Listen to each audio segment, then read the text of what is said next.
Yeah, frequently. it goes with it, yes. Yes, indeed. All right. Coming up at 9:35, you'll hear from Dan Campbell. Coming up next, 248-539-9797. How confident are you for Michigan taking on Ohio State? Can they make it 3 in a row? 97-1 the ticket.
All the rumors of Urban Meyer aside, I don't know how serious they are.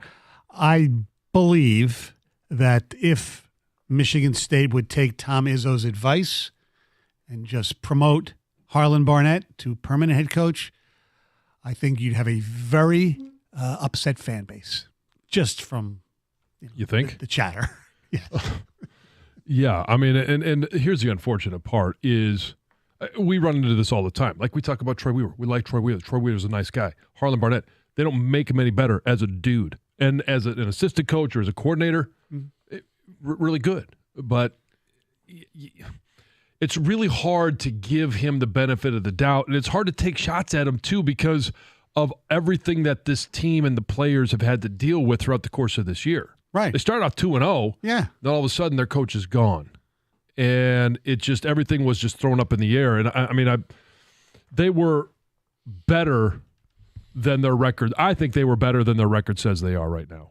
Yeah, they had those games where they really, the Iowa game was one. Rutgers was another one. They had won. a two touchdown lead. Yeah. And lost it with special teams, some issues. And I just think they're a better team than they've shown. And can you imagine, look, I mean, I don't talk Spartan football here much, but if they had at least 5 wins and the game Friday at Ford Field was to make them bowl eligible, the players, I mean, not some of the fans, I don't think they care that much about being bowl eligible, especially if the bowl would be for lack of a better term, a flea bag bowl. It's not exciting for the fan base, right? But it's great for the program. One, recruiting, visibility, right. But it's those extra practices that you get to develop the youth of your team. Correct.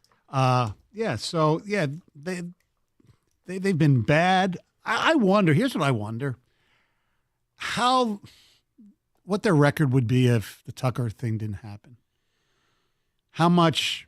Well, the over-under was set at 5.5. Yeah, I almost bet it like an idiot. The over? Oh yeah, I thought it was a lock. I thought they were going to be a 6-win team. I thought they should have been. They win the first 2 games, no problem. I thought Washington, at home they got blown out by them last year. Okay, maybe they lose that game, but it wasn't inconceivable to me that they could win that game. And then I figured, Rutgers, Maryland, one of Nebraska. I thought they'd win, 4 games in the Big Ten and go 4-4. But thankfully, I did not make that wager. Yeah.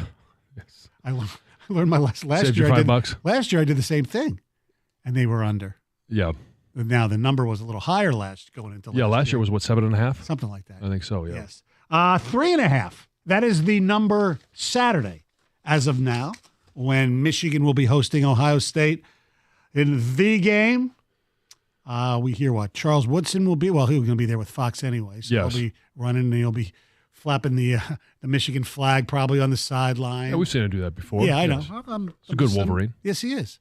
By the way, you like that commercial? Oh, yes. Heisman, Yeah, it's the great. mascot, yes, Yeah, it's with a- Eddie George. It's a great commercial. Yeah, Eddie's a great dude too, and to see him all bandaged up, I guess that's why we don't have a mascot. Do you wish you had a mascot? I don't care. Okay. Greg, you're an alum. You're a fan. You don't care one way or the other. I kind of think it's cool that they don't, because it's unique. Every school has a mascot except them, right? Unless Well, you you count the got Stamford Cardinal, the tree or The whatever. tree running around. You got Purdue Pete. Yeah. Indiana does not have a mascot. Oh, they don't have a. No, nobody with a there's not a Hoosier. Oh, okay. Trying to think who else. Iowa, they've got a hawk running around. Yes. Yes, actually, he had a little issue with Caden Clark in that game. I forget what it was. Oh, but really? Yeah, I think it might have been on the court when they weren't supposed to be. We know there's a turtle at Maryland. There's a knight at Rutgers. Yes, the Knight actually looks kind of badass. It's not a badass team, but Yeah. like the sword. Nittany Lion. Yes, a very athletic mascot. Yes. It does flips. Sparty's the best mascot in the Big Ten. Sparty could be the best non-live mascot in the country. Yeah. Non-live mascot. What do you mean? Well, like at LSU, they have the real tiger. Okay, yes. He's not the dog at Georgia. Yes, he's not a little yeah. Yeah. I think Mike went to the LSU game because he wanted to. He that's right, he only did, played yeah. Georgia State, so I didn't hear his review, but I'm sure he loved it. That's a venue I would love to go to. Is Death Valley. Yeah. You know, I mean, I'd love to see a game there. The two of you should have gone together. That would have been fun. All right, I put my invite. I think it was lost in the mail. Yeah. Well, it probably was. Yeah, you're right, Mike. All right. So what's your confidence level going into Saturday's game, Michigan fans or Ohio State fans? 248-539-9797. Look, I'm always, shall we say, not negative per se, but I always expect the worst. Yeah. So my confidence level is not very high. Then again, it wasn't very high last year, and I thought the year before I thought they could win, and so I would give it. I'm going to give you two things, one on each side of the ball that gives me pause in thinking that Michigan wins this game. Offensively, JT, one of their defensive edge guys, Jack Sawyer, their other. When you have one against this Michigan offensive line, I believe you can turn the protection. There's a lot of things that you could do. When you have two, which we saw against Penn State, somebody at one point, unless you go max protection, which you can't do every time, is going to be one-on-one with either Jack Sawyer or JT, and that causes me consternation. Yeah, it should, especially the way they've been playing. And the lack of mobility, or at least perceived lack of mobility right now for JJ, whether he's, he got up limping and did not have great mobility at the end of the Penn State game. Now, he didn't need it. All he had to do was hand the ball off. But that was an issue. And I think it was an issue in terms of play calling last week. So protecting JJ is going to be an issue against Ohio State. Now, the thing offensively, they've been able to win the last couple of years with a wide receiver room that has been the best in the country each and every year. This year is absolutely no different. Marvin Harrison Jr., in my opinion, the most outstanding player in college football, So the best player in college football. If you had a Heisman vote, you'd he vote would him? be number one. Okay. Julian Fleming, Emeka Egbuka, all three of those guys will be playing on Sunday. They're very good. Now, they're not, Julian Fleming is not He's been Garrett Wilson. He's been a little bit disappointing, but Yes. he is another weapon. Throw on top of that Cade Stover, Great who tight is a end. really, really, okay, I'll even say it, great tight end. All right, now you've got 4 different targets going downfield. All of a sudden, you figure, okay, well, let's try and figure out how we can corral these guys. And you send maybe you rush 5 and you drop 6. All right, numbers are in your favor. Then all of a sudden, they decide to hand the ball off to TreVeyon Henderson, who's healthy now, healthy and has been dynamic. Yes, he's really showing a lot of patience. Well, he has to because that offensive line is slow. And it takes some patience to run behind that offense. But to your point, he has shown that patience. He has waited for things to set up, and he has been explosive. That combination of run-pass, and if Ryan Day will just stick with both facets of the offense, they're very difficult to defend. They are playing much better now than they did against Maryland a few weeks ago, than they did at the beginning of the season, even against Notre Dame. I know they went on the road and got a big win. Notre Dame, to me, is not – they're good, they're not great. Right. That's a good win, not a great win. Correct. But they showed that they can go on the road. They've got that experience, and they did run the football.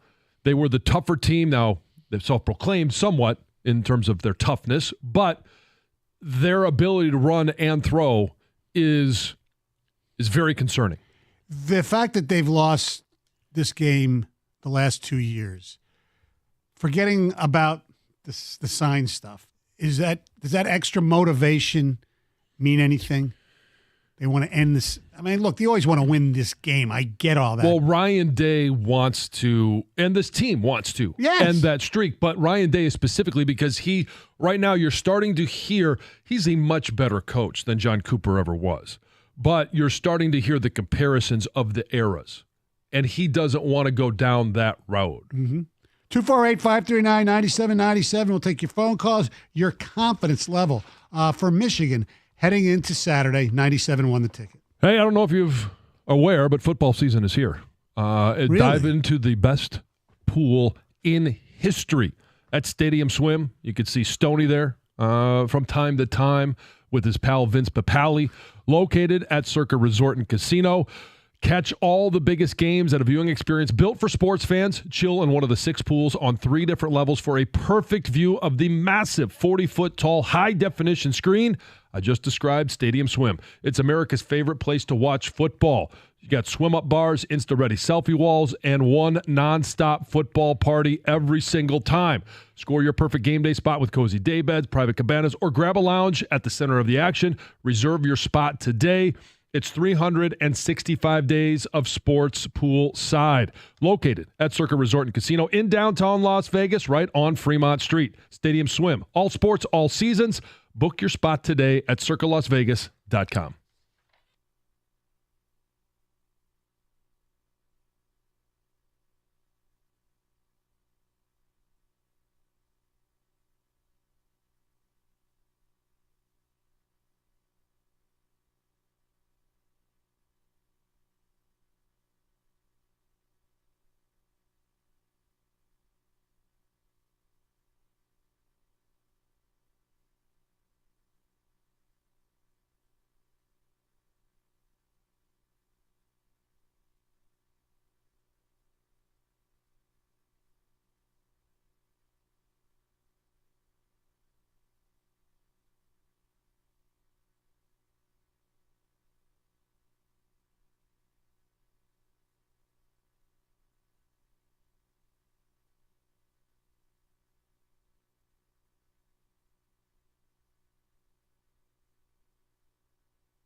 The telephone number, 248-539-9797. Dan Campbell at 9:35. Talking Lions, Bears, Packers, and Turkey. We're asking the question, your confidence level, if you're a Michigan fan or if you're an Ohio State fan, going into Saturday in Ann Arbor. Let's go to Tommy and Troy. You're on 97.1 The Ticket. What's up, Tommy? Hey, what's up, Stoney? Hey, John. Good morning. Yeah, hey, I think it's, my confidence is I'm probably 60-40, Michigan, which I know doesn't sound all that, confident. But anyway, I just think it's going to come down to turnovers like it usually does and special teams. And it's like, when's the last time, John, when's the last time Michigan ran a punt back for a touchdown in a big game? Charles Woodson did it in 1997 against Ohio State. That won him the Heisman Trophy. But I can't remember the last time Michigan ran a punt back or a kickoff return back in a big game. In a big game? Well, there's not too many kickoff returns these days, so not as many. But a punt return. Or punt returns. Gosh, in a big game? In a big game? I don't remember. But I got to go back to Charles Woodson. Yeah, look, I don't have the I'm Ohio. sure there's something in between there, but there's not a lot of big games in between. I think it's going to come down to special teams and whoever wins a turnover battle. Simple as that. Well, it's interesting you mentioned special teams, and I think so. I don't know Ohio State's special teams that well, but Tommy Doman has been unbelievable, punting the ball, flipping the field, and if that continues, that's going to be a big advantage, I assume, for Michigan. But it's something I asked, Sharon Moore about. Justin Turner has not had any really opportunity to even kick a big field goal. Yeah, a game winner. No, he hasn't had any of those. But in terms of a big field goal, no, he hasn't been in that situation. Yes. We got some ticket texts as well. My confidence level is 8.5 out of 10. I don't trust McCord. Will be my first time at the game. Go Blue. David in New Baltimore. All right. Kenny from Flint says not only will Ohio State beat Michigan, he has the X out, so I'm the hell with you. Beat Michigan, they'll win by 4, 35-31. Okay, that's not a big win. I mean, a point spread, 4. Right. I'm a big Wolverine fan. My confidence level going into this game is low. I think Ohio State's probably going to win. I'm not too far away from you. As a Buckeye, my biggest concern is how well McCord is going to play. If he plays a good game, we can definitely hold off. He's just been shaky at best. That's going to be the big thing, is the play of Kyle McCord, Ohio State's quarterback. You've got – we've talked about the receivers, unbelievable receivers. You've got a great run game. Can they protect him? Mm-hmm. And will he make good decisions with the football? It takes us back to the last caller, the turnover battle. If Michigan can – cause some turnovers, and they've been good, opportunistic in the secondary, can they be a team that, limits the wide receivers simply because Kyle McCord can't get them the ball? Will this be a late third, fourth quarter game like the last? I mean, the last two games were close at halftime. Right? Yeah, I think this one won't be. It's not going to be a walk-off for anybody in the first half. Let's go to Joe in Clarkston. You're 97 on the ticket. Yeah, gentlemen, I think Michigan's going to win by 3 touchdowns. Why? All right, I love your confidence. Well, listen, Ryan Day's his bunghole is so puckered right now because his job's on the line. So he's going to make poor decisions as a coach. He's got the Cooper syndrome. And I know you said, John, you played against Ohio State teams that were coached by Cooper. Yep. The other thing is it's at Michigan, and Michigan's just got this chip on its shoulder, and they're going to prove to the world that they're as good as they're claiming they are. So I say Michigan by 3 touchdowns. If they win it, I don't think it'll be by I'd be stunned if it's a blowout either way. Now, okay, I'm going to play devil's advocate. You don't think Ohio State has a chip on their shoulder after what happened the last 2 years? Gigantic chip. Yeah, but Ryan Day, I'm telling you, he's been having nightmares about this game coming up because he knows what's on the line, and he knows that what Cooper went through I'm telling you, Michigan's going to kick Ohio State's butt. Let me tell you something, Joe. If that happens, you come here, and I'll take you to lunch. They win by 3 touchdowns. Okay? You're a good man, Stoney. Love you. All right, I'll do that. They win It's by. hard to coach with a tight bunghole. Oh, you know when you're coaching your kids. I haven't heard that reference in a while. That's a great reference. Let's establish 3 touchdowns. 21. Is that the number we're going to go with? 21. Not 20. 21. Okay. Is that what he said? 21 points. I would right? imagine that we He said did 3 hit- touchdowns. 3 touchdowns. Okay. 18, So 18. 18 points. No, I think you got to include the extra points. Okay. Whatever. I'll take them out to lunch if they win by 21 points or 18 points. Whatever. That's just a interesting thing that we do as humans, right? Yeah. Touchdown is worth 6 points, but I think everybody looks at it as 7. Right. When you're just talking common, like, Right. Yeah, you got to come away with 7. You Right. get in the red zone, you got to come away with no 7. one ever says you got to come away with 6. No, Right. but they don't call it a pick 7, do they? True. No, they do not, Stoney. They should now if they make the extra point. Right. Let's go to Jim in Southgate. You're a 97 on the ticket. Morning, gentlemen. Listen, my confidence level is not as good as it was 2 weeks ago. I think not having Harbaugh on the sidelines is going to be huge. I just don't. Here's guys. I just don't get this whole thing about this whole people being nonchalant about Harbaugh not being there and That's me. they can still do it. I'm gonna say this right now, guys. If they don't win, okay, and Harbaugh leaves, Michigan will never get to where they've been. It's over with then. Okay, I'm just going to say that right now. They'll never reach the heights they've reached in the last 3 years. Harbaugh's easily one of the top 5 coaches in all of football, pro and college. Okay, so it's huge not having him on the side. So Jim, if they lose on Saturday, and he leaves, whether he gets fired or he goes to the NFL or he resigns, they should just shut down the damn program, huh? No, I'm not saying shut down the program. I'm just saying people don't realize how much of an effect he's had on this program. Well, I don't say it. think people realize the effect that he's had. But Jim, let me ask you this, Jim.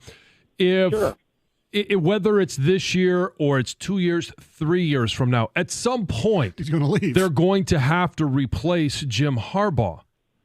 Right. So when that happens, whenever that happens, the program will never be as good as it is now, as you're saying. Oh, absolutely, yes. And how it wasn't before this. So why would it be after this? It wasn't before this. They won one national. You have some statistics. Well, they did win a national. He never won a national championship. They did win a national championship with a coach named Lloyd Carr. Yeah. With a really good offensive lineman who's sitting across from me. Yeah, I mean, And they got a guy named Woodson, and they had some really good players. there will be other coaches that can have success at Michigan. They may be on the staff right now. Maybe they're not on the staff right now. Correct. You don't know. Nate from a truck says, as a Buckeye fan, I'll say that my confidence level is so-so.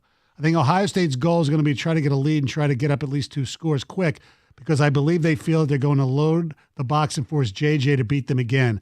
I think Ohio State corners are better than last year. And, yes, Ryan Day is under some heat.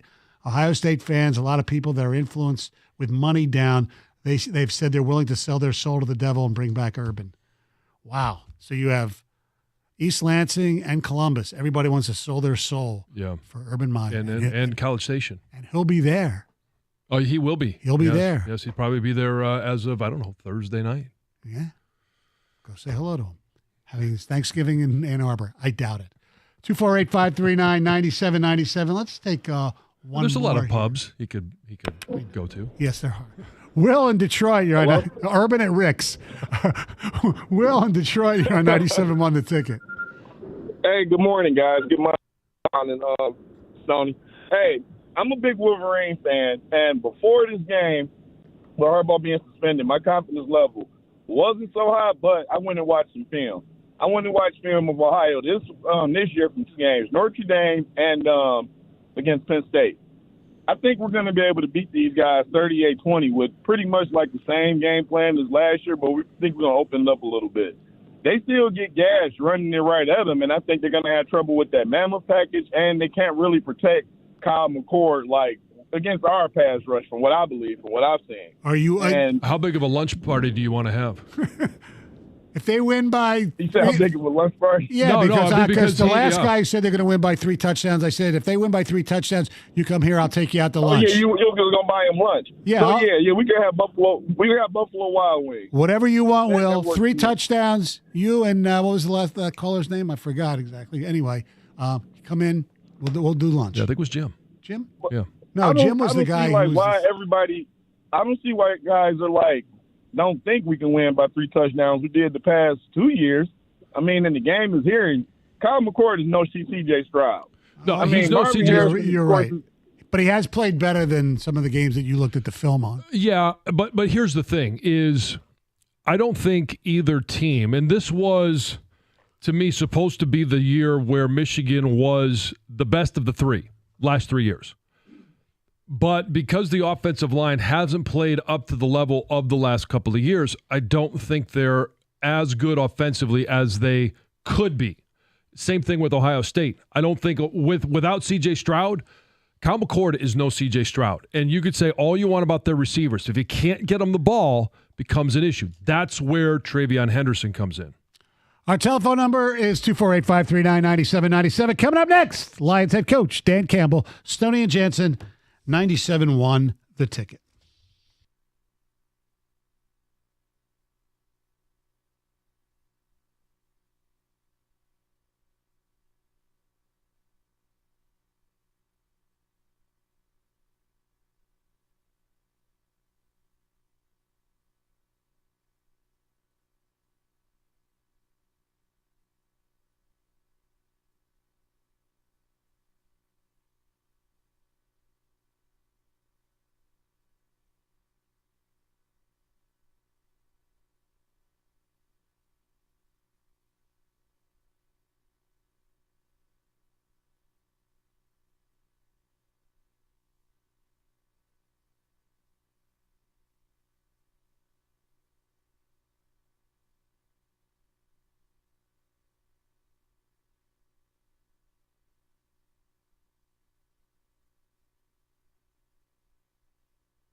Hey, get a head start on the holiday season and celebrate with a brand new Chevy Silverado or Equinox from Sarah Whalen Chevrolet. As the #1 volume Chevy dealer in the country, Sarah Whalen has a huge inventory of brand new Silverados and Equinoxes ready for you to test drive and take home today. Or get in the spirit with their Season of Giving event.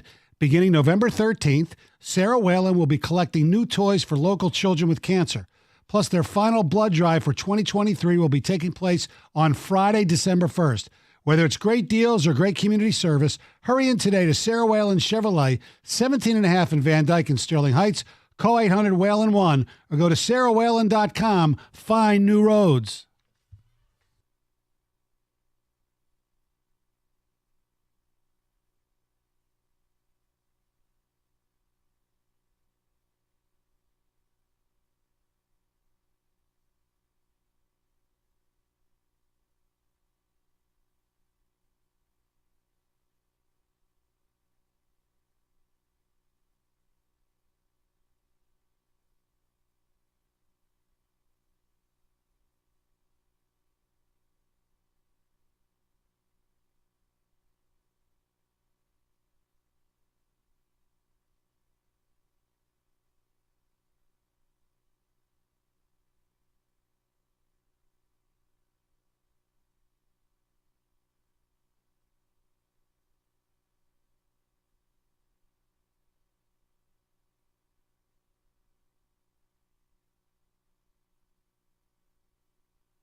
So Dan Campbell, not a fan of turkeys.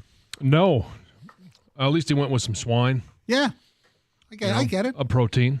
Nothing wrong with. You can have as Nice much ham. meat on your plate as you want. Yeah. There's nothing wrong with that. No. Gravy goes on all of it. And he said, you know what? I loved the way he ended. Like we mentioned the one plate. There's only so much real estate. There's no limit on how high you can stack it. True. It's a matter of balance at that point. I loved feeding the dogs cranberries. Yes. One at a time. That's a full meal for those little suckers. Yeah, he's got 2 little Tiny dogs. dogs, yeah. Yes, indeed. I'm amazed. I don't think I've found anybody. He might be the first who doesn't like what do you call it? Stuffing or dressing. Yeah. I know. That seems. Oh, I've heard that.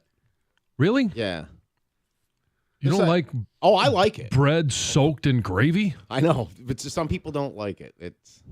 I think it might too be heavy for them. I don't know. Is it a I texture think thing? it is a texture thing. Yes, and it depends. Maybe the kind they've had isn't. Some people put a lot of celery and onions in it and stuff like that. Like I could care. Like I don't want apples in mine.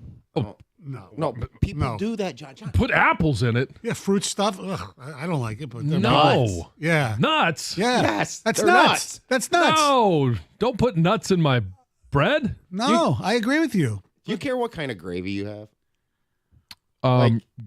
Is good a wrong answer? It's got to be good. I agree with you. Like some people want a I- ham gravy with ham. They want no. pork gravy. I don't care. It's got to be from the drippings. It's got to be it for this meal. Now, I've had store-bought gravy before, and it's not bad. No. I'm not going to slam that. The But meat and for the this meal, it needs to be original. The potatoes and the meat, even to a lesser extent, are just conduits for gravy sometimes. Oh, it's transport. It's like Teddy with French fries and ketchup. Yeah. He never actually eats the fry. He just scoops the ketchup and licks the ketchup off. There will be plenty of times where I'm looking for a transport vessel for my gravy. Yeah. All right, so Stoney, what are you doing Thanksgiving? I am going to the Lions game, and then I'm going to be right here sitting in this chair doing Lions post game for 2 hours, and then I'm going to my sister-in-law's. Okay. And I think you should bring a side dish to your sister. Are they waiting for you to eat? I don't think so. That's pretty late. Well, we don't eat. I've never been at any Thanksgiving where it's a full day affair. It's usually because I usually go to the football games. But even when I was a kid growing up, we wouldn't eat till dinner would be the halftime of the Dallas game. That's when dinner was. Yeah, so we do it as soon as Detroit's game is over. Right. I don't mind missing the beginning of even though it is a rivalry game in the NFL. Right. Commanders and Cowboys. Doesn't sound right. But Yeah. and then as soon as the meal is done, it's you hit the pause button until after that game, and then that's when you go back for the next helping. Yeah. I'm there eating his. Do you like cold stuffing? Cold stuffing? No, I mean I will always put it in the microwave. Oh, really? Yeah, I'll make the whole plate. I've grabbed a piece and just ate it cold. There was one. Well, I mean, yeah, but I'm not going to put it on my plate and have a whole plateful. There Stuffing. was 1 year at Thanksgiving. It was, I don't remember exactly the side dishes that were offered, but it was way too healthy. It's like it was just were you at the Karsh household? No. It just Was that your first sleepover? They didn't have like baked fish, no Yeah. sweet, no mashed They had no mashed potatoes. It was like all foodie stuff. It's like, wait a second, Fruity stuff. foodie. Oh, For foodie. foodies, Oh, people who are into like see, you don't mess with things. Like you Right. can get creative with one dish. yeah. The rest, and then I have a choice of whether to partake of that dish Right, or and not. But the rest of them need to be good old-fashioned, didn't- wholesome Thanksgiving dinner. I didn't complain because it's not my place to complain. But after we left, I said, at least have stuff for the traditionalists. Right. Well, If they that's wanna a go- measure of how long you're there. True. Well, there's nothing to eat. Happy Thanksgiving. Yeah, Bye-bye. Exactly. All right, it's time for the Tuesday edition of the Two Grand Slam Gator edition. You ready? He's pointing at Doug. I can go if you want, sure. Yeah. It's been a while. There's only one question in the category you don't like, but I think you might be able to do this. Might Am I have allowed seen to the answer answer. the question? You want to go back and forth today? No, I'll let Doug do it, but if we get to that question, Doug Sure. stumbles, can I answer? No, it's either back and forth. You're all in or you're all out. Doug, it's up to you. If I get to the end and there's one question that can be re-asked, you can answer. Okay, whatever. Make up the rules. Here we go. Let's go. Who do the Dallas Cowboys play on Thanksgiving? Pass. Who wears jersey number 46 for the Lions? Jack Campbell. Which television network will air the Lions-Packers game on Thanksgiving? Fox. Who played Cousin Eddie in National Lampoon's Christmas Vacation? Pass. Who did the Detroit Pistons play last night? Denver. Cale Makar is a defenseman for this NHL team. Colorado. This American rock band had the 1993 hit Sober. Pass. This former USC quarterback works on Fox's college football pregame show. Matt. What the hell's his last name? Him. Matt. Wow. Pat Caputo graduated from this college. Oakland. Oh. Where did Packers wide receiver Christian Watson play in college? Nodak State. Who did the Dallas Cowboys play on Thanksgiving? Denver. Who played Cousin Eddie in National Lampoon? Denzel Washington. You got 5 correct. Can I answer one? You did? Yes, go ahead. Randy Quaid. Randy Quaid. Caputo went to Michigan State. Yep. Matt Leinart. Yep. Oh, Remember God, before? that's What were the others embarrassing. he missed? Was it Sober? Who did the Cowboys? Sober was done by Tool. The Cowboys are playing Commanders. Yes. Yes. There you go. I love it when you guys This answer is a why question I with a don't question. do it very often. I was surprised you didn't get the Dallas Commanders. I am too, but then again, I don't. What's the third game? I don't even know what the third game is Thursday. It's Seattle, San Francisco, right? Yeah, I think it is. Yeah. I'll be watching the Egg Bowl. I'm actually what I want to know is why John doesn't like sweet potato pie. Sweet potato pie. He likes pumpkin pie better. I, pumpkin don't pie, think he does. yes. It's not that he doesn't like What's wrong sweet. with sweet potato pie? There's nothing wrong with it, but Thanksgiving You prefer after my meal, I want pumpkin pie. my meal. Yeah. Pumpkin pie is hard to beat. Pumpkin pie is very hard to beat, and there needs to be more than one I- because there's one for me and then there's one for everybody else. See, once I had sweet potato pie, it's not even a comparison. Like if they were both available, I would go to sweet potato pie all the time. Any toppings on it or just straight?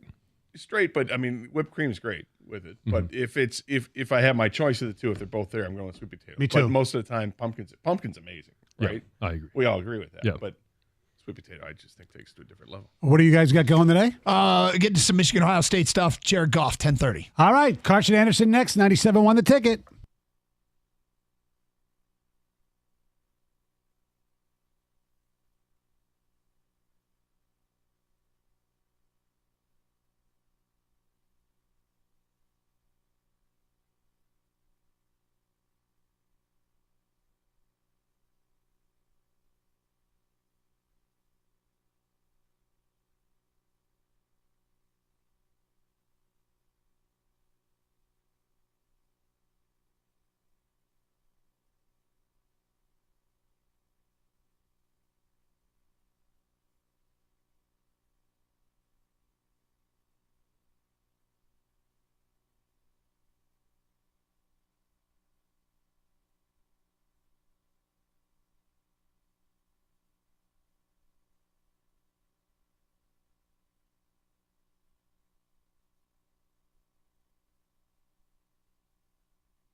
Happy Tuesday, everybody. Short week. Thanksgiving.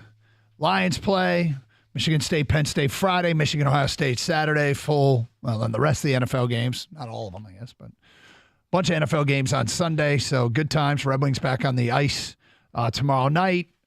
We got some college basketball the next few days. So it's going to be a busy week and a short work week. Gator, how are you today?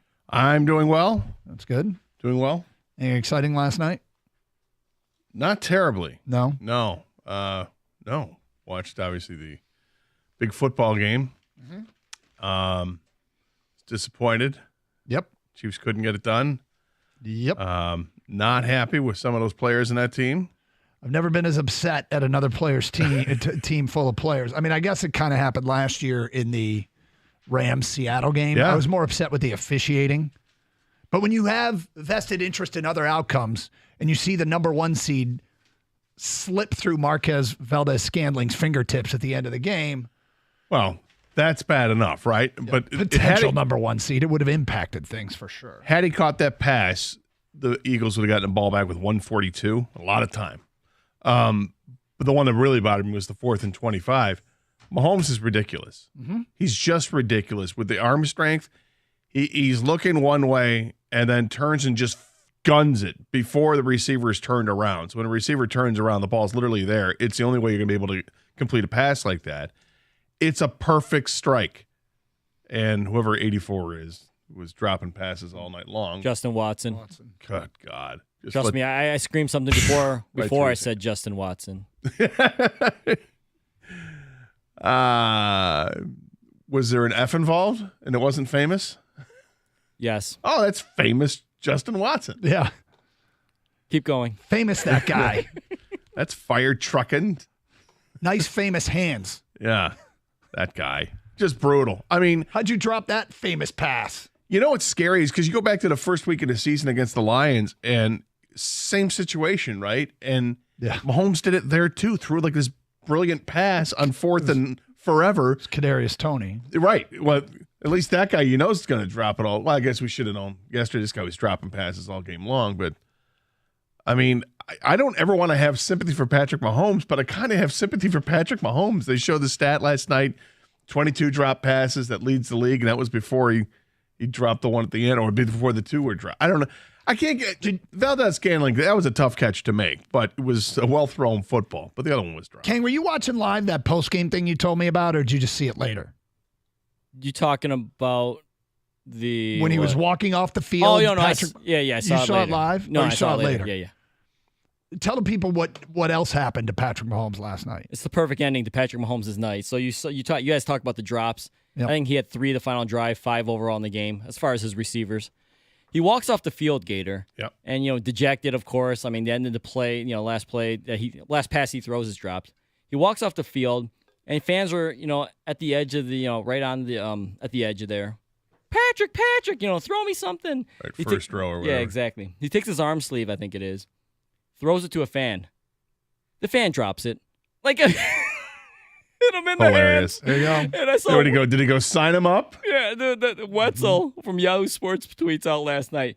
Mahomes has got to stop hitting his receivers in the hands. I mean, the guy's ridiculous. You're right, Gator. I mean, a cannon accuracy. I mean, he can't hand the ball off to these guys even better than that. It was just perfect. That's a quarterback that when you watch him play is playing on a different level all throughout. Like Brady is the GOAT. I admit it. Brady's the GOAT. He was the greatest of all time. What made Brady the GOAT was what was between his ears. He knew the game so well. He knew every facet of the game. He knew every defense and what works. And it just his processing, that Pentium chip or whatever he's got up in his brain really worked quickly. And that's what I think that's really what separated him from everybody else, because it wasn't like he had the greatest arm in the world. He certainly wasn't blessed with great foot speed, but everything between the ears was elite and not even rivaled. Mahomes he separated himself in this league where he's just above everybody else because not only does he process stuff, but his processor, his chip, works at like some totally different area than Brady's. He's like, oh, well, because I have my legs And because I can do crazy things with either arm, I can create this, which is something Brady couldn't do. So he takes it to a different level. It's just crazy watching these guys play. 248-539-9797. We've got phone calls. We've got feedback. We've got Champ and Chump posted on our website that has been tweeted out from the Carson Anderson account. And we've got Jared Goff today at 10:30. We'll get into Michigan, Ohio State a little bit more as the day goes on. Dan Campbell joined the morning show. Anonymous player poll. The Lions get some love. It's going to be a busy day. Glad you're with us. 248-539-9797. Open lines. Did you watch the Monday night game and feel vested? Was there a particular play, a moment that, like, did you have reactions like it was the Lions playing? Was it that important to you? Because this number one seed thing, and we'll ask Jared about it, like how important it is. I was trying to think of what the point spreads would be. Detroit at Philly versus Philly at Detroit.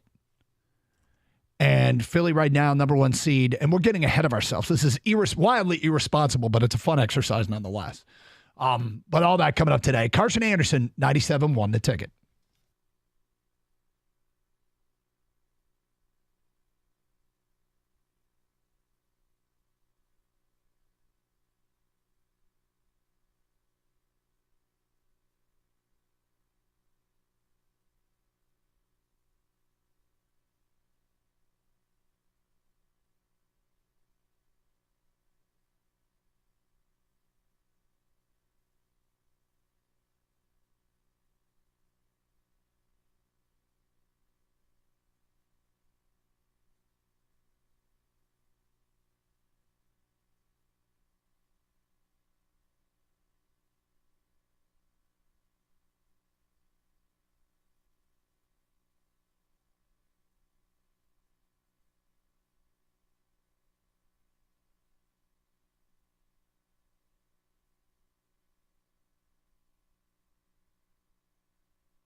Yeah, last night's Monday night game had certainly influence here locally with Kansas City having a chance to beat Philadelphia, and they didn't. A bunch of the game, Philly got that score, completed the pass down to the one, scored a touchdown.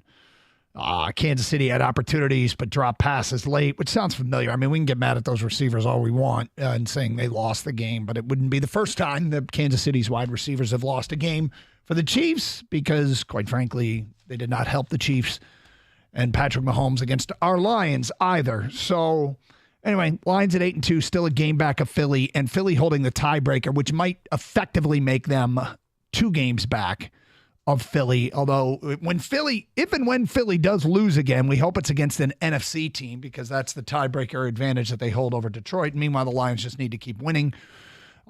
Because this number 1 seed thing, Gator, it's feeling to me like a very big thing. And we will ask Goff about it. What do you think the point spread is? The point spread is, and again, way ahead of ourselves, but just a fun exercise. Okay? We are not doing this seriously. We are doing this as a fun exercise. NFC title game, Detroit at Philadelphia. What would you spitball the point spread being? It's hard to know between now and then. Understanding there's 7 regular season games left, and both teams would have to win their playoff games. Philly minus 4.5. Okay. I went with Philly minus 6.5. Where is your confidence level? Don't say just. I don't know. Where's yours? Mine's like 33% worse than yours. So what about Philly at Detroit? Philly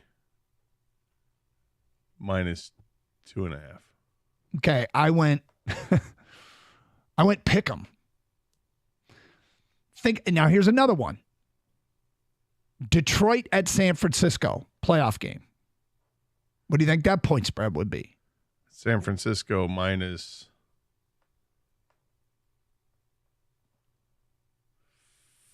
5.5. Okay, I went San Francisco minus 6. San Francisco at Detroit playoff game. San Francisco minus 3. Yeah, I went Detroit minus 1. Now, where's your confidence?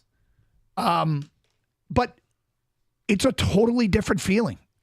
It's a completely different, and these teams are 1, 2, and 3 in the NFC, and that's why this come from behind win against Chicago is so big. It's why Valdez-Scantling dropping that pass last night, well, it wouldn't have ended the game.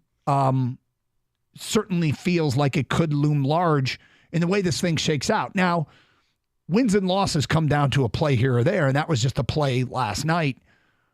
But the Lions' potential to be at home doesn't feel like a small thing to me. It feels like a very, very large thing. And in fact, we're probably underestimating these point spreads and what it might be in favor of Detroit if they are the number 1 seed, because that implies there's something like 14-3, you know?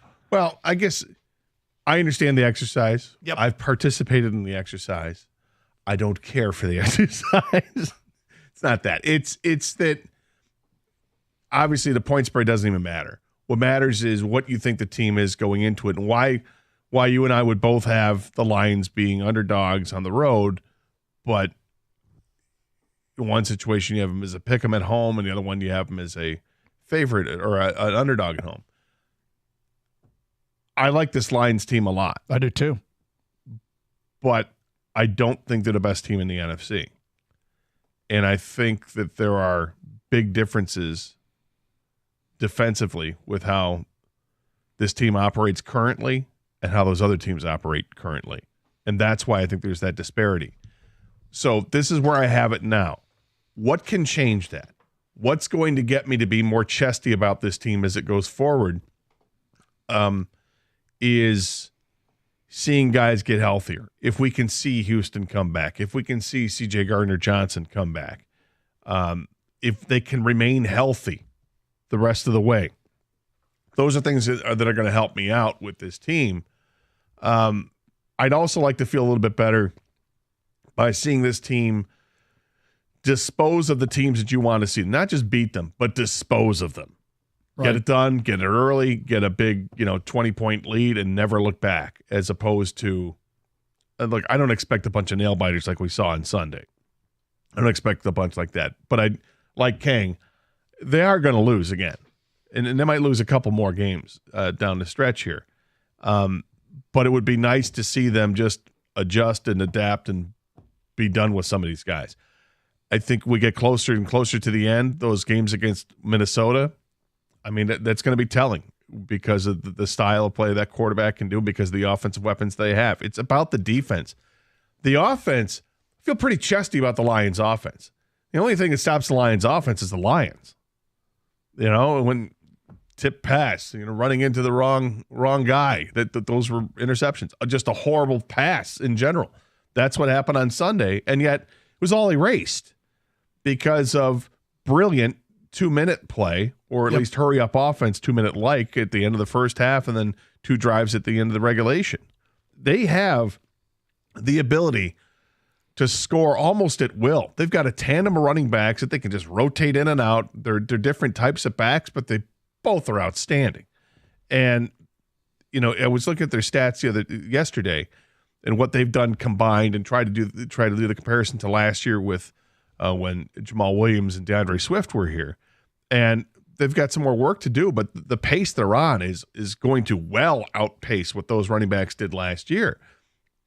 What we're seeing from a receiving core with a rookie tight end and the key role that he plays on this team, and now Jameson Williams is starting to emerge and become a weapon.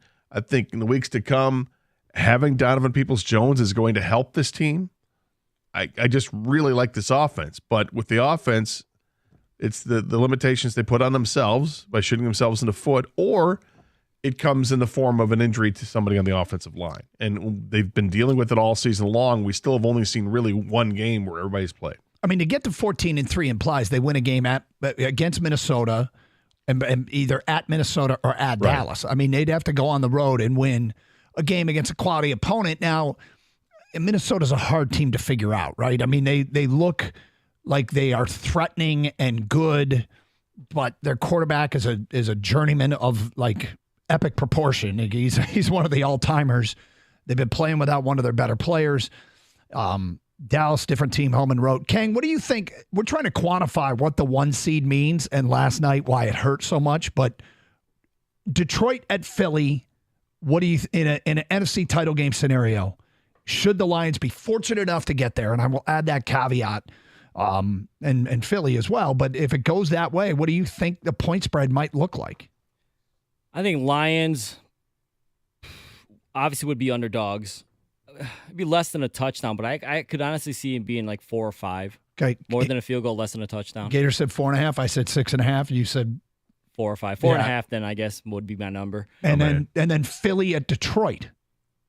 That might be a pick 'em. That's what I had. That You have? You had Philly as a 1-point favorite, Gator. Is that what you said? I think it was like 1.5. Yeah, whatever you said. I mean, look, it's hard. Actually, I had him as 3. It's impossible to know because there's a ton of football to be played.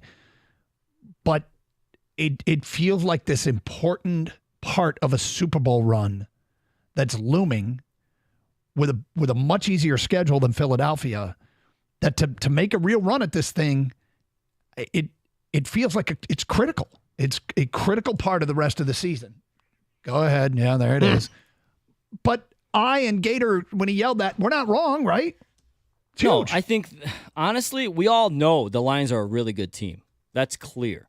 Now, a Super Bowl team is a little bit different. And I think for me personally, the only thing holding me back from saying Super Bowl for sure, like a real shot at Super Bowl, is the home field. If you said, hey, they're going to Philly, NFC Championship game, of course they got a shot. They're good enough to make the NFC Championship. They're good enough to go Super Bowl. But that would be a tough task. That would be the Niners. I know they lost their quarterback, and I think it would have been a different game if Purdy not gotten hurt, but they went to Philly and lost. I think playing in Philly or San Fran.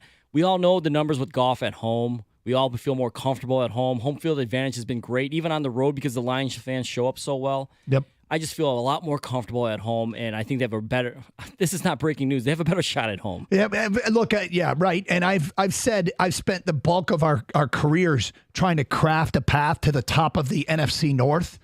We don't have to do that anymore. We don't have to get creative. We don't have to hope that somebody else's key player gets hurt. We don't have to rely on an upset and just go out and do what you do, and the Lions should win the NFC North. to get to the Super Bowl, it still feels like we have to get a little creative. Now, I'm sure that's not the way they look at it. But we'll ask Jared Goff coming up next how important the 1 seed is, and we'll revisit the last 2 drives in depth. Lots to talk about with the Lions quarterback straight ahead here on Carson Anderson, 97.1.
Doug Harsh, Scott Anderson, 97.1 The Ticket.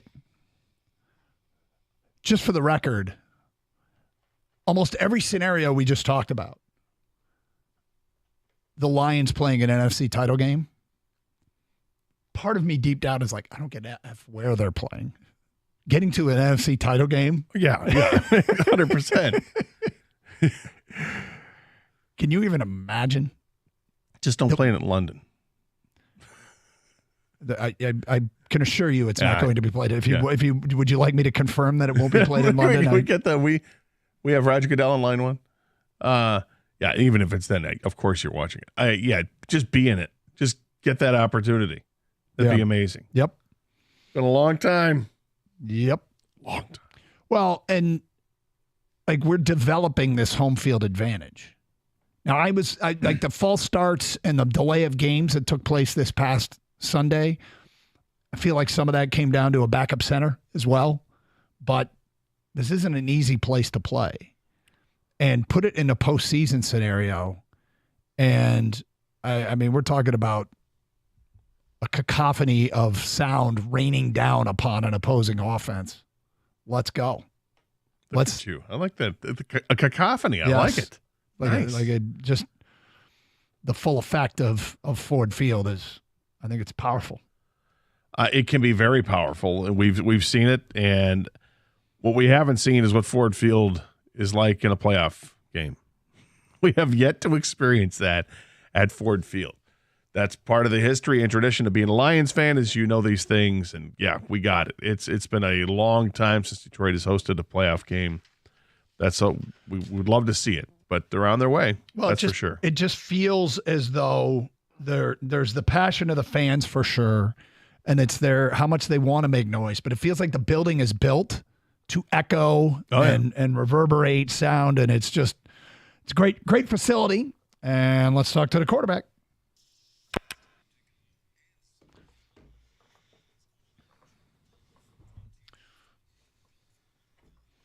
As always, we love talking with Jared, and especially after wins, and that was one heck of a win this past Sunday against the Chicago Bears.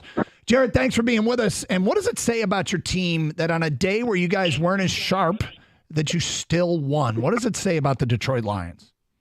Yeah, it just shows that we can kind of keep winning in a variety of ways, and sometimes it's overcoming some stuff, and sometimes we're able to play a cleaner game than that. But this one was a weird game, and we were able to overcome some mistakes and win the game. I love the way that you addressed it after the games with the 3 interceptions, and you said, look, a couple of those interceptions, that's just the cost of doing business in the National Football League. Do you feel like every quarterback has to have that same mentality so you can just throw it away and move on to the next series? Yeah, to be honest, those are the easier ones to get out of my mind, are the ones that I don't feel like I could do much about. And things happen, ball bounces one way, guy runs into a guy, and crappy things happen sometimes, and you got to move on pretty quickly. There are some mistakes in that game though that I absolutely can do some things about and be better with. Okay, take us into the huddle as you're coming off the sidelines. You're down 12. There's 4 minutes to go. The game has gone the way the game has gone. What is running through Jared Goff's mind? Yeah, how quickly can we score and get down the field and get points on the board? And had a pretty good feeling about us being able to move the ball like we did in the first half and the end of the first half, the 2-minute drive. Just trying to meticulate the ball down the field and get ourselves in the end zone.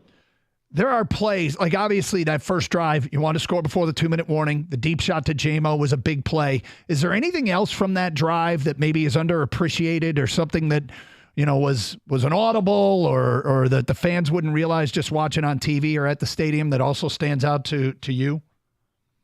I don't know which drive it was on. I can't quite remember. But I checked it down to Gibbs, and he was about to get tackled in the middle of the field, and he actually broke a tackle and got maybe 10, 15 more yards and got out of bounds. I can't remember if it was on the first or second touchdown drive. It was the first drive. It was the first drive. Yeah, so that was huge. That was really big, and to be able to get out of bounds and pick up some extra yardage on what would have been a regular 5-yard game is pretty big. I've got a couple more about this last couple drives because they were fascinating. The second drive, David Montgomery, you guys went draw play right before the 2-minute warning, and right before the ball was snapped, you said kill, kill, kill. You knew the clock was going to stop. Did you audible into a run play there? He went for 12 yards. It was just a play we had called. Yeah, I mean, we had 2 plays called, and it was the look for the first play was not there, so I went to the second one, and it worked out. I think that was a great call by Ben, being able to know that we can run the ball there and know the clock's going to stop regardless. And then the final play of that drive, 26 seconds to go. When you go handoff with no timeouts, I'm assuming there's 2 plays called in the huddle, and if he doesn't score, you guys know what you're doing next? Yeah, we got to get on the ball and do something pretty quickly if he doesn't score there, and we were aware of that. Yep. Would you say that to say you get into a zone, it seemed like the way things worked, you had the 2-minute drill at the end of the first half, the 2 2-minute drills basically are the hurry-up offense you're running at the end of regulation. it's like you channeled your inner Frank the Tank answering that debate question in Old School. I mean, is that accurate? And what does it feel like in that hurry-up offense for you? Yeah, I joked about it. I wish we could have just done that the whole game. We felt pretty good in it. But yeah, it puts us in a rhythm, and we've been pretty successful moving the ball at times this year in the 2-minute stuff. And I think more than anything, it regulates the defense and forces them to simplify what they're doing and puts them on their heels a little bit. When you're able to get chunk, it backs them up a little bit. It slows down their pass rush, and it's really hard for a defense. Each of the last couple weeks, your offensive coordinator has made some ballsy calls, to say the least, with running the football in situations you wouldn't expect it, whether it was 4th and 5 or running the draw play at the end of regulation. Does he get his pants tailored?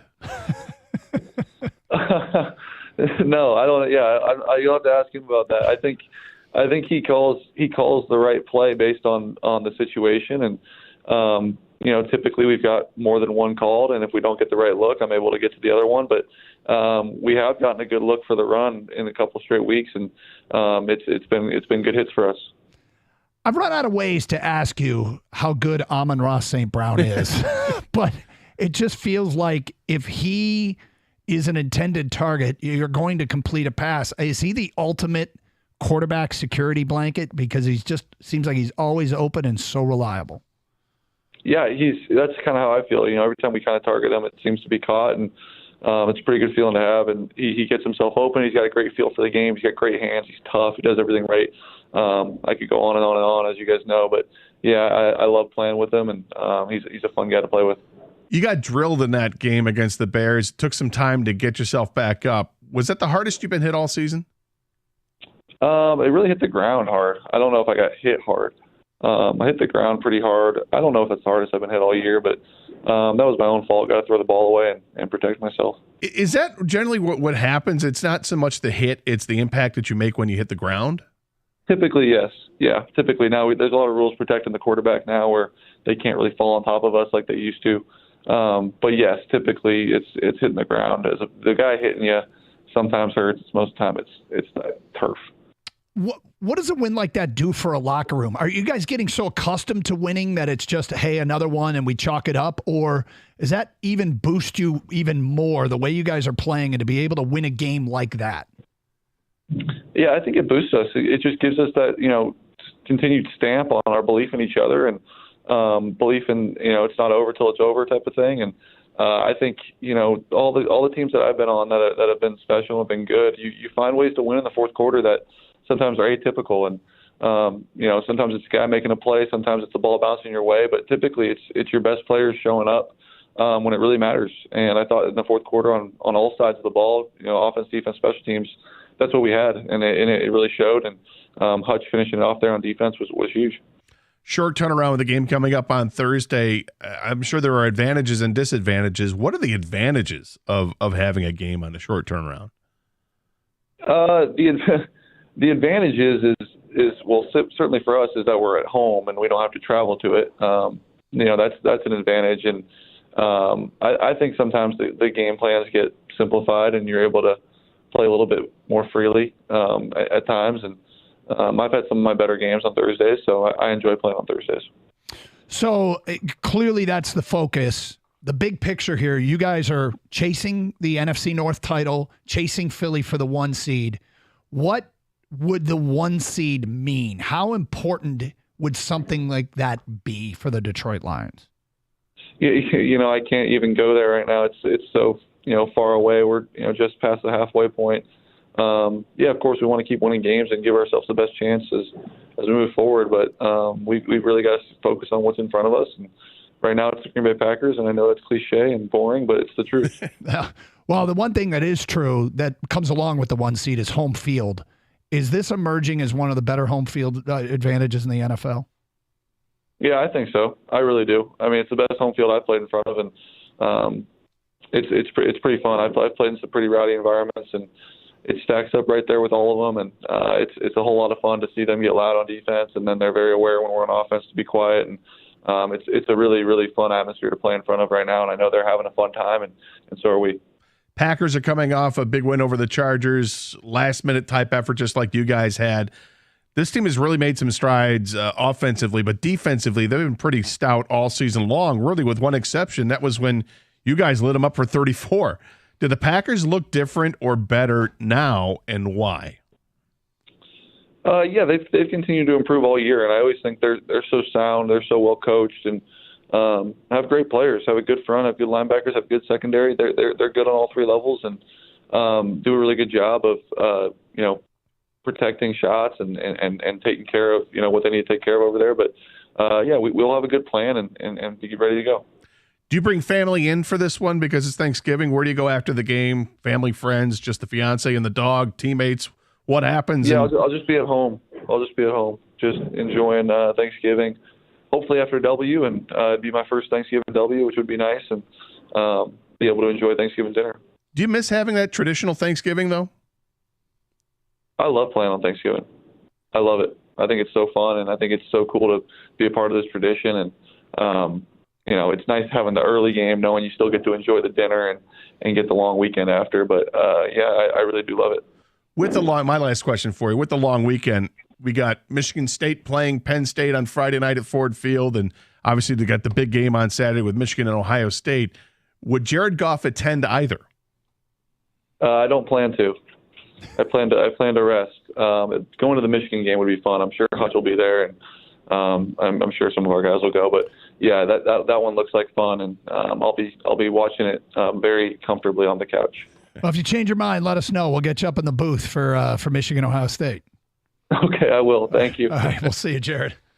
All right, guys. There he is, Jared Goff, Detroit Lions quarterback, joins us every Tuesday here on Carson Anderson on 97.1 The Ticket. Speaking of Michigan, Ohio State, got a question for Michigan fans we'll get to today at 10:56. So stay tuned for that. Hey, hold on to your glasses because we've got some exciting news in the world of vodka. Stoli Vodka, the iconic brand known for its exceptional quality and rich heritage, has just unveiled a stunning new bottle design that's sure to turn heads at your next gathering. The new Stoli Vodka bottle is a true work of art. Its sleek and modern silhouette reflects the brand's commitment to innovation and premium craftsmanship. But it's not just about the looks, it's about what's inside. That's what counts. Grab a bottle today. Experience the spirit. It's captivated the world for generations. Stoli Vodka, it's the taste of excellence. Cheers.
I love that inside the huddle stuff, and when they talk about what was going on behind the scenes, and the audible that they got the ball to David Montgomery.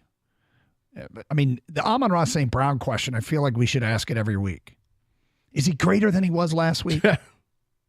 How did he get better this week?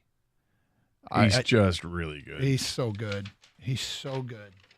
And a prime example of just what happens when you it's the most simple analysis ever. Get better players. Well, what I liked one of the many things I liked about the game on Sunday was that despite the quarterback not having his best game. Yep. I mean, even with the tip pass, it wasn't like redeflected 30 degrees to the left. It was just tipped and picked off, and the pass that was intended for the tight end when he got knocked off by a defensive player. Look, there's still interceptions, and sometimes those things can snowball with other players. Like, so you're trying to make a comeback and you throw a pass and the receiver just flat out drops a pass, or running back stumbles and falls down, or people start committing penalties. What I liked about that was that it didn't snowball, that this team recognizes, hey, mistakes, we can get past this, throw it aside, and let's just focus and concentrate on the next thing at hand. That first of the 2-minute drives that they had in the end of regulation, when they took the ball over to 4:15 left, was so perfectly executed. It was really a clinic on how you do it. And to go, whatever it was, 75 yards in 96 seconds, I don't know what to say. It was just incredible to see that. And to then, you give the ball back to Chicago with 2:59 and 3 timeouts and the 2-minute warning. You're getting it back if your defense can just get the stop. And obviously the defense did their job.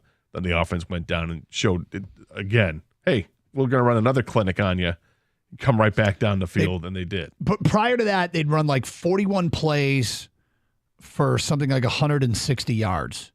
And in those two drives, they ran 17 plays for 198 yards or 170 yards or whatever it was. I can't remember. Well, I guess it was 73 and 75. So it was 148. So it was 17 plays for 148 yards. So they basically went from averaging 4 yards a play to over 8 yards a play. And they did it all very quickly. And, one of the common refrains I've heard from fans is, why don't they just run 2-minute all the time? Because you'd kill your offensive line. Right. But 248-539-9797. Tony, you're on 97 to Ticket. Hi, Tony. Hi, good morning, guys. Hey, I was just thinking outside the box for a second to try to solve the Lions' pass rush issues short term. Why not put Jack Campbell on the defensive end?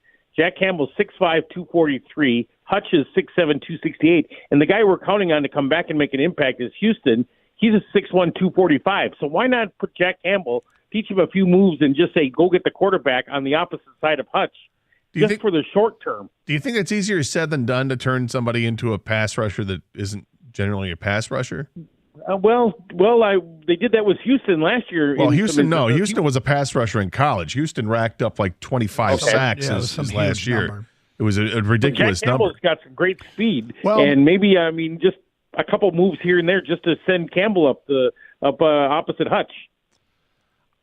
I understand what you're saying, and I look, I'm for trying anything to get a better pass rush. I think what you're underestimating is how difficult it is to be a really good edge rusher in the National Football League, and there's a skill set that comes with it. It's not something that's just you don't just learn it overnight. I mean, you have to figure it out over a long period of time, I would imagine. At the very least, Gator, is to send him on some blitzes anyway. Sure, no, I'm all for that. And they have done some of that. They do blitz their linebackers quite a bit. If you think about between Barnes, Anzalone, and Campbell, they have blitzed them. Yeah. And they're trying. I mean, I think it's pretty clear they're searching for some answers there. They're relying on them coming from within in-house. Obviously, they got Bruce Irvin, who didn't play. So we'll see. But I don't think that they're sitting there going, that's right. I don't think that they're sitting there going, hey, whatever game plan we keep doing, let's just keep doing the same thing. They're clearly trying to search for answers, and maybe Campbell will be that answer. I suspect not. I think they'll probably continue to to blitz linebackers. I don't think there'll be a full-time permanent position switch, or at least for the rest of the year, to defensive end. I think that's a lot harder than I wonder if we're going to see more of maybe safety blitzes and using Brian Branch with his quickness and how he can just get into the backfield. Watching the game last night, we're seeing that safety blitzes in the game last night. You see it all the time when you watch some of the elite safeties in this game, that they just line up there and go after it. And because Brian Branch has been so adept at making tackles behind the line of scrimmage this year, in his rookie season, he's got 7 of them already. I just wonder if maybe that's something that down the road, when it matters, use him in that situation, and we're all praising Brian Branch. I'm like everybody. I want more pressure, more quarterback sacks, because, of course, that helps, the team helps the defense. But at some point, I think, Doug, you've read off the stats many times. Their defense is good enough, all right, to go and to make it to the NFC Championship game, maybe even the Super Bowl.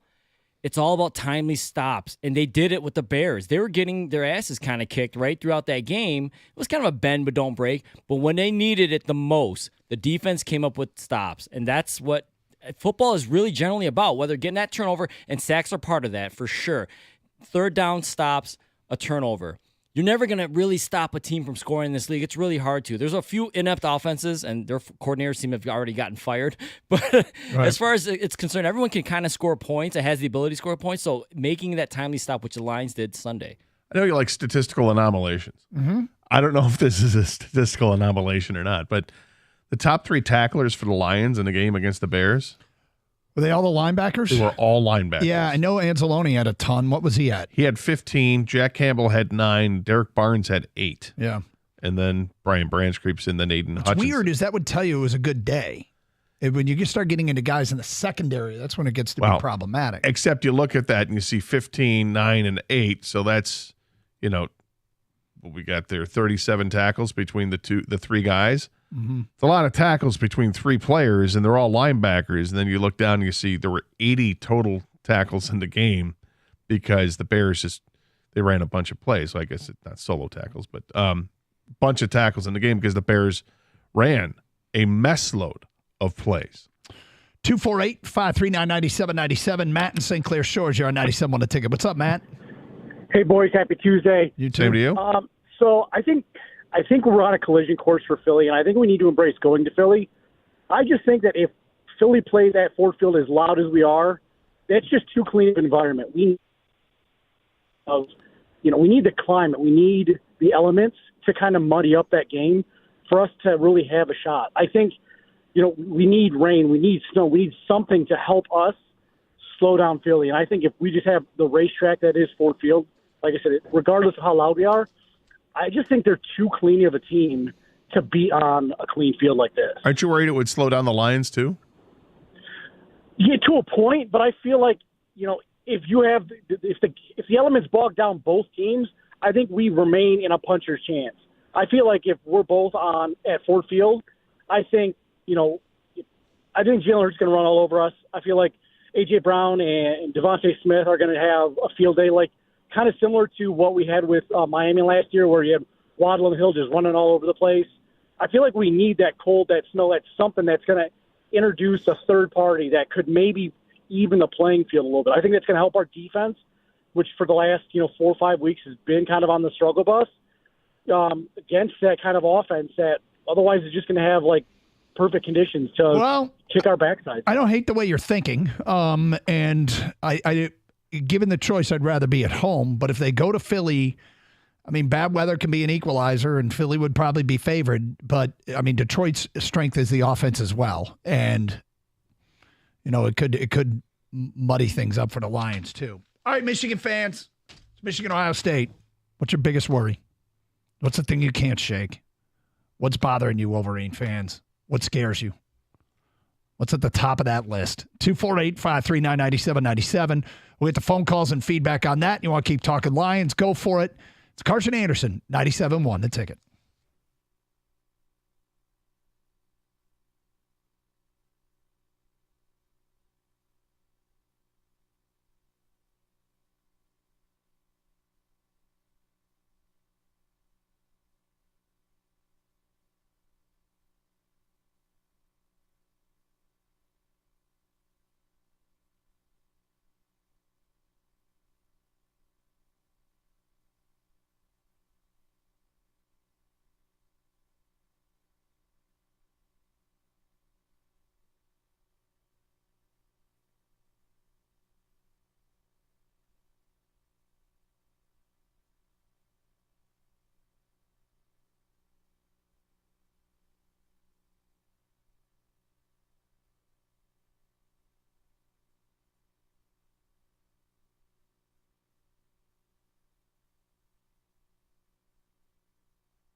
Doug Carr, Scott Anderson, 97.1 The Ticket. All right, so we've talked a lot of Lions here, and we'll get back to it, but and do want to know from Michigan fans, what's your biggest concern heading into this Ohio State game this weekend? And it's funny because I think what the eyes have showed us last is always a dangerous thing. And I think if you go with what the eyes showed you last, Ohio State was far more impressive in their game against Minnesota than Michigan was in their game against Maryland. Now, Maryland's a better team than Minnesota, and Maryland it was only 1 year ago that Ohio State had a 3-point fourth quarter lead against Maryland the week before they hosted Michigan. So, they're tough in this spot, and they're basically, Maryland's the same team as they were last year. But it's 11-0 versus 11-0. It's two top three teams.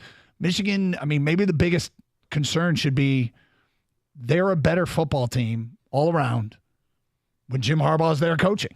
It has everybody revert back to their old roles, and there's a reason why. He's considered a pretty darn good coach. But the JJ injury thing, the way it's looming, JJ's at his best when you mix in the run game. They ran him once last week, and I don't even know if it was intentional. I can't remember. I think it might have been a zone read, and he pulled the football and kept it. So, whatever the injury is that he suffered in that game against Penn State, he was effective on the ground prior to that happening. I think pass rush has become a bit of a concern, and not Michigan's pass rush, their ability to fend off the opposing team's pass rush. But what stands out for you? Well, to me, I think it's how much they'll miss Harbaugh. And it's a real thing, obviously. And it's what kind of impact does that have? And during the week, it's one thing to be preparing for this team, and I'm sure he's going to do a fantastic job of preparing the team. But when you're away from the team on the day of the game, that absence is noticeable. And I'm sure Sharon Moore's doing a great job, but I think we've seen over the last couple of weeks, there is an impact. How big of an impact is it going to be? Is it something that will re-galvanize this team and they get over the hump or not?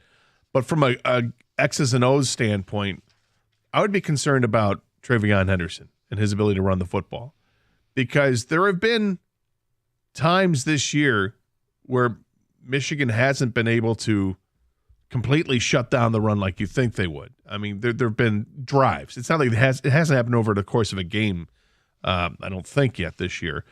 But there have been several drives in several games where you're like, wow, what is going on? They're not able to slow things down. Now, they've been able to get past that because the talent is just far superior to the other side of the football. But this is Ohio State. This is different. And, Ohio State, you kind of have to pick your poison a little bit because they do have the best receiver in college football, one of the best players in college football, Marvin Harrison, as well. So do you pick your poison a little bit on the defense? The good news for Michigan is their defense is really stout. And I feel like from a pass defense standpoint, I think they can get after the quarterback, and I think they might fluster the quarterback, Kyle McCord, a little bit into making him either throw the ball before he wants to or to have him freeze a little bit because he isn't as experienced as quarterbacks they've faced in the past with Ohio State. And maybe they can take advantage of that. Plus, Will Johnson's outstanding. Mm-hmm. And if he's going to match up with Marvin Harrison, that's get your popcorn and enjoy it. It should be a really good matchup. You hit on something there as far as, one of the things that I think Michigan will be able to do that will help them a lot. And that is harass Kyle McCord. Get after Kyle McCord. And the Michigan pass rush, they don't have that one guy, but they kind of have waves of guys that can be a problem. And so there's, Kenneth Grant had a huge game at Maryland.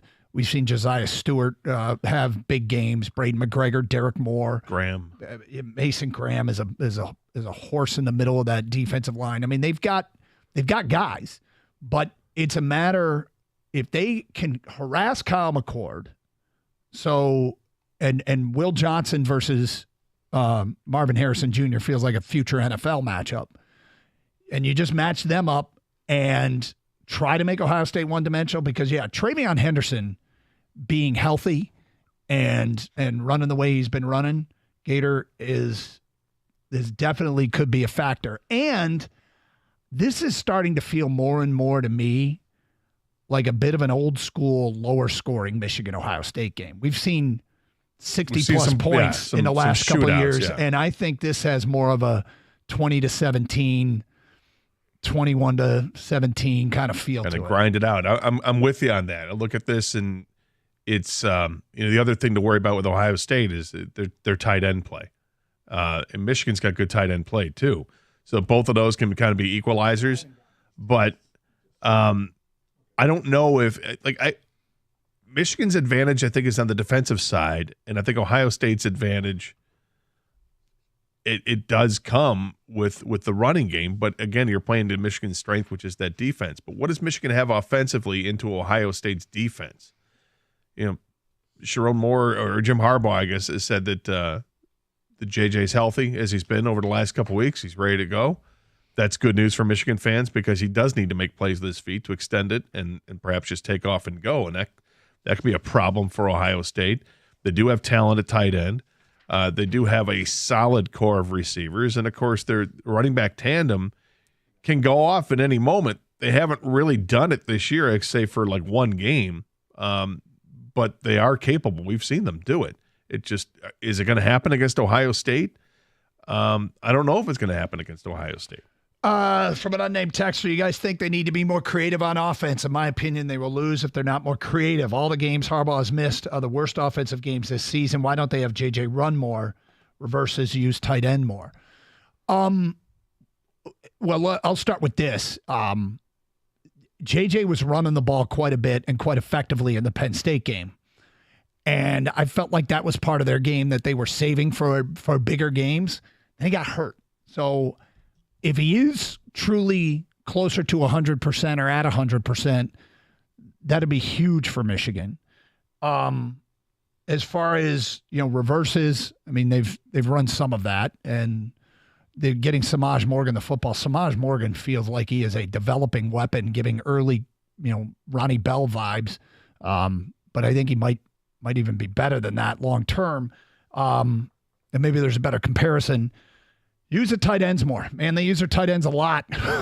So I think A.J. Barner and Colston Loveland get used plenty. Why do you think running has been so different this year? Like, just look at the game log last year for Blake Corum, where he had an outstanding campaign and had 8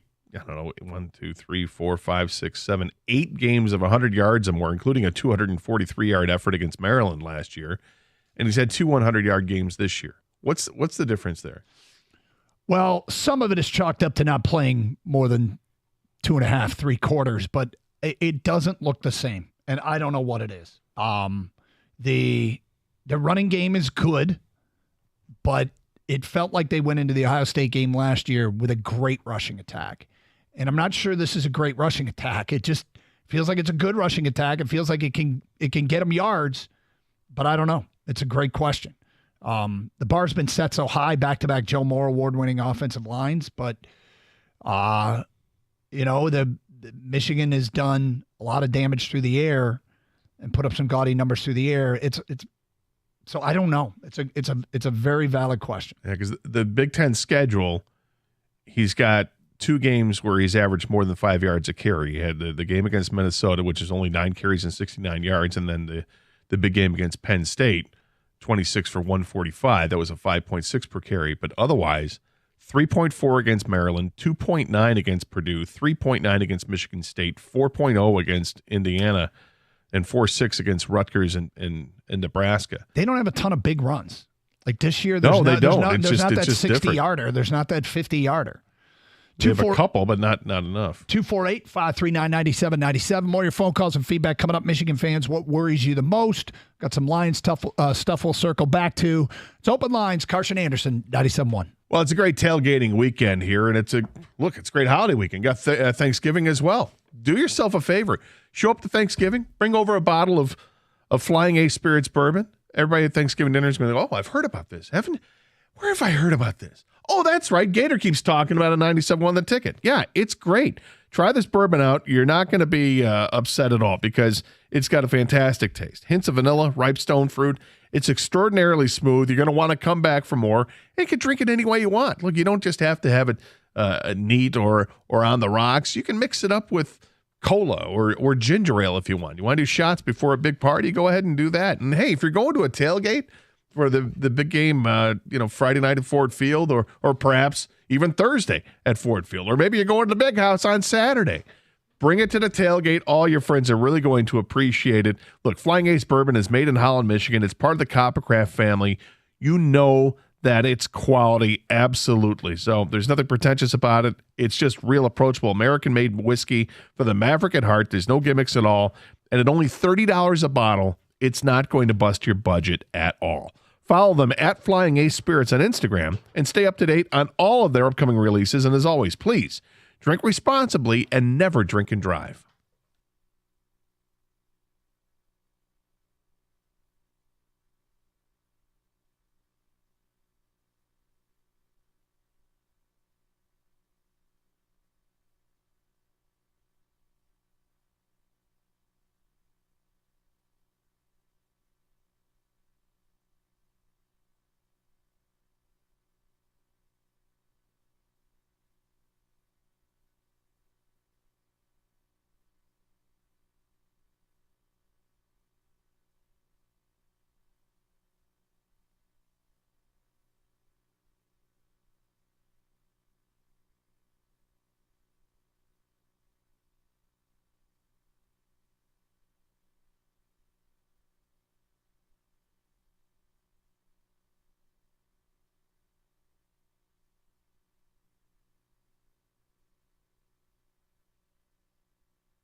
Doug Carr, Scott Anderson, 97.1 a ticket. Open lines, 248-539-9797.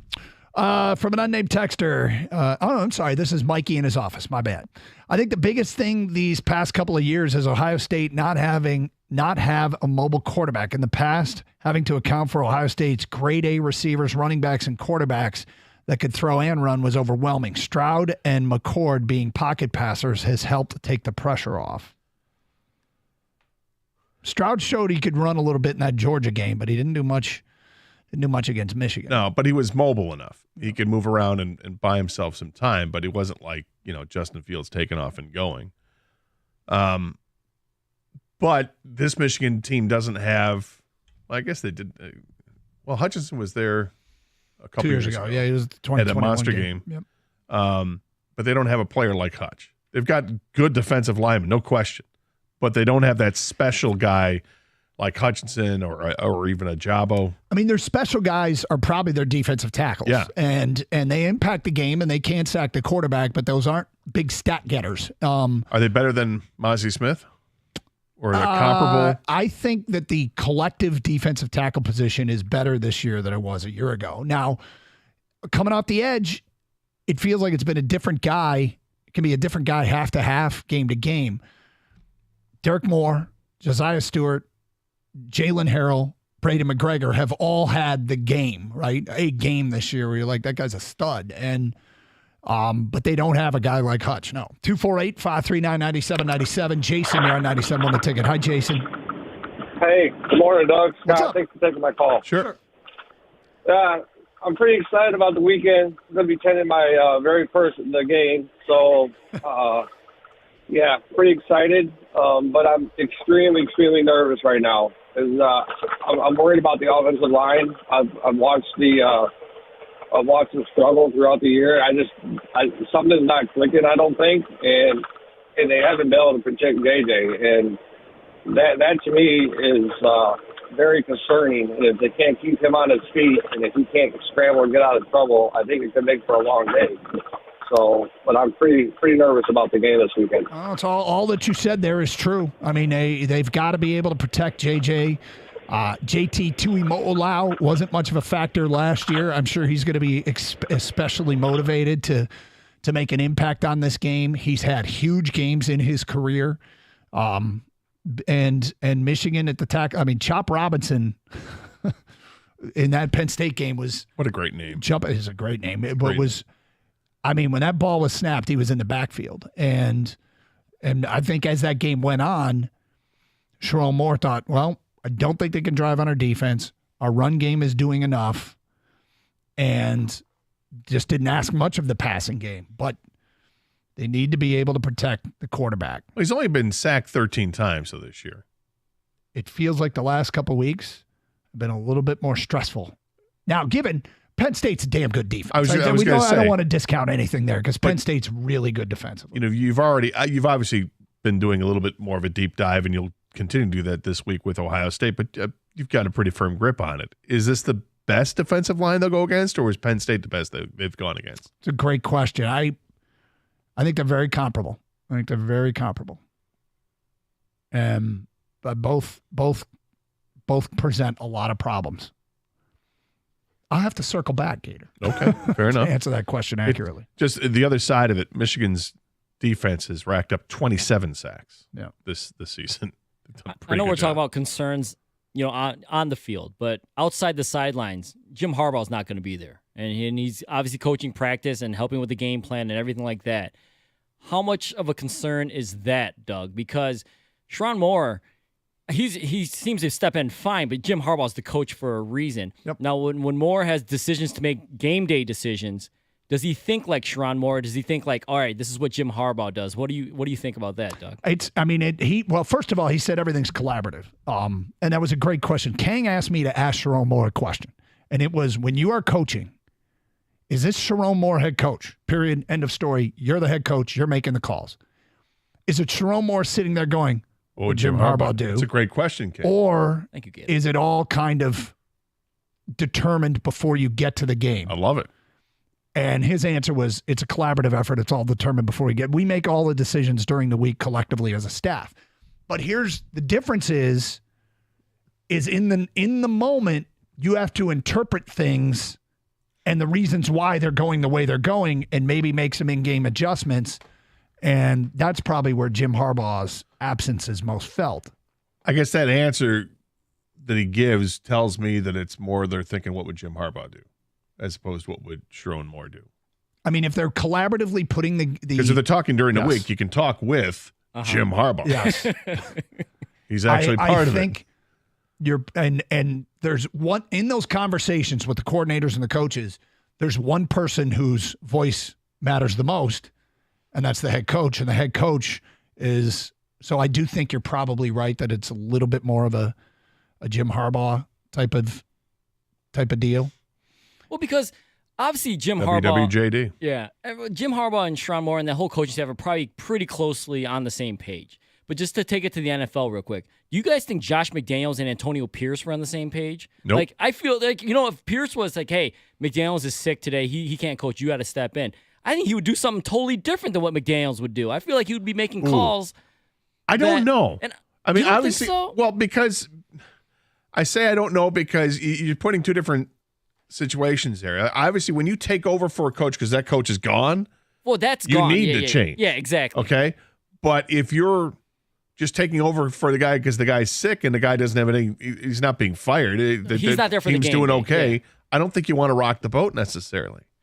What if you're like more of a gambling coach and the coach you're taking over is more of conservative? I mean, what do you, hey, you're like in your mind, I'm like, I think Gator's like, Gator would go for this, but Doug wouldn't. What do I do, right? Or whoever, I think you probably err on the side of being conservative. I would imagine. But no, I think I like the questions. Well, I will say that the 32 consecutive runs against Penn State was Sherrone Moore evaluating how that game was going and deciding. That was not the game plan going in. Do you think any of it was we're things are going fine, we're making these adjustments at halftime, we can run the ball, and we don't need to show anything else from a passing standpoint because we got a big game coming up in a couple weeks? You don't think even a little of that? No, I think when you're at Penn State and State College and you're up, was it 14-9 at the half? I think you're probably still doing everything you can to win the game. Do I think they trusted their defense? Yes. Do I think they geared it down to keep stuff for Ohio State week? I don't think so, but could be wrong. Hey, suffice to say, they've admitted as much, and the same is true the other way. There's stuff in the playbook that comes out Saturday. I was going to say, I think we're going to see a lot. Well, weather dependent, because it's supposed to be, last I checked, I haven't checked in a couple of days, but I believe it was supposed to be very similar to a couple of years ago when the snow started to fall. It is probably going to be more like that, yes. Is it going to be wet? If it's wet and windy, that's a problem for both teams. 248-539-9797. Greg's in Dearborn. Hi, Greg. Hey, Doug. So before I get to my concern, was that maybe Tua's best game all year? I know you watched a lot of Maryland football before that, right? Was that his best performance? Talia, no. Here's his problem, and he's got tons of capability. He's a better Adrian Martinez. He turns the football over too much. Their passing game is legit. Their wide receivers, it's the same crew that gave people problems, both Michigan and Ohio State last year. They were doing it again this year. They just turn the football over, and I almost feel for the kid because he's got so much talent, but he throws. The grounding call at the end was very costly. The interceptions he throws, the fumbles he has. Was it his best game of the year? Probably statistically, it'd be up there. But he just turns it over too much. I mean, he definitely has touch like his brother. I mean, he was putting a bunch of those throws in buckets. I mean, you couldn't even really guard it. I mean, their defense played really well that day. He had a game earlier this season, though, where he was ridiculous. Like, he had, 6 touchdowns and I think ran for a touchdown or something. It accounted for 6 or 7 total touchdowns in the game and only had a few incompletions. He's played better than that. And what is Kyle McCord? Like, is he? What's his comp? Like, and it seems like he's gotten a lot better throughout the year. He's gotten better for sure, and they have gotten better.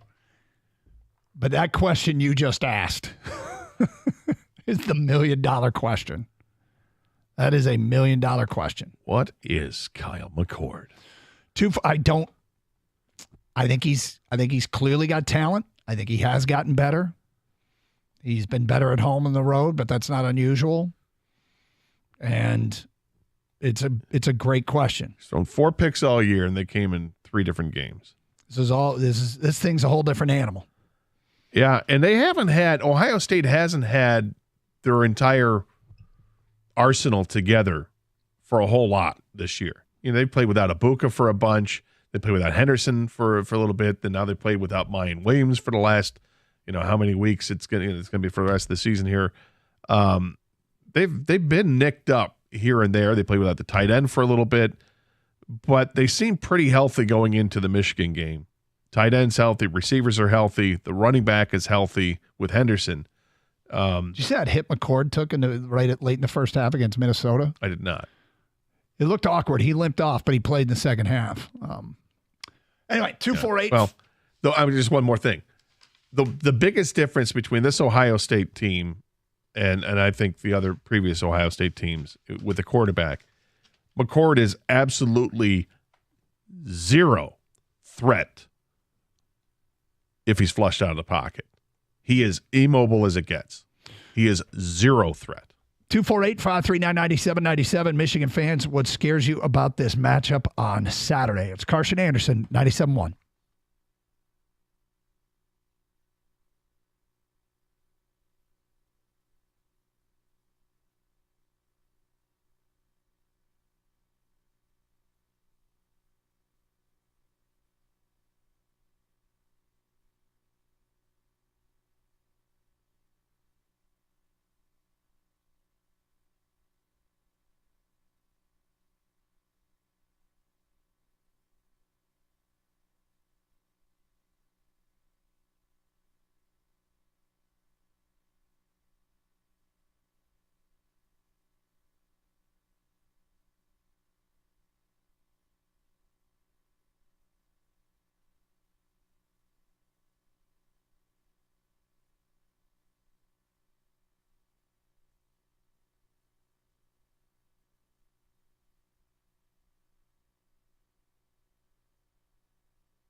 Where's your Lions gear today? What's that? So where's your Lions gear today? Kang's repping. I actually got the have sweatshirt. I have a new my Lions shirt that I don't think I've worn to work yet. Or if I have, it was under a sweatshirt, and I actually went to get it today, and I couldn't find it, and I realized it might be in that stack of laundry that's been sitting there that I need to put away. So, that stack. Yes, I've got that stack. Yep. It's stacked. I've got several of those stacks. Yeah. So I've got to. I'm kind of hoping to break it out tomorrow as we get ready for that big Thanksgiving Day game. Talking some college football now. Is it two things here? Because on your show sheet you mentioned, what's the word on Drew Aller for the game Friday? I don't know. Penn State quarterback. He left that game and he was banged up, so I'm not sure how healthy he is. I haven't seen an update on what he's up to or what he's like. But that could change. That could change the look of things. You also asked a question. Yeah, Prabula, their backup, is more of a running threat.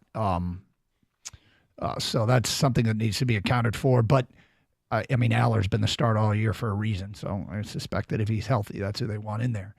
You also asked a question on your show sheet that surprised me because I thought it might have already been answered. But you wrote, if MSU wins, regardless of Aller playing, should Harlan get consideration for the head coaching job?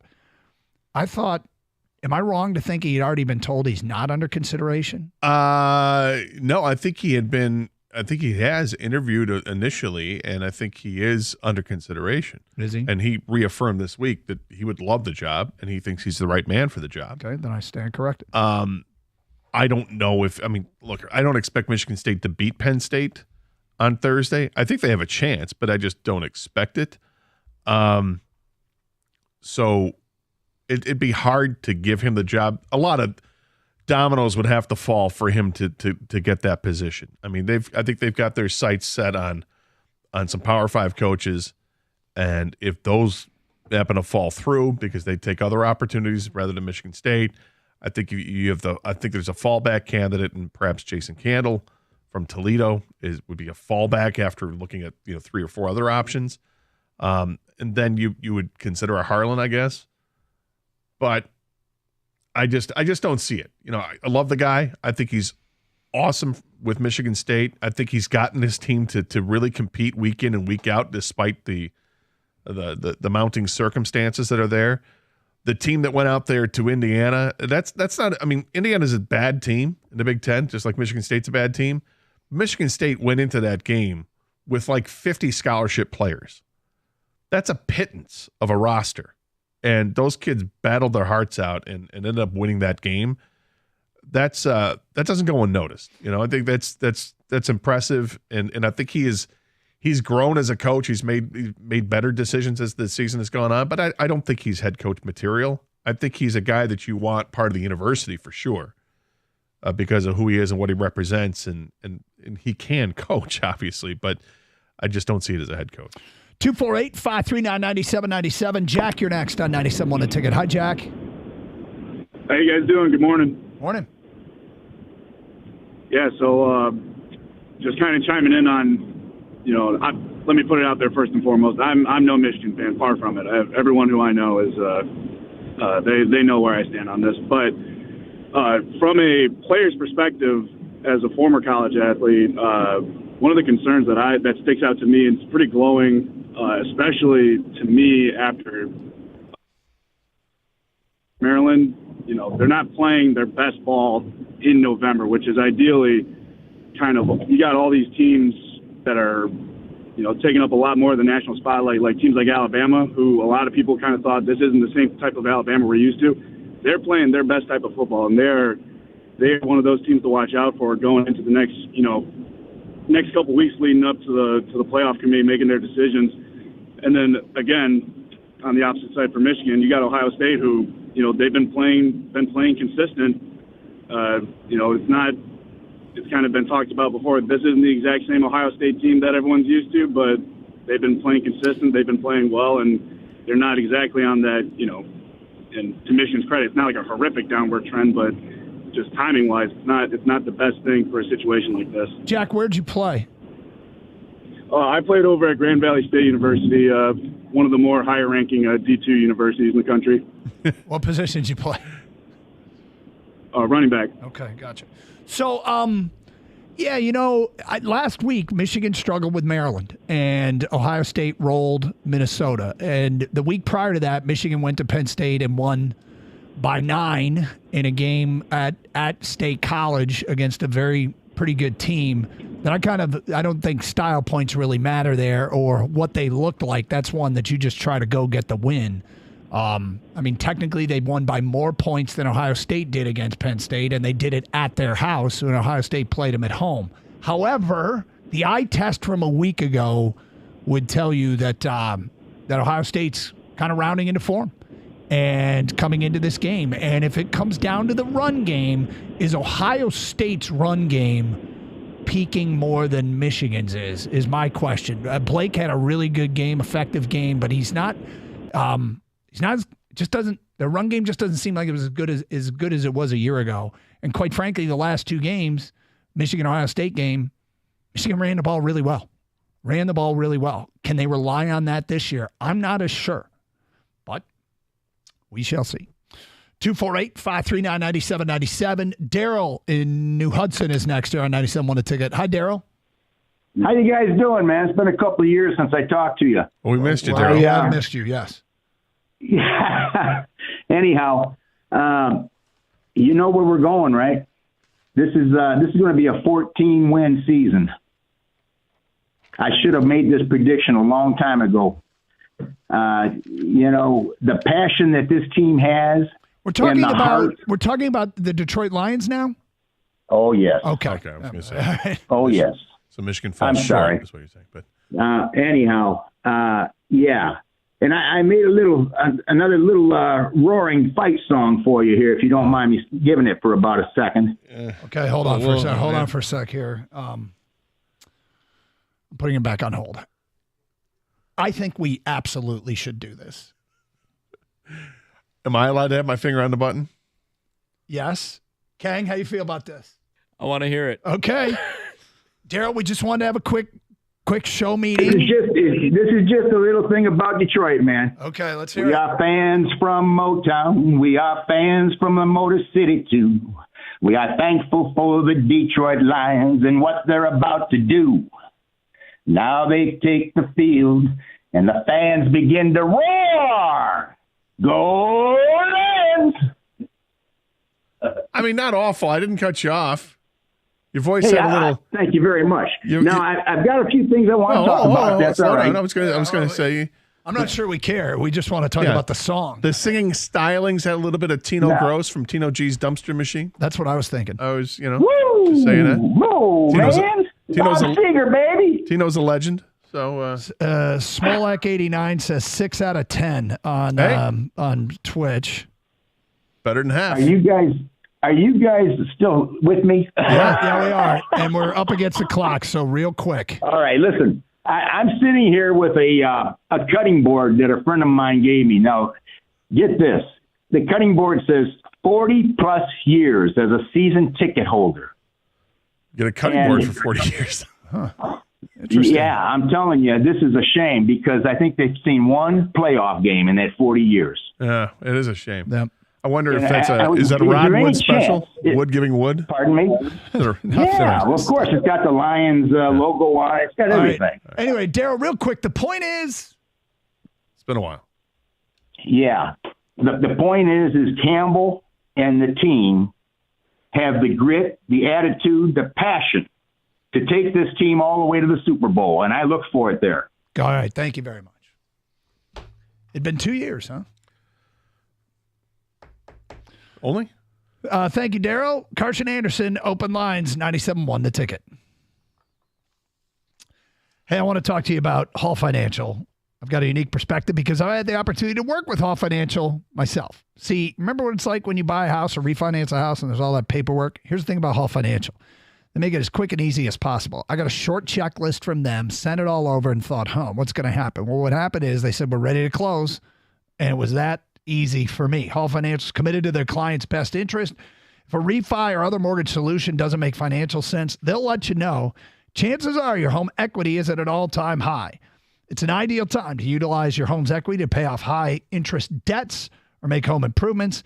Accessing your home's equity has never been cheaper. With the Hall Financial no-fee loan, you can save thousands in closing costs and access your home's equity in 8 days or less.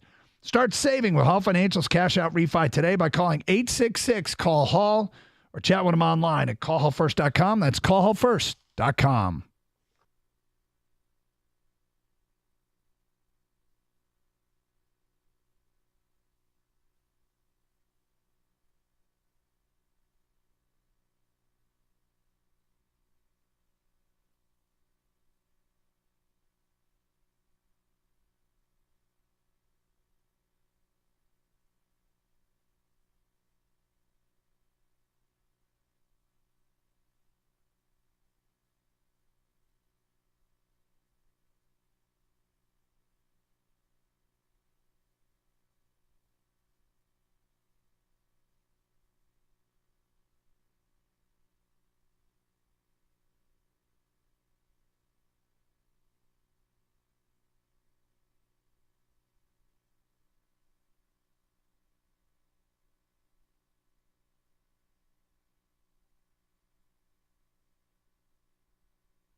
Doug Carr, Scott Anderson, 97. The ticket open lines, 248-539-9797.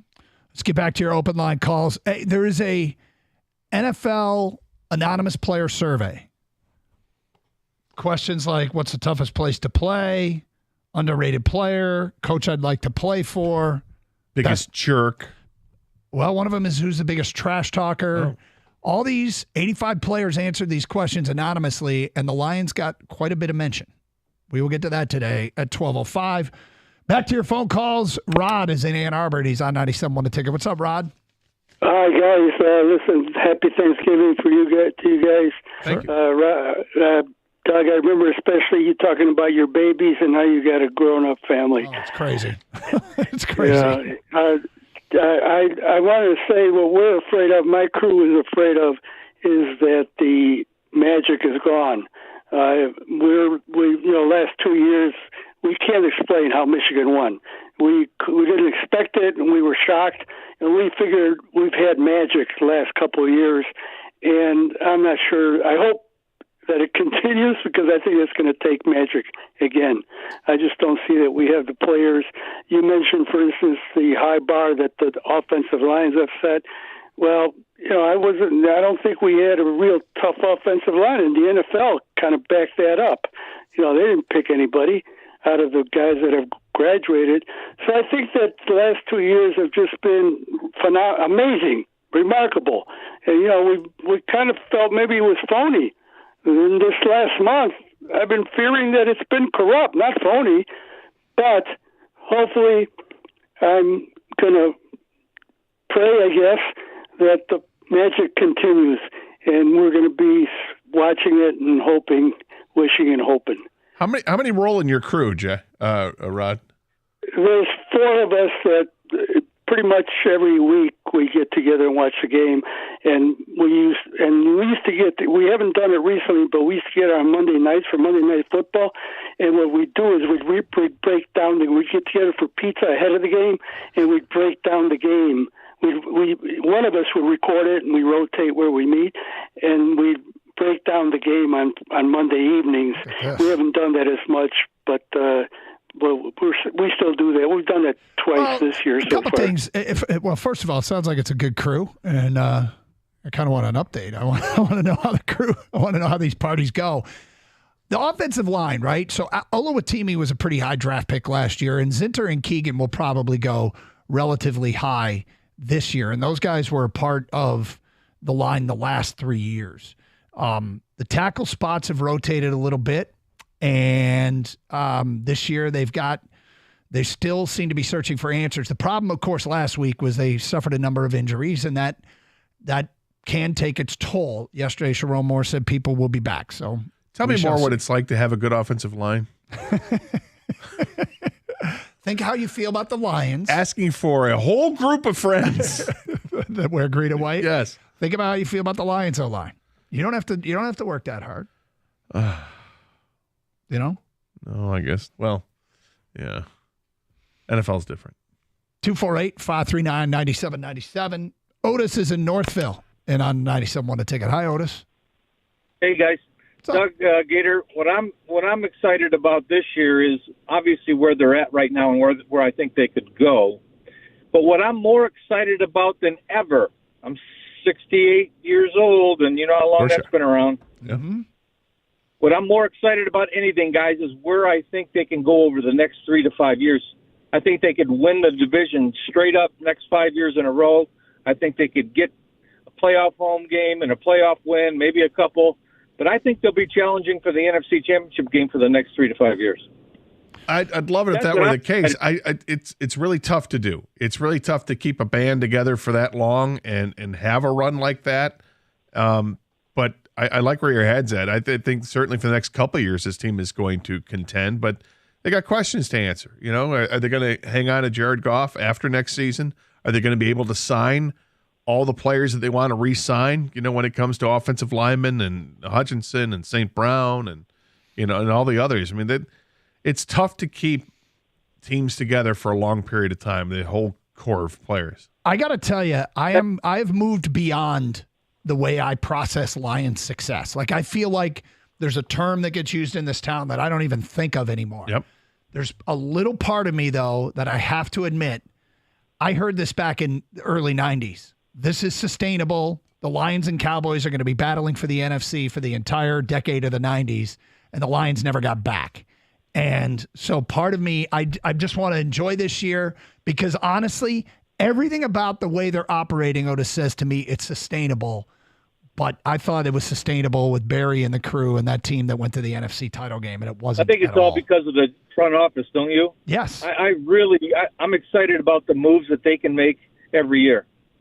Yes. I think it's when you have 3 consecutive drafts where every player you have taken is still part of a winning organization, whether it's even if it's just the practice squad, although I got to check and make sure the bottom of the practice squad hasn't changed, but that was true a couple weeks ago.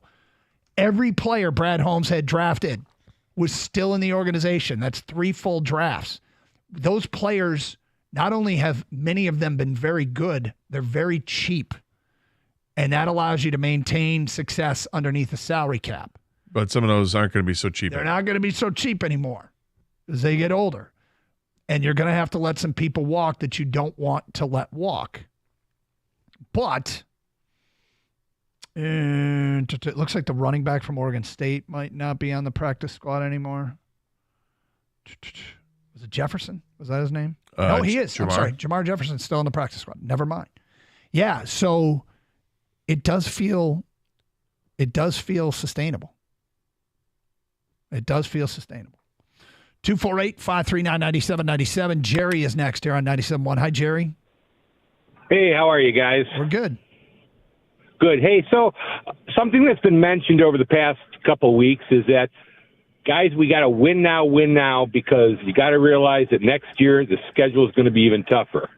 But if you look at the schedule this year of the 3 teams that our conference plays, besides those 14 games, it's Dallas, Baltimore, and Seattle.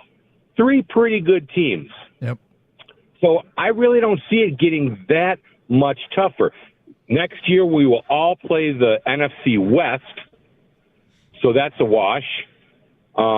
Maybe we get a Kansas City next year. Maybe we get a Miami. I don't know who we play as far as the AFC Conference next year. But just to keep that in mind, I don't think our schedule is going to be that much tougher.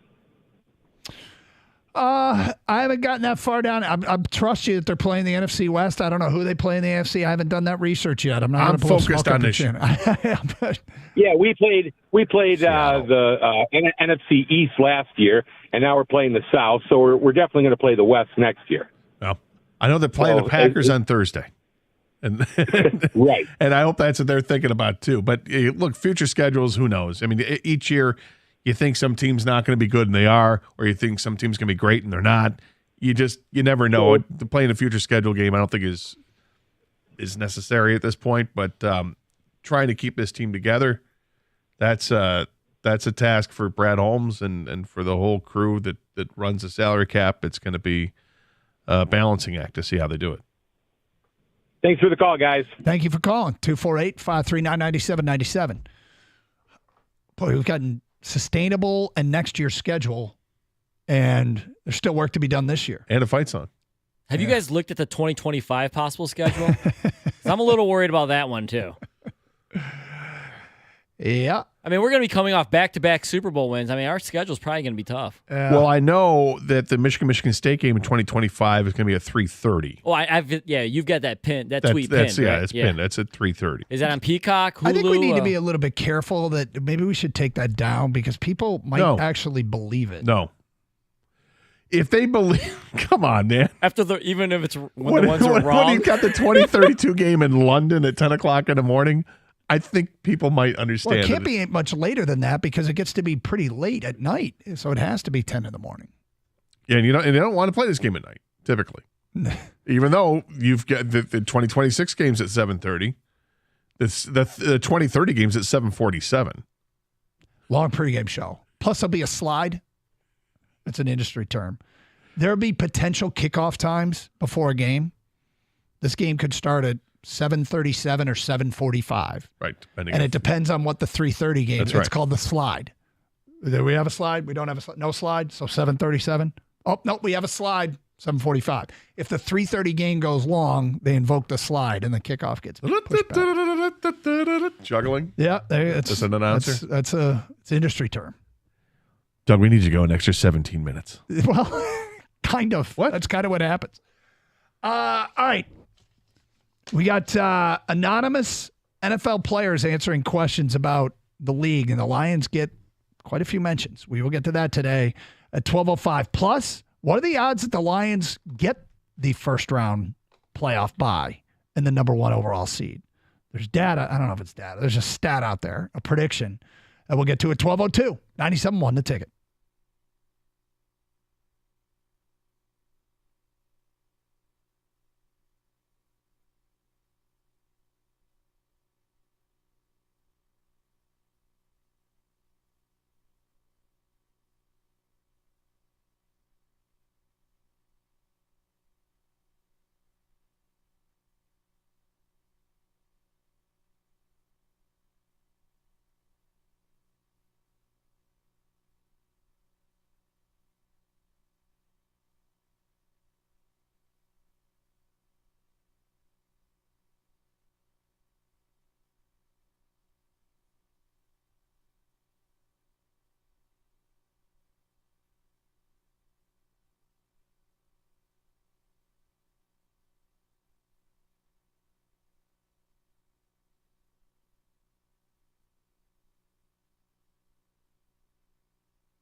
Hope everybody's doing great.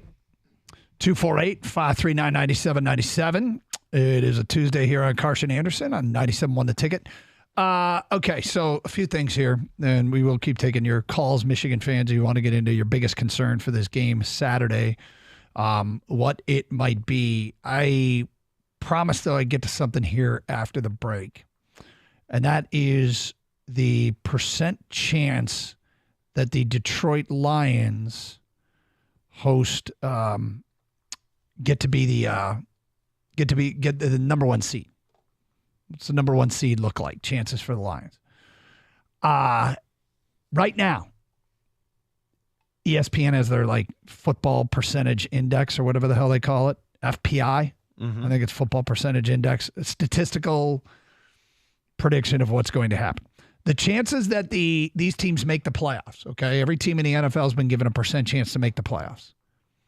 The Detroit Lions' percent chance to make the playoffs currently sits at 99%, which is, it's pretty high. We've been sucked through to the other side, people. Our football team has a 99% chance of making the playoffs. A lot of football left. Percent chance of clinching the division, 87%. Percent chance of clinching the bye, which is essentially the number one seed. Philadelphia, 65%. San Francisco, 21%. Detroit, 8%. I find this to be really interesting for a couple of reasons. One is that Detroit has a better record than San Francisco, but their FPI thinks that San Francisco has a better chance of clinching the bye. San Francisco's schedule the rest of the way, their opposing team's winning percentage is .534, the 11th toughest in the National Football League. Detroit's is .493, which is 18th toughest. Philly now is at .459. So they actually have an easier schedule than Detroit. Detroit's chance of clinching the number one seed is currently 8%. A mere 8%. However, their chance to make the Super Bowl is higher than that. 9%. This probably shouldn't really mean anything to anyone. Listen, you said, what about Philadelphia? Their winning percentage the rest of the way is lower than the Lions? Yes, they have to play? their opposing team's All right. winning percentage. To be fair, I think that's because the last three games are against the Giants, 2 against the Giants, 1 against Arizona. In between that, they have Buffalo, San Francisco, Dallas, and Seattle. Their next 4 games are it. Their So- last 3 games are 3 dubs. I'm trying not to look at what the percentage is the rest of the way. I'm looking at the teams that they're playing rather than just the percentage. Because one team could have a horrible record. Something that's impacted Detroit is like Denver playing better, Minnesota playing better, Yeah. and has made Detroit's schedule a little bit tougher the rest of the way. But obviously what affects their record is the teams that they play. Yeah, and look, San Francisco has 2 games against Seattle. They have Philadelphia, and they have Baltimore. Those are 4 pretty tough games. And then they've got Arizona, Washington, and Los Angeles. But the game against Washington is at Washington. Travel can play a role. You know? Mm-hmm. Washington, Sam Howell leads the NFL in passing yards. Yeah. Let me say that again. Sam Howell leads the NFL in passing yards. Crazy. It is nuts. Detroit NFC seeding chances. The most likely number 1 seed is Philadelphia. Most likely number 2 seed, San Francisco. San Francisco. Most likely number 3 seed, Detroit. Most likely number 4 seed, the Saints. Most likely number 5 seed, Dallas. Most likely number 6 seed, Minnesota. Most likely number 7 seed, Seattle, which would set up Detroit hosting Minnesota as the most likely first-round matchup. And if Detroit wins, they could be playing. That would be the winner. That would be the winner of San Francisco. Well, it would be San Francisco if they win, and if they lose, it depends. So, 248-539-9797. All right. I also said we get to this anonymous, and we'll kind of sprinkle these in throughout the remainder of the show. These are players answering questions. 85 anonymous players. Okay. The first question is, who's the best player in the game today? Do you think a Detroit Lion got a vote? No. Kang, do you think a Detroit Lion player got a vote for best player in the game today? No. You are both wrong. In fact, 2 Detroit Lions got votes. For best player in the game? Best player in the game. Were you allowed to vote for yourself? I don't know. But 84 of the 85 responded to this question. Patrick Mahomes got 46.4% of the vote. Yeah. Aaron Donald, 8.9. Tyreek Hill, 7.7. Myles Garrett, 7.1. Lamar Jackson, 6. Joe Burrow, 3.6. All getting 2.4% of the vote. Nick Bosa, Trent Williams, and Jared Goff. Wow. Did not see that coming. I'm actually shocked. I'm a little shocked, too. I would have thought Max Crosby would be on that list. You're not shocked about the Jared Goff? Oh, I'm shocked about Jared Goff. We all like Jared Goff a lot, but I mean, good quarterback. Best in the game. Best player in the game. Wow. Yep. 2 people said that. That means he got 2 votes. That's yeah, 2.4%. It's 2. Yeah. Another Lion got a vote. Aiden Hutchinson.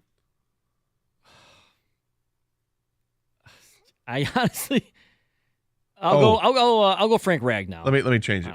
Penei Sewell. I have no idea. You're both wrong. Oh. I didn't think any Lion would make this list. Nope. Oh. It's not Hutch, it's not Sewell, and it's not Ragnow. Nope. Amon or St. Brown? Correct.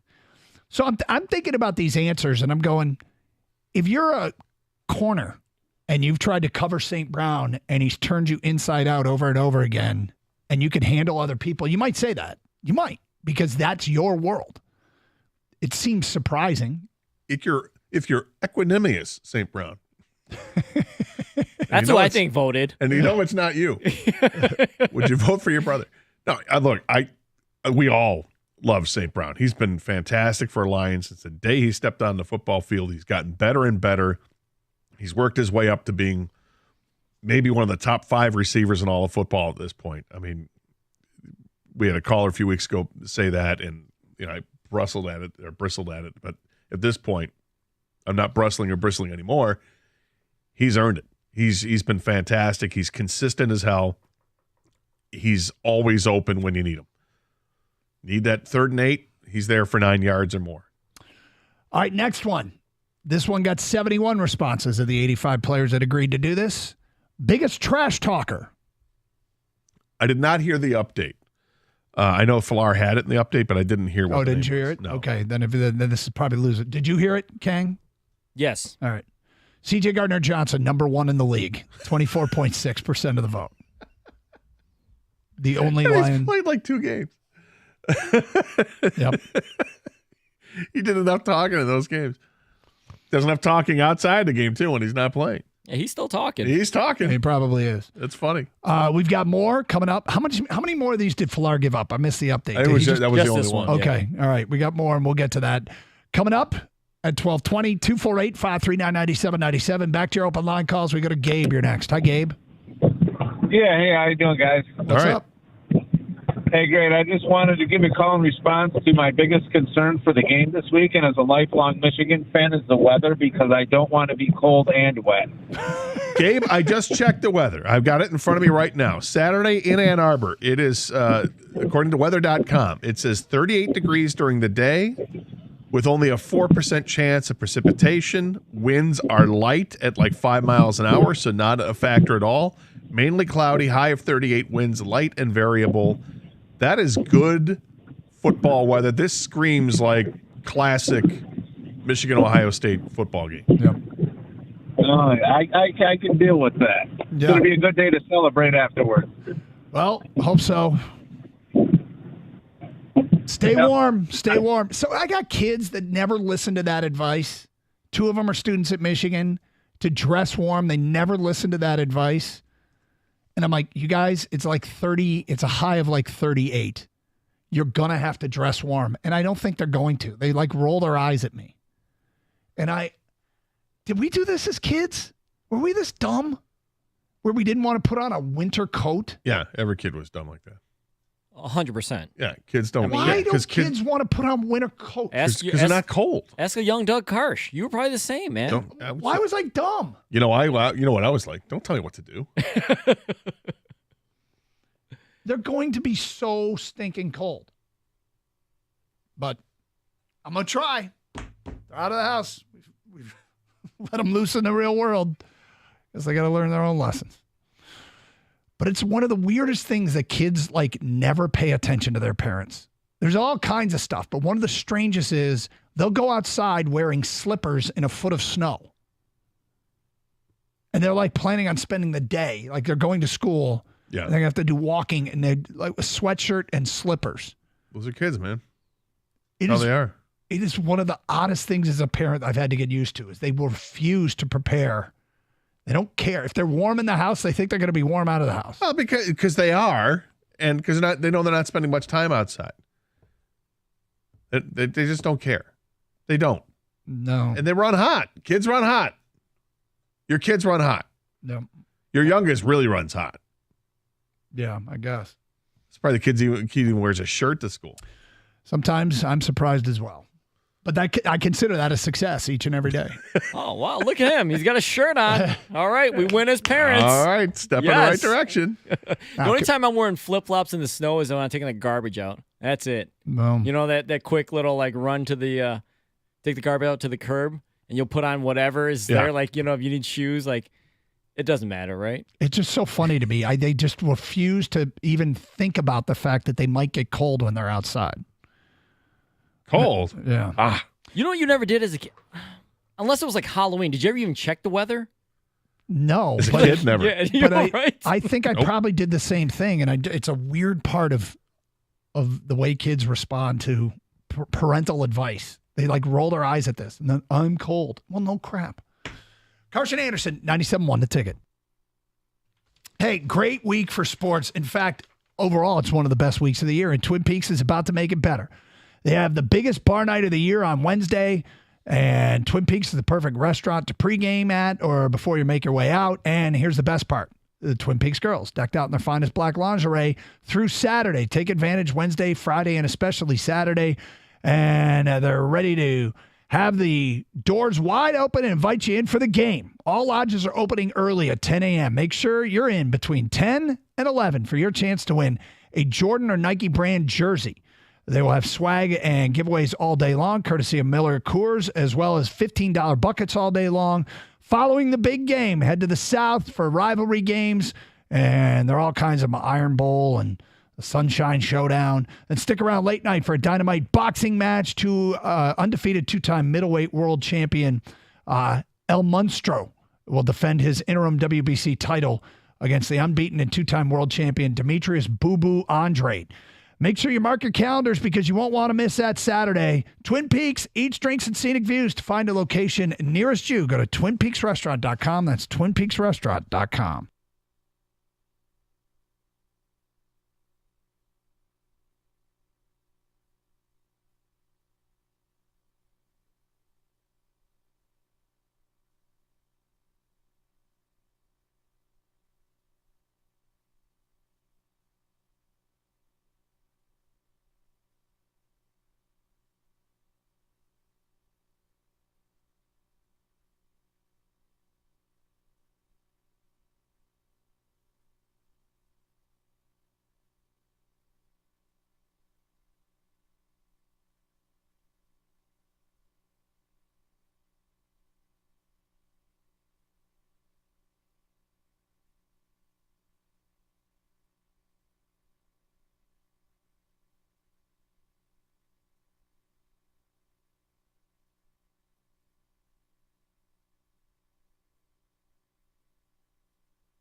You happy over there? Yeah. Something you could share with the group? You know, I'm not technologically savvy sometimes. By sometimes, do you mean as long as I've known you? That's right. Going on like 23 years here? Getting better. I was just able to download a couple of tickets to the Michigan State game on Friday night into my wallet. I am ready to go. Your digital wallet. Yep. That's right. No assistance required. Thank you, Lori, but I've got it. What do you mean by thank you, Lori? She's typically the one that I go to when okay. I'm like, I want to make sure I'm doing this right. So you didn't have to go to her this time? Or I did not. Okay. Did not. So why are you thanking her? Well, because she got me the tickets in the first place. But okay. All right. But she's, like I said, typically she's the one that I would go to and say, how do I do this? What am I doing? And last time I had tickets, I went to her and I said, okay, I want to make sure I want to do this right without you telling me. And I sort of did it. But this time, I'm a grown up. Yeah, no, you're not. No, you're not. But you are getting better. You're getting better. I wouldn't refer to you yet as an actual full-fledged adult. They're here in my wallet. It's a step. My phone. Well, I'm glad you did it and didn't try and do it at Ford Field. Yeah. Yeah. Don't need to do that. Good for you. Thank you. All right, next up, anonymous player survey. Which current coach, aside from your own, would you want to play for? Do you think our guy got some love? I think our guy got a lot of love. Where do you think he ranks? I think in the top 3. I think Andy Reid is probably up there. Maybe Kyle Shanahan, Dan Campbell, McDaniel. I think those might be in that group. Kang, where do you think our guy ranks? I'm gonna say 4th. I like where you're thinking, Gator. Well, Gator did not mention the number 1 answer. Oh. Yep. Who'd you mention? You mentioned Shanahan, who's tied for 5th. Andy Reid. Andy Reid is 3rd. Mike McDaniel. McDaniel, yeah. McDaniel is 2nd. Number 1 has 26.4% of the vote. John Harbaugh. It is not John Harbaugh. I got Mike Tomlin then. Those are my 2. Ooh, Tomlin's a good call. Pete Carroll. The number 1 answer is Mike Tomlin, 26.4% of the vote. Number 2, Mike McDaniel, 14.6%. Number 3, Andy Reid, 10.4%. Number 4, Dan Campbell, 8.3%. There you go. Which current coach would you most like to play for if not your own? That's good to know. Yep. Free agency. Here's a great one. Most underrated player in the NFL. 85 anonymous players asked this question. 76 responded. Do you think any Detroit Lions got any love? Yes. I would imagine Jared Goff. This is where Goff and St. Brown would be in my I think Goff, St. Brown. Those are the underrated. I think Frank Ragnow. Anzalone, maybe. Okay. Now, this is hard because there were like a million different responses, and they're all listed here, I believe, alphabetically, and I'm working my way through them. I believe 3 Lions got some love. And by the way, one NFL player voted for every long snapper, which is kind of funny. That is funny. The 3 Lions that got love, you mentioned one of them, Alex Anzalone, got a vote. Another Lion, John Kaminsky, got a vote as the NFL's most underrated player. Did you have a vote? Yeah, Doug, you got to vote? No, I did not. I thought you were just a Heisman voter. Amon-Ra St. Brown got a vote. But none of them got multiple votes. The number 1 response with 5.4% of the vote was T. Higgins. Okay. Do I ask? What? Taysom Hill? Are you asking about him? Is he on the list? He didn't get any votes, Gator. That's too bad. That's too bad. What about Juszczyk? Kyle Juszczyk did not get a vote. Things are looking up in the world. Best stadium to play in. Do you think Ford Field got any love? I don't. I would imagine that the players are going to say all natural grass surface fields. So I'm going to say no. Kang, do you think Ford Field got any love? No, I agree. I don't think they like natural grass more, and it just doesn't have enough history to it. The number one answer was Arrowhead Stadium, 17.9% of the vote. Ford Field did not get a vote. Number 2 is U.S. Bank Stadium. That's Minnesota, right? I believe it is. Number 3 is SoFi. So that's L.A. Back-to-back indoor stadiums. Lambeau is tied with Lumen Field. Is Lumen Field, that's Seattle, correct? I think. Worst stadium to play in. Did Ford Field get any hate? I think it would have, but I feel like was it Carolina where they had the horrible field last year? Philadelphia, I think. Well, maybe it's in the past how horrible that field was. But the number one answer. Do you think Ford Field gets some hate, Kang? Probably. Yep. MetLife Stadium, number one answer. Home of the Jets and Giants. Yep. FedEx Field. So that's Washington 2. Highmark Stadium. What's Highmark? Is that Carolina? Is that London? They should have just told us what team this was. Like we know the sponsors, they change all the time. Well, how are we supposed to know Highmark is apparently Buffalo. Lambeau is 4th. Soldier Field tied with them. Ford Field 6th. 5.7% of the vote. So 3 of the NFC North are in there. Huh? Here's a great one. Most annoying fan base according to players. Anonymously answering. Most annoying fan base. Cowboys? Number 2. I think Cowboys and Eagles are the first 2 that came to my mind. Patriots? The number 1 most annoying fan base, the Philadelphia Eagles, 25.3%. Number 2, Dallas Cowboys, 24.7%. And? Lions got no votes. Who was 3rd? Buffalo Bills, 7.5%. Bills Mafia. And then Jets, Steelers, Bears, Raiders, Patriots, Bengals, Packers, and Chargers. East Coast bias. Except for the Cowboys. So loud. Obnoxious. Yeah. They care about sports, Gator. Uh-huh. L.A. doesn't have any fans. You're right, they do. So. Yeah, where's fans? L.A.? Who? Where? Right, they don't exist. Dan Campbell joined the morning Lakers. show. We'll bring you the best of what the head coach had to say. Coming up today, starting at 12:35. Again, if you want to get in your concerns for Michigan or Ohio State or Michigan fans, what are you most worried about? It's Carson Anderson, 97.1 The Ticket.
So something today happened at the station. I think it's happened to probably everybody. Kind of happened to me. It startled the hell out of me. I'm sitting at my desk working. All of a sudden, bam! Bird flies into the window.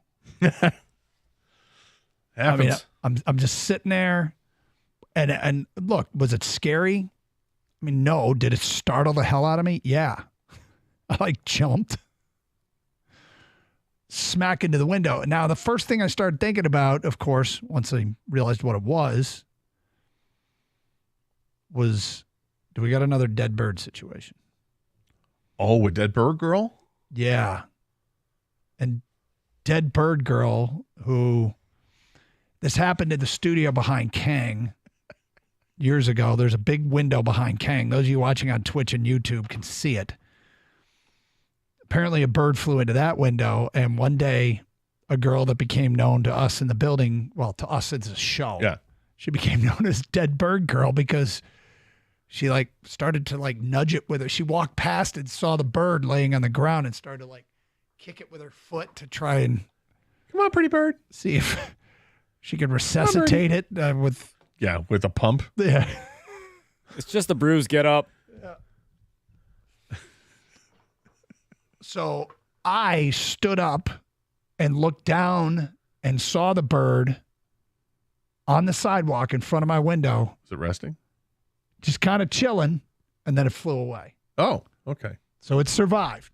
Did it go into protocol? It's in the tent, actually. It's flew to the tent. Should be in the tent. That's for sure. So there was no need to call in Dead Bird Girl. Does Dead Bird Girl still work here? No.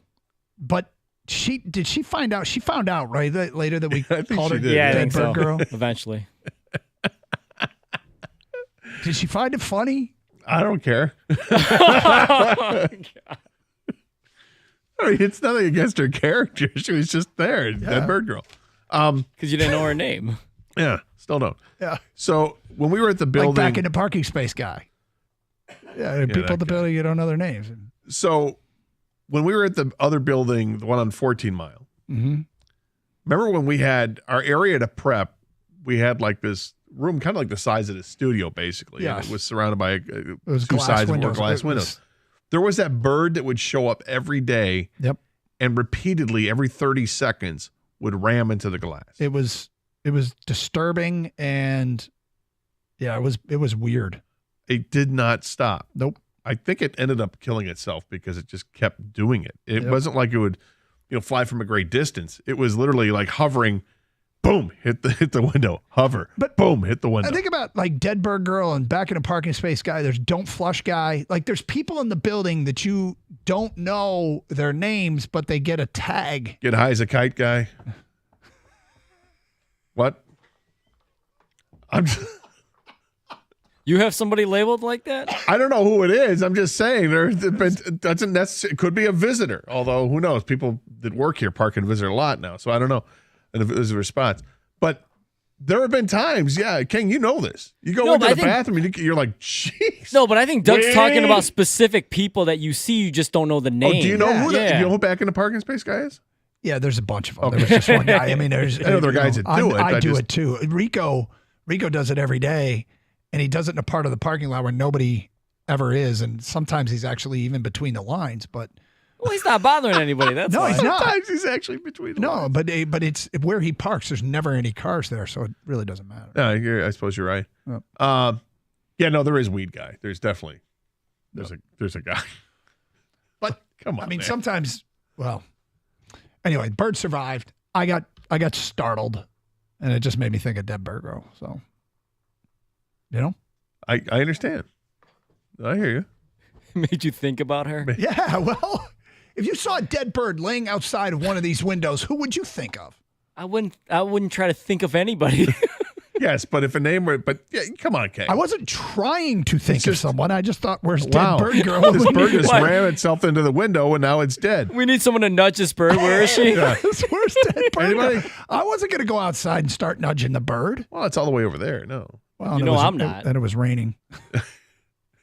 Yes, we know Kang's not. Kang doesn't like birds. No, it would have startled you even more. Oh, yeah. But nightmare stuff. All right, enough.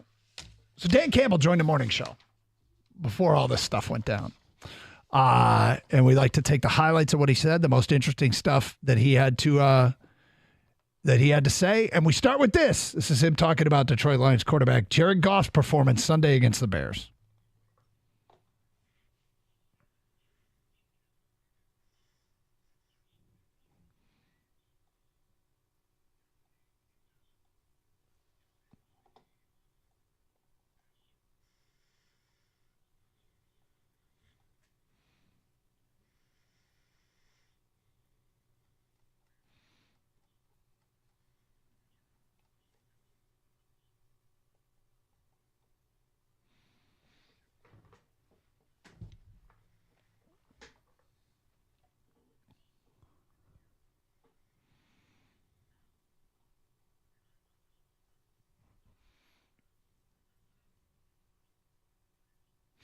Okay, so that's kind of on par with what I think we all saw, we all agree with. I like hearing some of the subtleties and things you don't realize are taking place. You're watching a football game and there's stuff that's taking place and you don't even realize it in the moment. And here's Dan Campbell sharing a couple of those stories.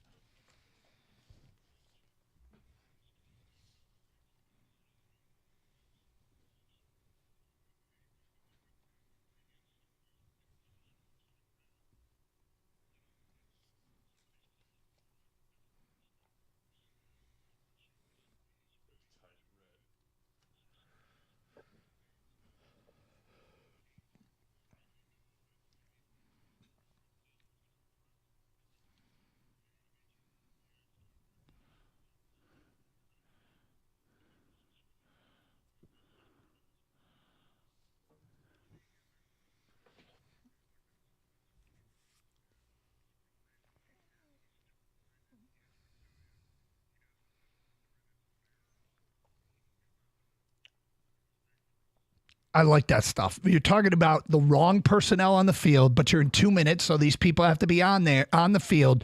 You get into a run situation, and Jared Goff has to tell people what positions to play. Why are you looking like that? Sometimes they come up with expressions that are just like only football coach speak. But if you take it outside of coach speak, if someone said the tight red, I'd be dying. Like, what is the tight red? Well, I mean, come on, man. What does that mean in the football vernacular? It means probably close to the goal line in the red zone. Okay. Yeah. I could buy it. That's what I think too, Doug. I'm with it. What? It sounds funny when somebody says that, right? Do you even have any idea what the story he told was? Or did you hear tight red and then just lost it and paid no attention to the rest of the soundbite? He's talking to me. I heard it driving in. Earlier this hour, he made a claim that he was an adult. Yeah, it was like 30 minutes ago. Do you have any idea what Ben Johnson did and what Goff had to do? The receivers and the F and the X and the tight red. You heard that? Yeah. And he whispers to my ear and goes, tight red. And he starts smirking like you saw.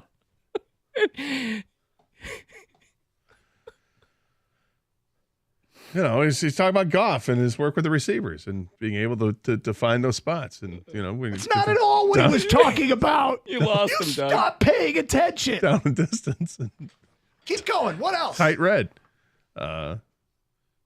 Sharing a funny limerick with his coaching staff and what it was like to win musical chairs in fourth grade. All that stuff. It's funny. Musical chairs is kind of what he was talking about. Interchangeable parts. That they had the wrong personnel on the field and they made these play calls because they were in the tight red and had to get guys lined up because they were going to run the ball, and these were plays where these players weren't normally on the field. It's adapting, overcoming. Musical chairs. See? Nobody's going to remember. Nobody's going to remember any of the sports stuff, anything I just said. What? They're only going to remember Gators term. It's not I didn't use it. So I showed up today and said, you know, guys, did you check out what they were doing in the tight red? I didn't say that.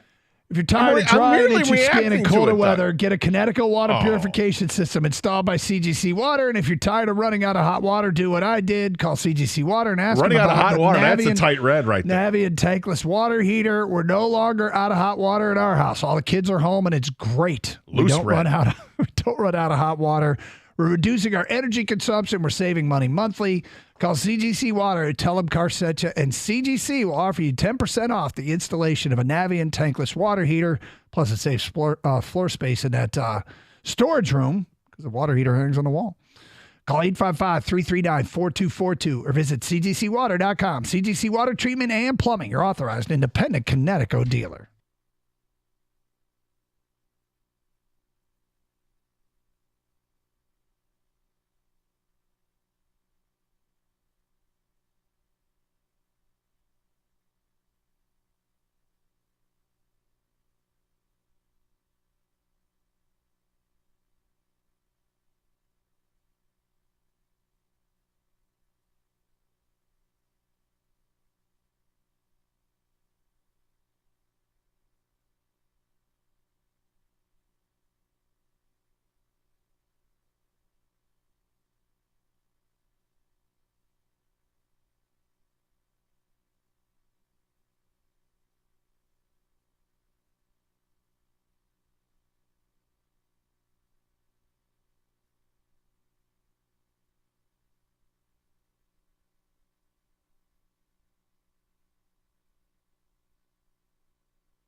Doug Carr, Scott Anderson, 97 won the ticket.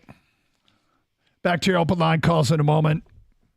All right, Dan Campbell, highlights of what he told the morning show. This on Jamison Williams' touchdown and the growing trust they have in JMO. Here's what he said.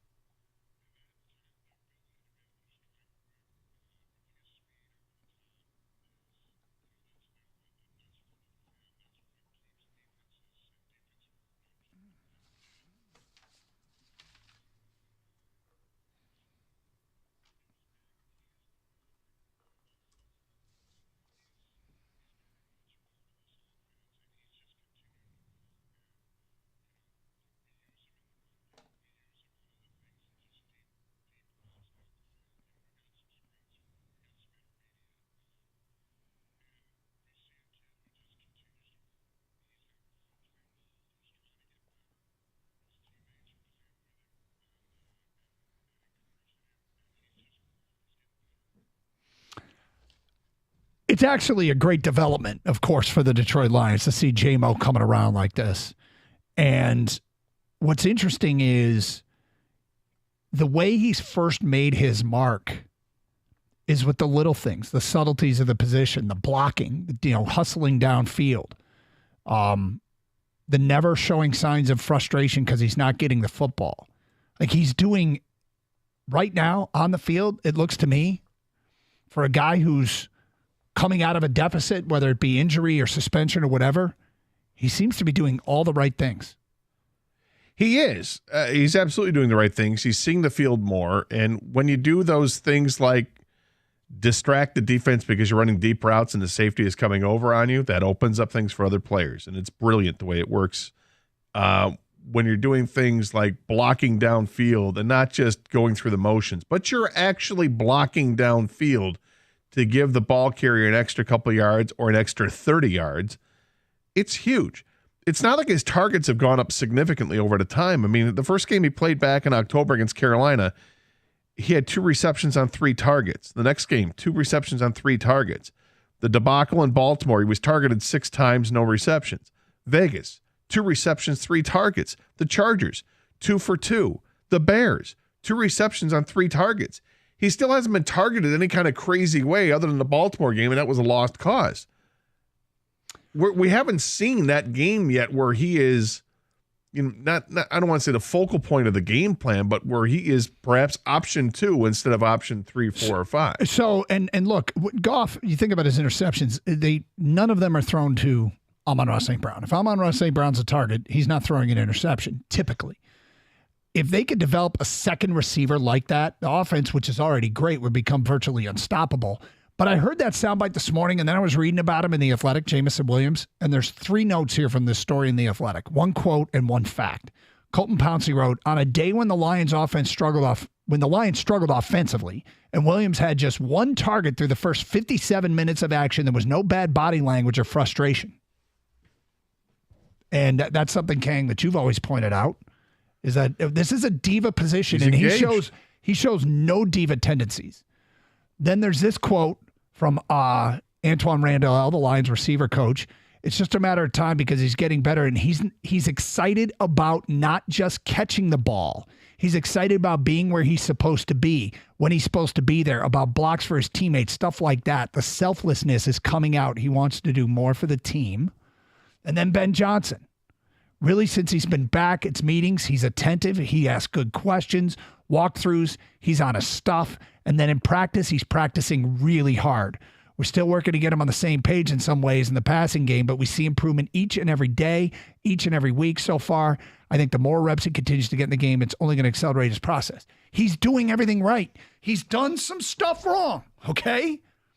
But now, here, midway through his second season in the NFL, on the field, at practice, meetings, he's doing everything right. From the big stuff, like the 32-yard touchdown catch he had, to the little stuff, which is the blocking that everybody's seen. Well, he's becoming reliable in more facets of the game, it feels like, each week. Be reliable in knowing what the play call is. Be reliable in being in the right spot at the right time. Be reliable as a blocker. And it feels like the last one that has to come through is be dependable and reliable as a wide receiver when the ball is thrown to you, meaning catch the football. And he had a couple catches in the game against the Bears. The touchdown obviously was there, wide open, but the other catch he made was a nice catch. Kind of, I don't forget if he was diving or kind of tumbled after he caught it. It was a nice catch, like the catches he made against the Chargers. Those were nice catches. We've seen it, and we want to see more. As fans, we want to see more. This guy was drafted in the first round. They traded back up to get him. So they do have high expectations, and there should be high expectations. And this is a crawl to get to where we want to see him. But in the end, by the end of the season, if this guy is out there and he's a problem for other teams, not just on a play a game, but every time he's on the field, like you can see him with that speed, then it all works out, right? It's first season, kind of a wash. He was hurt, played the last few weeks of the season, didn't really have an impact. This season, it feels like it's been kind of a waste for the first half because he missed the first few games with suspension, and then it's taken him a while to get up to speed. But like Dan Campbell said on Sunday after the game, He's been accepted by the herd now. He's one of the herd.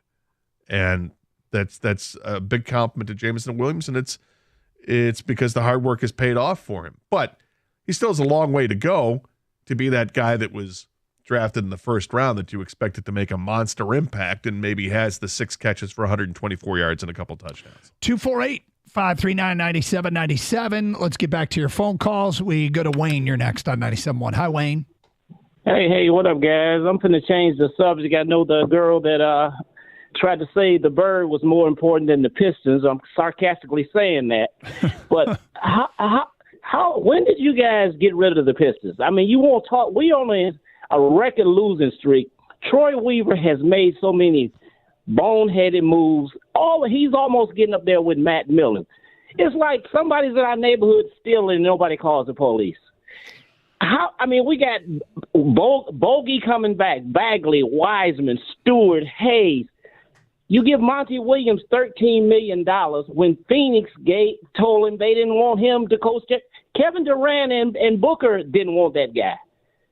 How many moves is Troy Weaver going to get before we put him on trial? Just like Dan Campbell turned the Lions around.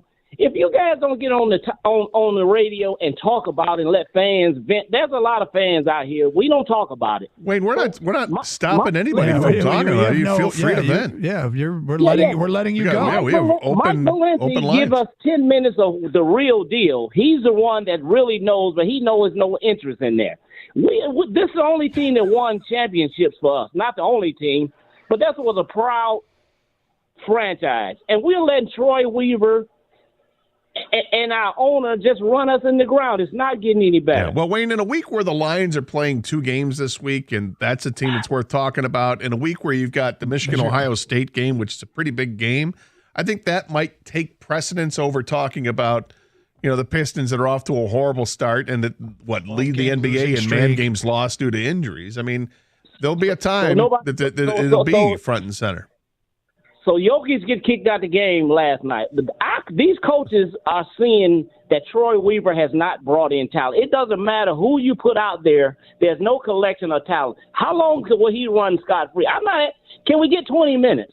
We've been talking about this. Not this week. Not this week. Wayne, look, if you want to talk about the Pistons and your frustrations with them, that's fine. If you want to talk about what we are talking about, first of all, we have open lines. You're the first Piston call we've gotten this week. I made the Pistons my chump of the weekend for their 11-game losing streak. But honestly, you might not have noticed, our show doesn't dwell on bad news. Well, we don't dwell on how miserable things are. Typically, they're going to have their time. I'm holding. Look, I had some stuff on the Pistons in my show sheet. I've got some stuff too. But I'm not happy with what happened. You get, like you mentioned, Jokic gets ejected early last night. He plays 15 minutes. The Pistons have a golden opportunity to steal one, feel good about themselves with a W, and they don't. And there are things that you watch there in that game last night that I'm frustrated with, like why Isaiah Livers is all of a sudden the number 1 scoring option on a team that's got Jaden Ivey and Cade Cunningham on the floor at the same time with Livers. But I also understand that this isn't the team that's constructed just yet. When Bogdanovich comes back, when Duren is playing healthy, when they've got everybody ready to go and they're playing, and if they're still struggling like they've struggled, Troy Weaver is going to feel the heat. Absolutely going to feel the heat. But Monty Williams is a pretty respected coach. Did they overpay for him? Yeah, he's the highest paid coach in the NBA. Now, I'm not sure you could pick a worse week on the calendar to call up and want to vent about the Pistons than this week in Detroit. He's upset. He's a Piston fan. And he watched a winnable game last night that they piddled away at the end. And it gets frustrating. When guys go 3 or 4, actually, watching the game last night, when the 3 or 4 straight possessions driving into the lane and have their shots blocked or have the ball stripped from you as you're going into the lane, it's maddening to see that happen. And the other team gets the Denver gets the ball back, and you're watching former Pistons Reggie Jackson and Kentavious Caldwell-Pope, roll up 41 points in the game between them. The bulk of the judgment on Troy Weaver comes with the draft picks. I mean, they got to get the draft picks right, and these young guys. And it's a question, right? It is a question. There's some stuff they're starting to get some tread, and I'm not that encouraged. Well, and you always say it though, Doug. Open lines. I mean, you can call and absolutely bitch about the Pistons. If you want to call and talk about a topic, great. If you want to call and talk about what we're not talking about, just talk about it. Yeah. Yeah. Hey, you want to bring up the Pistons? Go right ahead, and then you guys will respond, and you'll have a conversation about it. But we're not going to lead off with it if that's what he's asking. Why don't we I bury don't the know. lead about Michigan, Ohio State, or bury the lead with the Lions, coming off a Bears win and getting ready to take on. Anyway, let's. There it is. Pistons will have their time. 248-539-9797. We'll get to more from Dan Campbell from the morning show. Jared Goff, 130, 97.1.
I got to clear something up. I'm a little cranky today. There's a reason why, though. Have you ever had to get a blood test and they tell you have to fast for 8 hours? Or blood work of some kind? Yes. Yeah, anything like you can't eat anything or drink anything. Yeah. And That's no fun. Yep. So I always schedule those things for like 7:15 in the morning or 7:30. Actually, 7:50 makes sense because Yeah, but I schedule for early, so I sleep all night, get up in the morning, go get the blood work done, grab some breakfast, come into work. Today, the specific clinic I had to go through didn't have any openings early until like mid to late December. I'm like, man. So today is the day. I got a blood draw at 2:45. I had dinner last night, finished around 7:30. Munched on some stuff till 8. Watched some Monday Night Football. Went to bed, woke up. I have not eaten today. Oh. Yep. Here it is. It's 1:03. And it's becoming more and more clear. You're going like 17 hours without eating? With each passing minute or hour that I have not eaten, and I do not, I'm not enjoying it. You're allowed to have water? I'm allowed to have water. You've been drinking some water? Been drinking lots of water. Does a clinic know that what you eat isn't really something that's going to register in blood work? Sir, you've tested positive for bark. Yeah, we know she had seeds and dirt. Is that true? Seeds and dirt? Is that what you had to eat today? Yes, but it's. I should next time this happens. I go. You guys know I don't really eat any like good food. You know it's organic, right? I eat food to survive, not food for entertainment. But entertainment. It's not 100% true. I eat fuel. Period. Yeah. I've tricked my mind to not care about taste. Doctor, my taste buds hate me. Yeah. So, don't worry. None of what I eat matters. I asked Doug, I said, so when this is done, you're gonna like go out to somewhere and get something awesome to eat. Like what's the meal? And Doug goes, I don't know, probably just gonna go home and get something to eat at home. Like, what? Like, King, if this is you and you've had to wait all day to eat and you're dying, I mean, aren't you gonna treat yourself? Like hit Chick-fil-A on the way home? I actually fast almost every day. I don't know if you guys know that. I've never said anything recently, but What do you mean? I just have this is black cold brew coffee. I don't eat breakfast and I don't eat till I leave after the show till like Is this intermittent fasting you're doing, or is this just basically Are you trying to drop some LBs? No, first of all, I hate eating during the show. I don't like to rush. Doug scarfs down his meal in like 6, 2 Every day. Yeah, every day for the Twitch crowd, YouTube, whatever. I like to sit and enjoy my meal. I don't have time during the show. I'm not hungry in the morning, so I end up doing this fasting. It's not like I'm gonna fast, but it's just something I've done now. It just happens to work out that way. Yeah, if there's like some free awesome food here, I'll your grab abs it, starting to show up. You getting the six pack. This is supposed to work for dropping weight. Have you? I've maintained. I think that's what's helping doing. Yeah, you used to work out a lot, and then you had children, and now you're screwed. Yeah, the only lifting I do is of the kids. Yep. Yeah. Well, it can be a hell of a workout. By the end of the day, you can be exhausted, physically and mentally exhausted. So come on, get with it, Doug. I'm drinking some coffee though, so I don't know. Yeah, I've had nothing, so I'll be. I'm with you, Doug. You're with me, and what do you mean? See? You haven't eaten since 7 o'clock last night. I had a smoothie this morning. Oh, so you're not but I with made me it at at all. home. But I made it at home. I'm with you right now. I'm not eating lunch. right now. I don't typically eat lunch here. Starting after that smoothie. Yeah. Well, I'll be fine, but maybe I'm a little hangry today. A little Celsius. I'm See, I can't even have the Celsius. What do you mean you're with me? Other than these things I've eaten and drink, I had to eat and drink. I'm right there with you. Yeah. Solidarity. I mean, I'm eating and drinking stuff, but I'm right there with you. I'm rooting you on. I'm with you. The sad thing You're is, most King, not with me. like if I really wanted to taunt Doug, like if there were anybody else other than Doug, right? You'd be like, oh man, so I had this hamburger last night. I mean, a juicy burger. Like it was delicious, right? It had cheese on it, a couple different kinds of cheese, and it had the side of fries. It was awesome. And, do you have any dessert too? Yeah. You and I could talk about that. And the person who is doing what Doug is having to do, which is fast until he has his blood work done, is probably getting really pissed at us because, man, that sounds delicious. There is nothing we can talk about food-wise that's going to make Doug jealous. right? I mean, you can. No, me and Gator talking. Yeah, I mean, it's not. We're gonna, Yeah, like, Kang talk and like- I are going to have the discussion like, oh man, I had this grilled, skinless, boneless chicken breast last night that I had a little bit of avocado oil with it and very lightly seasoned. See, now you're talking. Just a pinch of sea salt On a bed of quinoa. Yeah. Sounds good. Or a bed of Joaquin. Oh, I've heard of him. Yeah, it was really delicious. I managed to grab some pomegranate seeds and hit those on there too, so that was pretty good. Wow. What'd you have last night? I had whatever my kids wouldn't eat. So I had leftover. I had pepperoni because they hate that, and mac and cheese. So you had pizza cold. last night? They don't like pepperoni? Oh, they're kids, man. They just want cheese pizza. Okay, that's all these Don't kids yell at want. me. No. I'm just chicken fingers. That's Kids bonus. like for- chicken fingers. No, I know that. They like ketchup. They like the vessel is the chicken finger to get more ketchup. I caught my kids using their fingers straight into the ketchup the other day. Wow. Have you gone to like the lower sugar ketchup? Yeah, like And the they still have natural. no idea. Yeah. The natural, like cane sugar instead. They'll have no idea. All right. So. You hungry? No. I mean, See? We yes. helped. You didn't help. You didn't help. Yes, I am hungry. Did what you say make me hungrier? No. I am hungry. Back to sports and stuff. Have you seen the total for Iowa, Nebraska? I have not. But it was another under total for Iowa this past weekend. Do you remember they set the all-time low earlier this college football season? It was like 27.5 or something like that.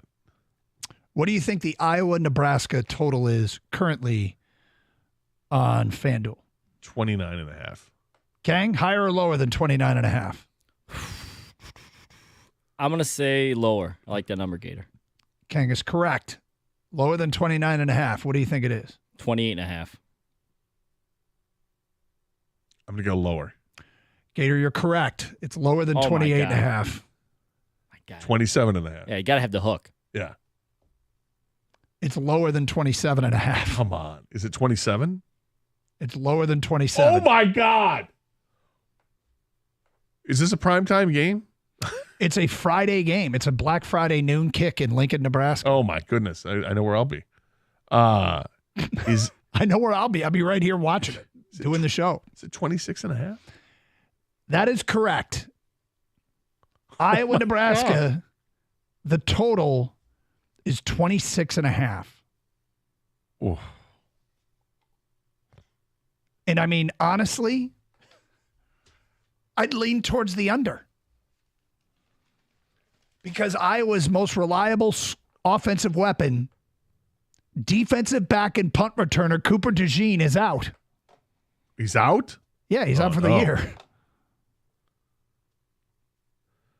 So, It is unbelievable. So I'm just looking at Nebraska's last 5 games. They've scored 17, 10, 17, 31, 17.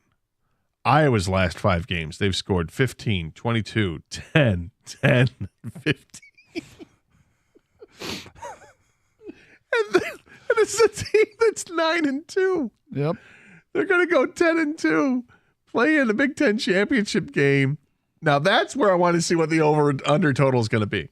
When they play Michigan or Ohio State in the Big Ten championship game, are we looking at a total that'll get north of 40? no.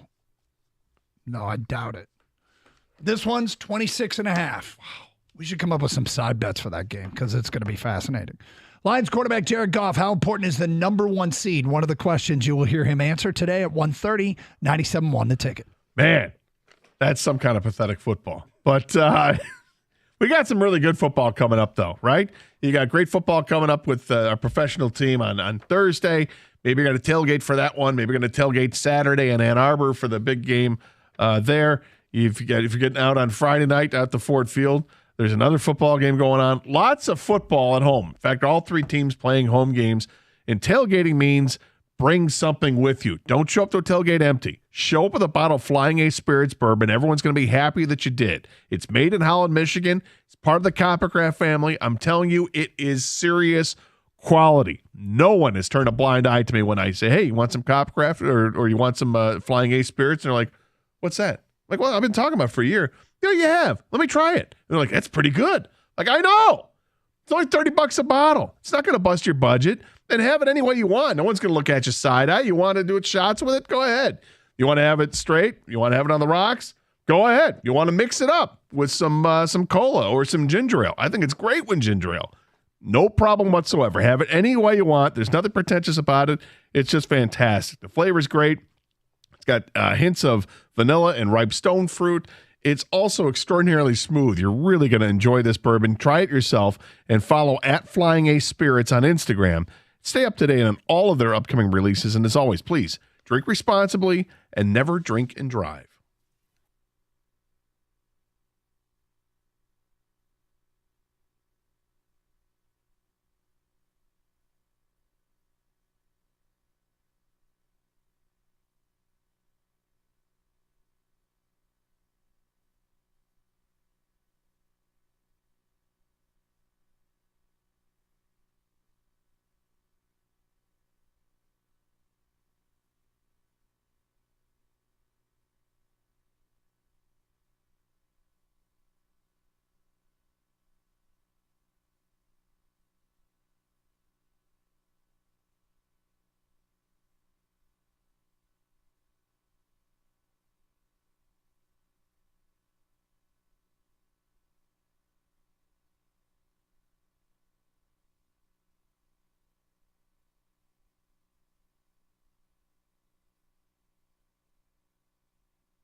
That was kind of, I will admit, Doug, that was bogue of Jimmy. I didn't think that was fair. Georgia Jimmy to come in like that. I give him credit. Jimmy just walked in here eating Chick-fil-A. With mouthful. Yeah. Dripping that Chick-fil-A sauce. And Yep. Really looked good. You know, was he having nuggets? Was that what that was? It looked like he was having Chick-fil-A nuggets. Yeah. You ever get the nuggets or you just go with a sandwich? No, I just can't get the pass that Jimmy's a son of a bitch. But. All right, so we mentioned we like to play the highlights from Dan Campbell from the morning show. Here's something else. And when we're done with this, I want to get to what was potentially the lowest point of the Lions season. It was almost the lowest point of the Lions season. But Lions playing the Packers this coming weekend. Jordan Love, he's gotten better. And is that what I think it was Stoney said? It looks like he's gotten better. And here's what Dan Campbell said.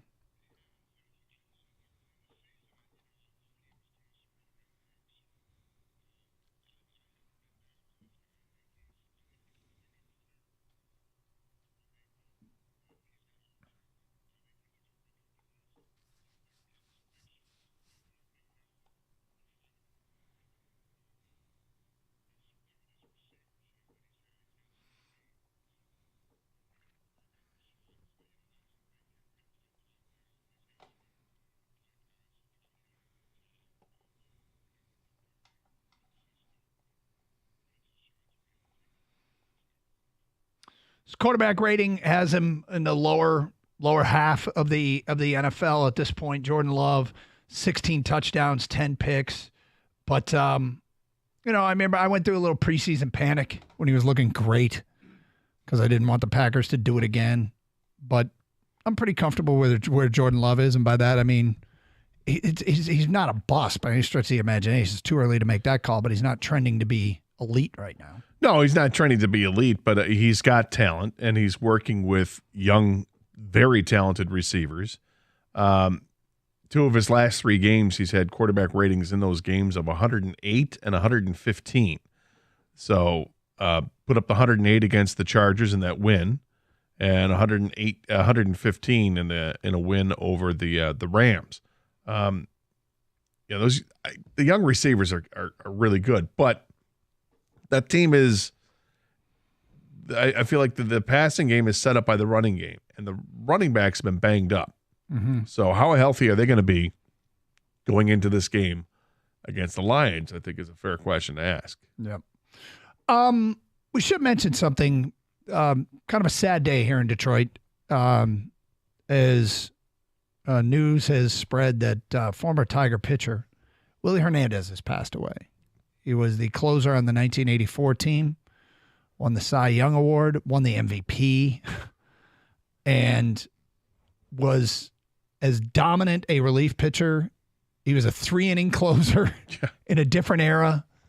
Not that long ago. No. When you think about it, but how the game has changed. Now you got specialists, you got left-handed specialists, and before they changed the rules, you had guys who would come in, face 2 guys, and leave. You got closers pitch 1 inning of baseball, and that's it. This guy in the 1984 season threw 140 innings in 80 games.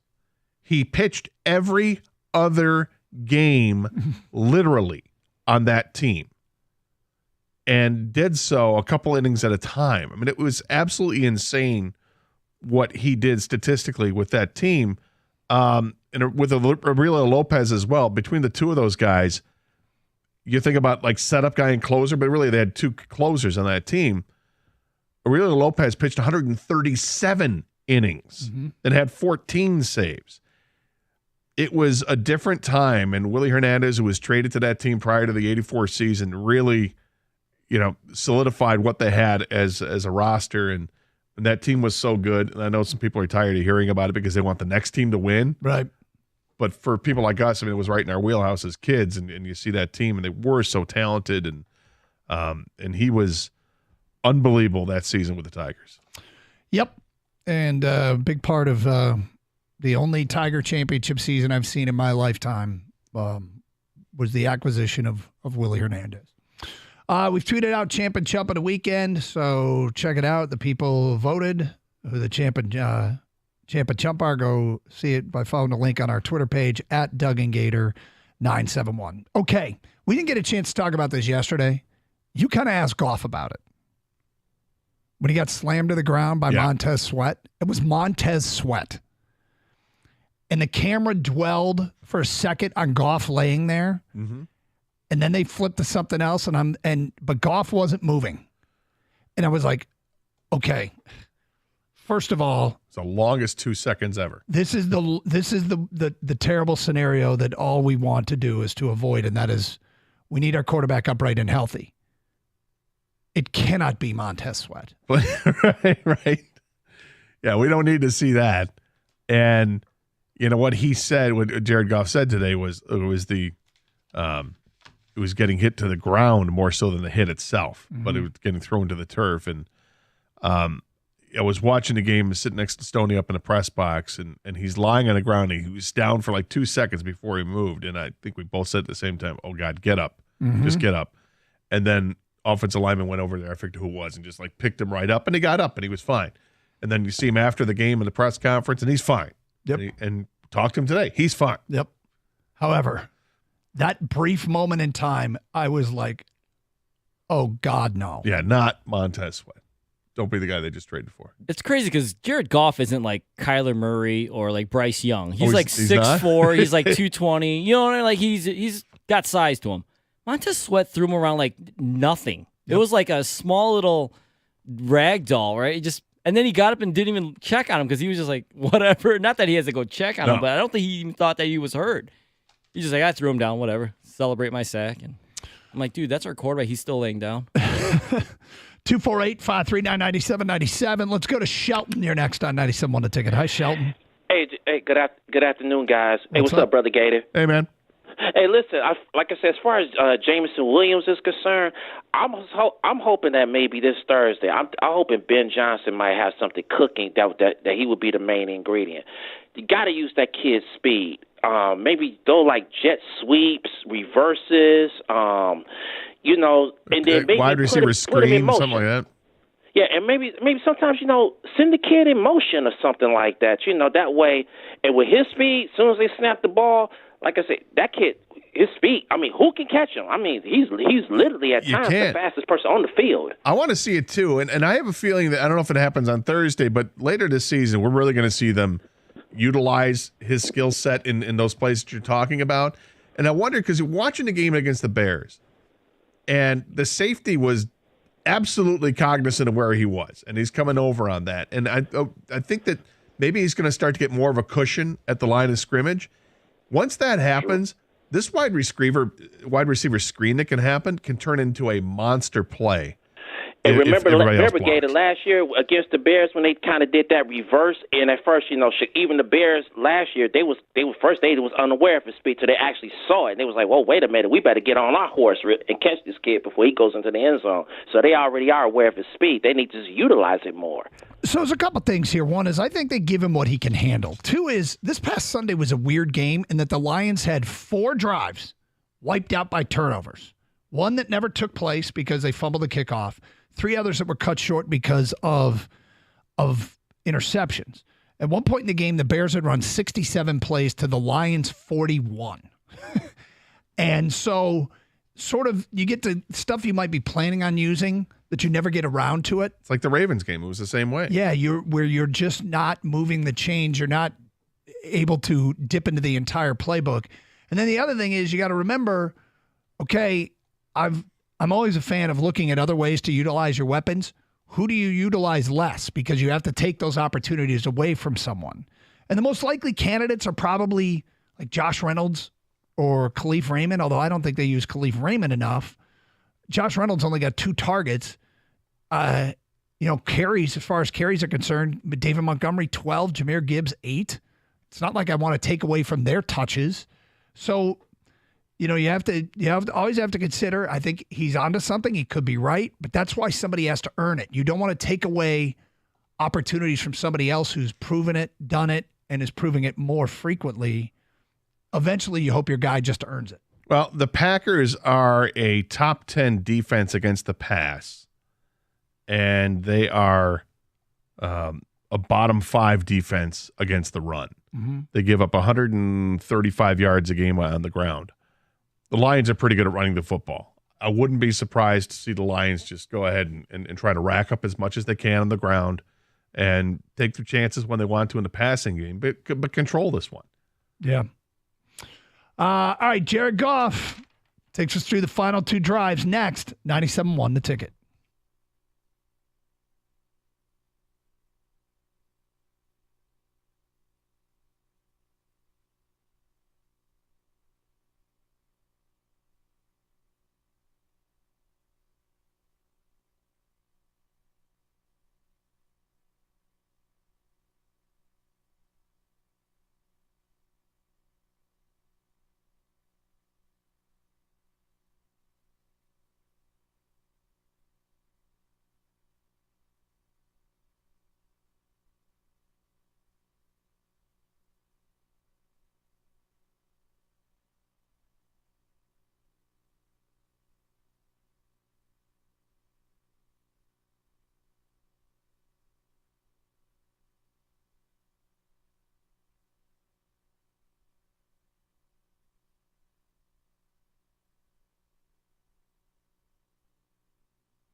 You heard him, man. It's a big football weekend coming up, and it starts Thursday. And right here in Michigan, listeners right now are loving the Play Gun Lake Casino and Sportsbook app. It's the only app I recommend right here in the state of Michigan. They've got odds, bets, slots, and games. You download the Play Gun Lake Casino and Sportsbook app right now, and you can play all your favorite casino games right at your fingertips. The casino and the sportsbook are right in your pocket and go wherever you go in the state of Michigan.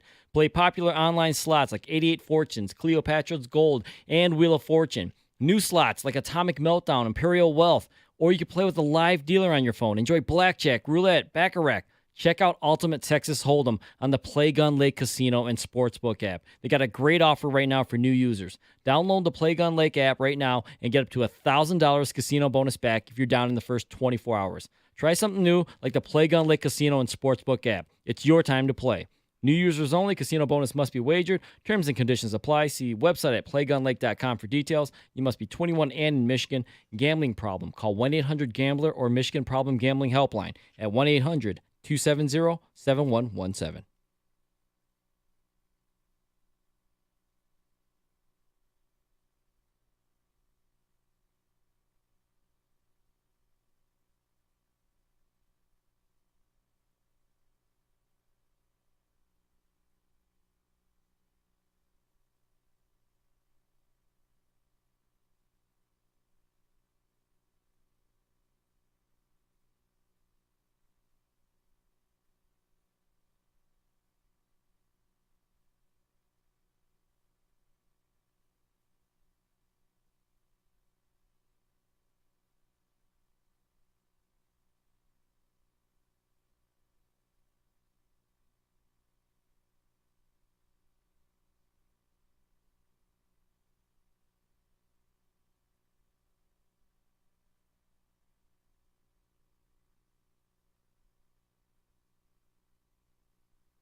Yeah, Michigan, Ohio State Saturday.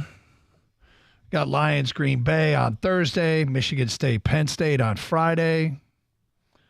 That man, shaping up to be a pretty big weekend of football here, to say the least. And refreshing to go into Thanksgiving with a team at the top. Unusual. It's odd. It's odd.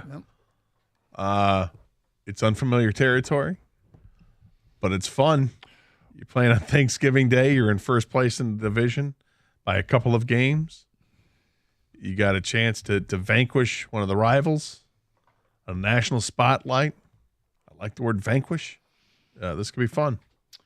We opened the show talking about the importance of the number one seed thing, and it's because Kansas City last night had an opportunity to take out Philadelphia, but alas, they did not, Gator. Alas. And it included a frustrating play near the end of that game where Kansas City was trailing. I think it was 21-17 inside of 2 minutes to go. And Marquez Valdez-Scantling is open deep. And Patrick Mahomes lets one fly, and it goes off MVS's fingertips. And I really hope the number one seed didn't go off his fingertips for Detroit. We can't be that mad.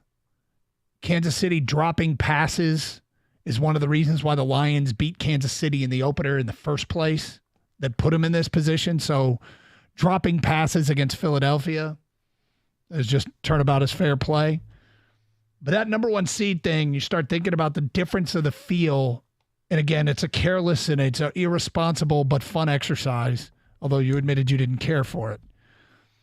To start thinking, if you get to be the number one seed, the difference between Philly at Detroit as opposed to Detroit at Philly in an NFC title game, or San Francisco at Detroit instead of Detroit versus San Francisco, we got a 99% chance of making the playoffs according to ESPN's FPI, an 87% chance of making the division. So maybe the most presumptuous thing is that the Lions would make the playoffs and then win some games, like have to win a couple games to get into an NFC title game. But it doesn't feel out of the question. A real litmus test game looming isn't Green Bay on Thursday. Although you want to win them all, you're not going to. It just doesn't work that way. That game at Dallas, because Dallas is going to be likely a playoff team. They have the same percent chance as Detroit. 99%. They're a playoff team. That's absolutely 99% chance. They probably won't win the division, given that they're in the same division as Philly. So that means a Detroit-Dallas playoff matchup could be telling. Right now, the Minnesota Vikings have a 78% chance of making the playoffs. Detroit could play the Vikings. In the playoffs, they've got them twice. The next team, percent chance of making the playoffs, the New Orleans Saints. Gator Detroit travels to New Orleans. New Orleans got a 66% chance of making the playoffs. The next team to make the playoffs is the Seattle Seahawks, 57% chance of making the playoffs. So we're talking about basically the Lions having played almost everyone that they could match up with in the first round. It's not for sure, but it kind of is. It kind of is. The Lions, unless they fall apart, they are likely going to play their playoff opponent or have already played them. Yeah. In the first round. No, you're right. Of a rematch as such, and I'll expect them to play at home. This is a good football team, and it's hard for us to adjust to this as Lions fans because the expectation has changed. Now the expectation is win every week because you're better than the other team, even though you know that's not going to happen, or at least it shouldn't happen. It's the NFL. I suppose it could, but I don't expect them to win out. I certainly hope it doesn't get dicey at the end of the season, that the Vikings continue to win while the Lions are winning. I don't want that to happen, but the Vikings just suffered a big loss against Denver. So that keeps them a little bit further in the back in the pack. But this is a really good Detroit Lions team, and they have their shortcomings, and I want to see them work on that as the season progresses. And like you mentioned the schedule, they're going to have opportunities against teams that can create some havoc here, and they're going to have to show that they're better defensively, that they're ready and tested to get into the playoff season. It'd be great to get better defensively. If they get better defensively, then they truly are a Super Bowl contending team. Right now, they're a Super Bowl contending team. You get better defensively, they're a strong Super Bowl contender. Yeah, their offense is as good as any offense in football. And as long as that offensive line stays healthy, I feel like, and the quarterback, of course, but with that offensive line healthy, They get a running game going that's as good as any running game in the league. They got a passing game going that can hit you at all different levels with running backs, tight ends, and wide receivers. They can stretch you deep. They can get you intermediate routes. This is a solid, more than solid. This is a really good offensive football team, probably a top 5 offensive team in the league with potential to be the number 1 offensive team in the league. But yeah, maybe here's what you got to remember, and we are all new to this. If the Lions win the division, they're going to get a wild card team. Those wild card teams right now, Dallas, Seattle, Minnesota, they'll have played all of them by the time the playoffs roll around. The next team that could make the playoffs is Green Bay. Then you've got Atlanta, Tampa, and the Rams. So unless it's the Rams, it's going to be a rematch. So you want to send a message. You want to let everybody know. You want to scare that team. You want to announce your presence with authority. You want to do all these things that they haven't had a chance to do, but it's just a wild scenario playing itself out for this stretch run. Holding on to the number 2 seed isn't a small thing either. No, it's not. It's not a small thing because obviously you would hold that advantage until the championship game if you get to that point. Or if let's say the number 1 seed gets knocked off, then look who gets to host. Right. Well, and here's the thing. We're in a weird spot where it really could be any of these 3 teams. Who would you feel best about coming to Ford Field for the Lions? Detroit hosts Dallas, Detroit hosts Seattle, or Detroit hosts Minnesota? Minnesota. Okay. I wondered about that because you have shown more respect for Minnesota than I have. I didn't know how far you would go. I mean, that. Seattle seems to have the Lions number, although I'd feel better about the Lions' chances of taking out Seattle now because, it's tough to beat that team a couple times in a year. The Cowboys, obviously, if it's the Cowboys, we'll face the Cowboys. We'll see, but Dak indoors is really good. So, yeah, it's the Vikings. The Vikings aren't that complete team on defense. They've got potentially an explosive offense, but it's still you're not really believing what you're seeing just yet with Josh. At least I don't. I'm not totally believing what I'm seeing in Josh Dobbs, but like anybody else in the league, you give them time to throw. They can pick you apart, and they're getting healthy at a good time for them. They won 5 out of the last 6. They just lost one. They had a 5-game winning streak. Yeah, Jefferson to the mix, and it's real tough offense to deal with 2 solid wide receivers, 3 when you include Osborne, and then you've got Hawkinson. Could be. Yeah. But could be interesting. I'm not ready to fully buy into Josh Dobbs at this point. Thank God you said that. Yeah. I was worried about you for a second. Well, I mean, the thing is, he can make plays with his feet, and he has managed to stay just ahead of the pass rush, and he's extending plays. He's talented, but he's a bum, he's been bounced around the league forever for a reason. Yeah. So when's the Cinderella's slipper going to come off? Well, it already started. Don't worry about it. You're not even going to need the games against Minnesota. Do I sound worried? You're 2.5 games up. You're not even going to need those games at the end of the year. Just go beat the Packers. Of course, just go beat the Packers. Those games could have a high degree of relevance for number 1 Last seed. night's the one that had the biggest degree of relevance. Yeah, the Chiefs gave that game away. So I'm not too mad about it because I feel like many of the mistakes that were mad at the Chiefs for dropping passes, they did the same thing to the Lions. So yeah, but that's not my problem. That helped us that night. Yes. See, when you play Philadelphia, I'm going to feel a different way. Can I ask you a question? Anything How you much want. money did you spend on LSU garb when you were down there? The sweatshirt and the hat that you saw. Okay, just that. That's it. Okay, I wonder. I always wanted to to. No, I know you like college baseball. You know the LSU bar on the baseball hats. Yep. And I've always loved the old school Bengal, the one that's on the helmet, but they never really use it. That was it. Yeah. Just one of the 2 items. Okay. I've wanted to go to LSU since I was like 10 years old, so it was just kind of one of those bucket lists. Who's the first LSU football player you remember that stood? I got a name. 1995 Independence Bowl versus Michigan State. Kevin Falk. Okay. Bob Greasy college football preview. I'd have to go back and look up the exact, I think it was late 70s, early 80s, war number 4, running back Charles Alexander. Oh, good one. Yep. That's a good one. There was a running back, but it wasn't Charles Alexander that I'm thinking of. It was somebody else. And then there was also a quarterback in the 80s. I can't remember. There's always been some high degree of mystery about that program to me, and I don't know why. Maybe it's they wear the white jerseys in at the home. Bayou. And the tiger eye in the center of the field, I love the yardage every 5 yards. Yeah, I love it. I love it. I like that they have the neon sign, "Welcome to Death Valley." There's just I've always said the same thing.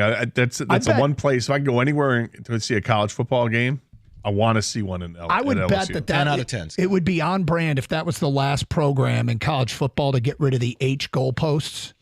Like not with the single post in the ground that they had the old school H with the crossbar. That it would strike me that would be LSU. I think that's where Rico was talking about it yesterday. The 5-star kid from Belleville, the quarterback. Bryce Underwood? Yeah, I think that's where he's going. It's not a bad move. Well, I don't know how you take a visit there and ever end up at Ohio State, Michigan, or Penn State. That's not a shot at any individual. I'm saying I'm taking kids to multiple college campuses now on college visits. Yeah.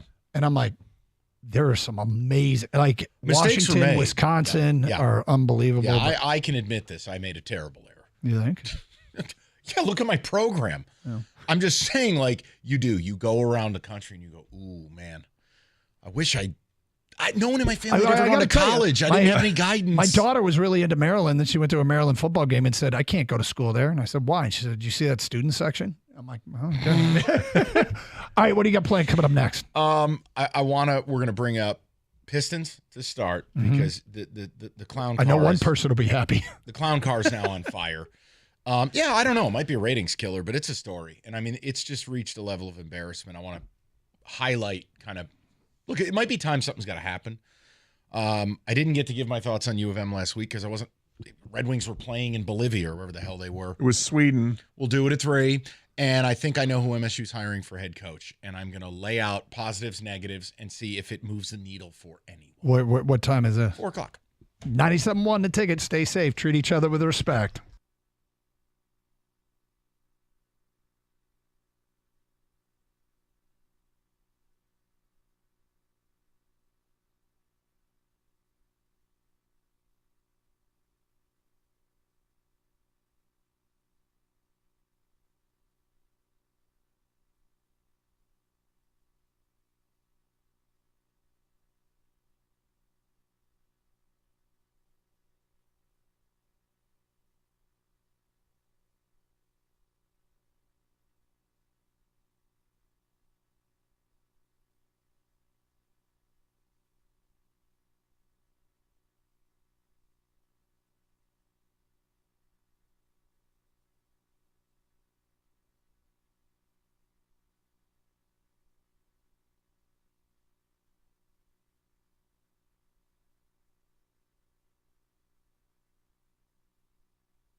Brought to you by CGC Water Treatments. It's another day of practice for the Lions in Allen Park ahead of their Thanksgiving showdown with Green Bay at Ford Field. Detroit, they still sit with the second best record in the NFC. This, of course, after the Eagles beat the Chiefs last night. This morning, Doug and Gator asked Jared Goff if the race for the 1 seed is still on the Lions' mind.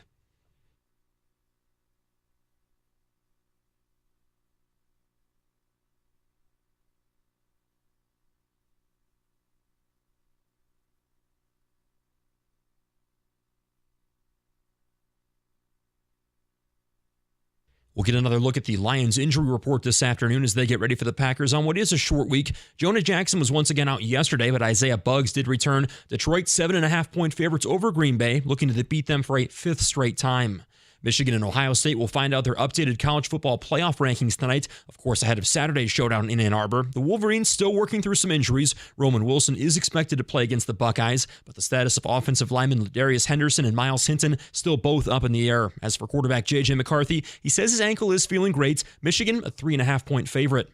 And the Red Wings have their first game since returning from Sweden tomorrow night. They welcome the Devils to Little Caesars Arena. Alex Lyon will start in goal, and Jake Woolman will return from injury. At the Ticket Update Desk, I'm Luke Sloan. For more, go to 97.1 The Ticket or Odyssey.com.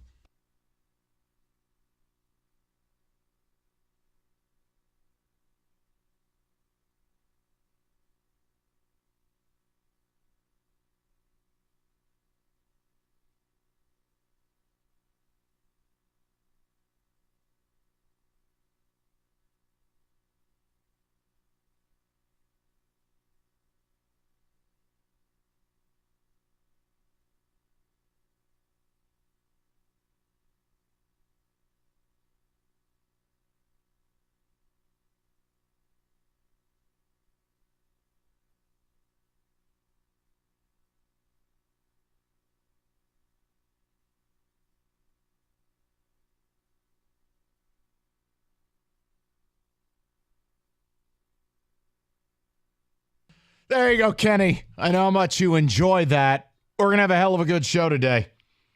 I know I'll have fun. I don't know about the listeners. So here's the menu for the day for everybody. I'm just the Huckleberry who's crazy enough to open with the Pistons. We'll get to Michigan at 3, and I think I know who State's hiring at 4. So that's going to be your show today, and away we go.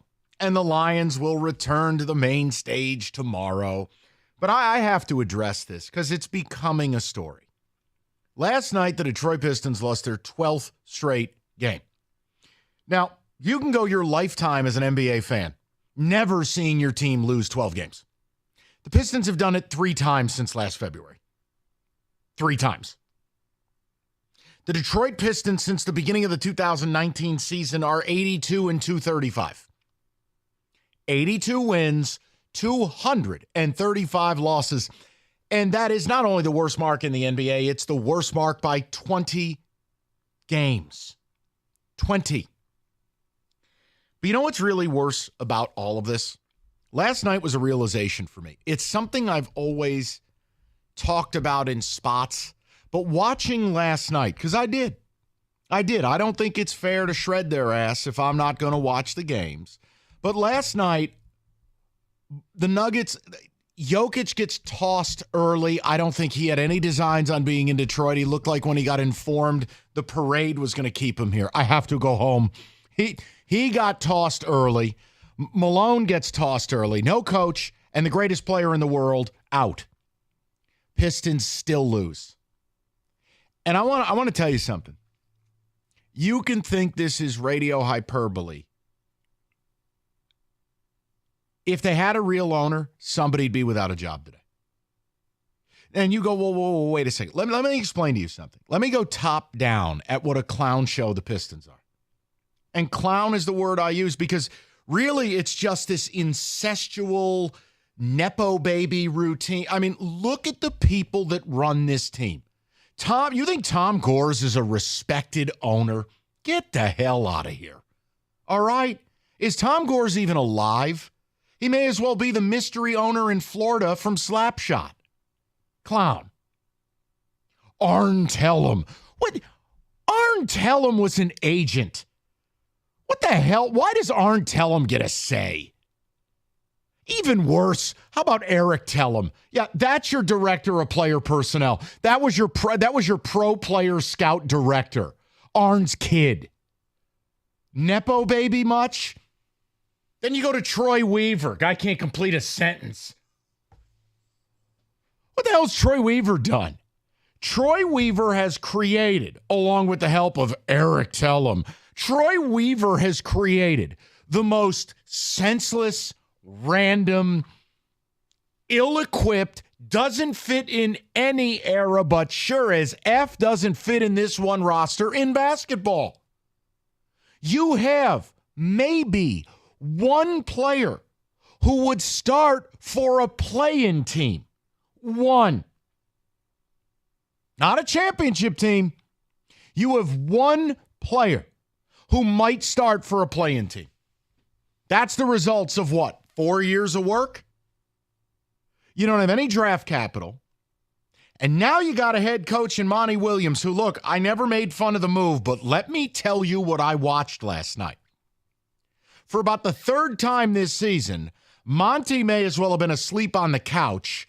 Late in the game, got to have a three, not using a timeout, Cade being on Quaaludes or, Xanax like he's on a long flight, and takes a contested 18-footer instead. Where's the timeout?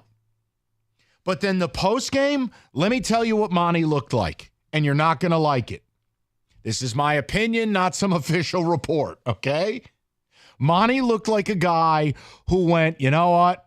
I didn't need the money this bad. I really regret being here. That post game, he looked absolutely broken. A guy who went, wait, I could have made $6 million doing television. I could have made $6 million swimming in my pool. Why did I take this money? Why am I here? Then you get to the roster, which is a collection of largely non-functional human waste. It's awful. They are neither talented nor entertaining. They are not functional. The pieces do not fit. The Pistons top down are minor league. And even worse, they don't have enough pride as an organization to deliver you a legitimate broadcast. That broadcast on the TV side is a parody of Brockmire level. On Sunday, we got Johnny Goodtime screaming about Bobby Umbubu or whatever his name is. No one cares. You're down 40, bruh. And then yesterday, George and B. Arthur, his partner, are calling it like it's Game 7 of the Eastern Conference Finals. Guys, enough. This team blows. You don't need to pretend. Top to bottom. I make fun of the Tigers a lot. And while Bally wouldn't do anything, the Tigers went and got Benetti. They paid the freight. See, this is where this organization, top down, is second rate, low rung. It's not the NBA. This team is 2-13, and if they don't beat the Wizards in a couple nights, they may not win a game to New Year's. Don't believe me? Pull up the schedule. Pull it up. Back-to-back in Brooklyn, at Boston. You're going to play Philly. You got to know Toronto. You got Houston. You got Indiana a couple of times. Where are the wins? The owner's a nobody. Arn should never have been here. His kid running pro players, hilarious to me. Oh, all that marketing experience with the Maple Leafs really justified that. Get out. Get out. Even Troy Weaver gave his kid a gig. I mean, come on. It's top down. If I were the owner of this team and I woke up today, Tellem and Weaver would be fired and you can take the kids with them. Goodbye.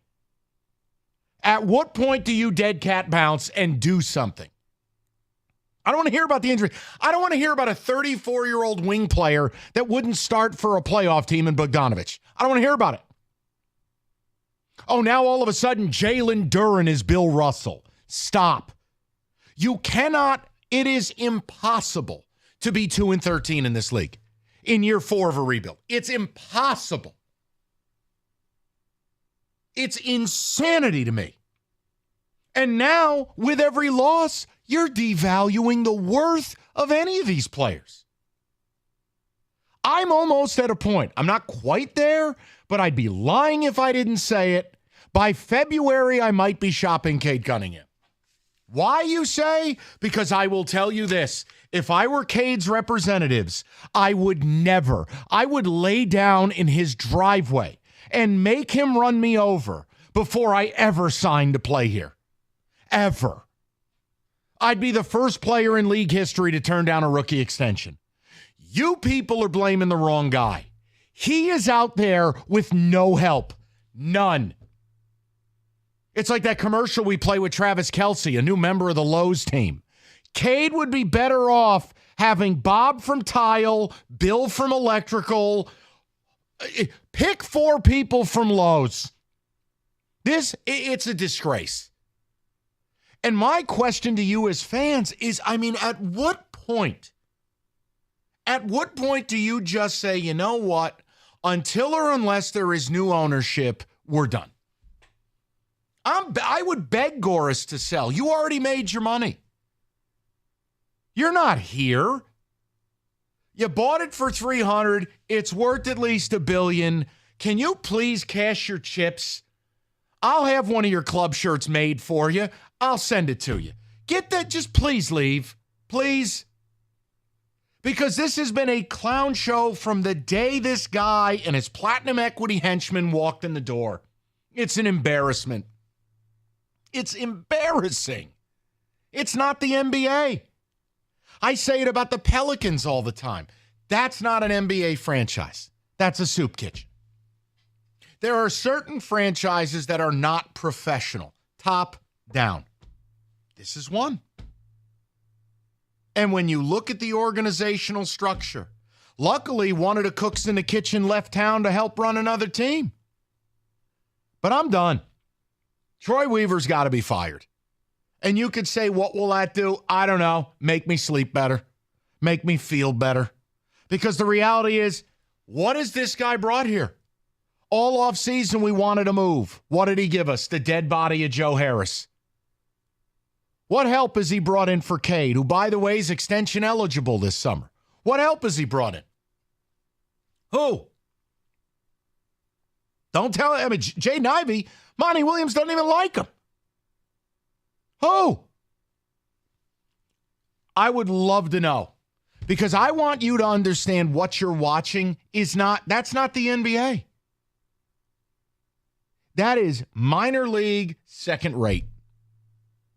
And honestly, they are arguably in one of the worst spots in all of professional sports because guess what?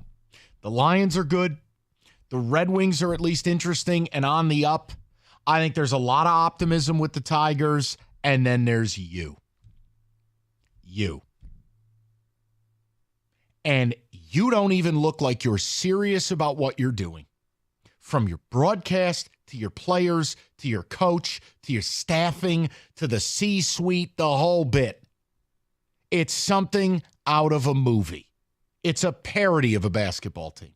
It's a parody of a professional organization. It's a disgrace. The Pistons are not the Charlotte Hornets. The Pistons are not the Vancouver Grizzlies / Memphis Grizzlies. This is an organization that at multiple points in their history has been the best team in basketball, has been a championship team. There has to be a pride here. But I mean, you may as well have Goris show up in a clown wig. But what does he know? He might not even be aware the season started. So I would love to know where you're at with it. They've now lost 12 in a row. Couple of days off. Monty looks like a guy who regrets his move. He knows he's in for it. How has someone not been fired? Truly. Why is Arntelem even here? Why is his kid allowed to run the pro scouting department and now be the head of player personnel? Excuse me? Go look at that resume and tell me exactly why I should care. Why does Troy Weaver have a job? Any of you want to answer these questions? And you can laugh at what I said. Now, I'm not telling you I'm ready to do it, but I'm just telling you, by February, the only chip you got that's worth a damn is one that if I were advising him, I am never staying here. I'd be the first player ever to turn down a rookie extension, or even worse, I'd take it, and then I would demand a trade. 248-539-9797. I'm just sick enough to start with this topic. If it bombs, we go football bottom of the hour. They've lost 12 in a row now. It's disgusting. 97-1. America's favorite place to watch football, Stadium Swim. Circa. You know the drill. Circa Resort and Casino, Las Vegas. 6 pools, 3 levels. Biggest outdoor sports book on the planet. Stadium Swim. You can book your spot today at circalasvegas.com.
All right, Hatchet, we'll get to the people momentarily. Michigan at 3.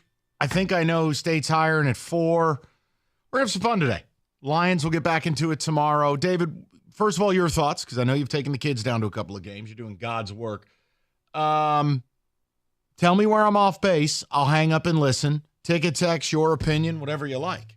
You're not at off base at all with anything you've said. And here's what I want to do. I want to use Troy Weaver's words against him, because everyone in this town should remember the good old letter that he released to the fans. And he's talked about knowing the tradition, and I know the urgency to which our fans want to win. Do you, Troy? Then he also says our focus is aligned with yours. Is it? And from the top down, he says, we are committed to delivering on this restoration process for you.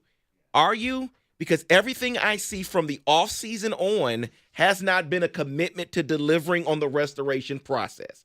Joe Harris ain't the answer, okay? Monty Williams, wonderful. I loved it when you got him. I didn't think it was going to happen. But right now, it has not yielded results. No, it did, but you need to give him players. The idea of getting Monty Williams, what did I say the day they got him?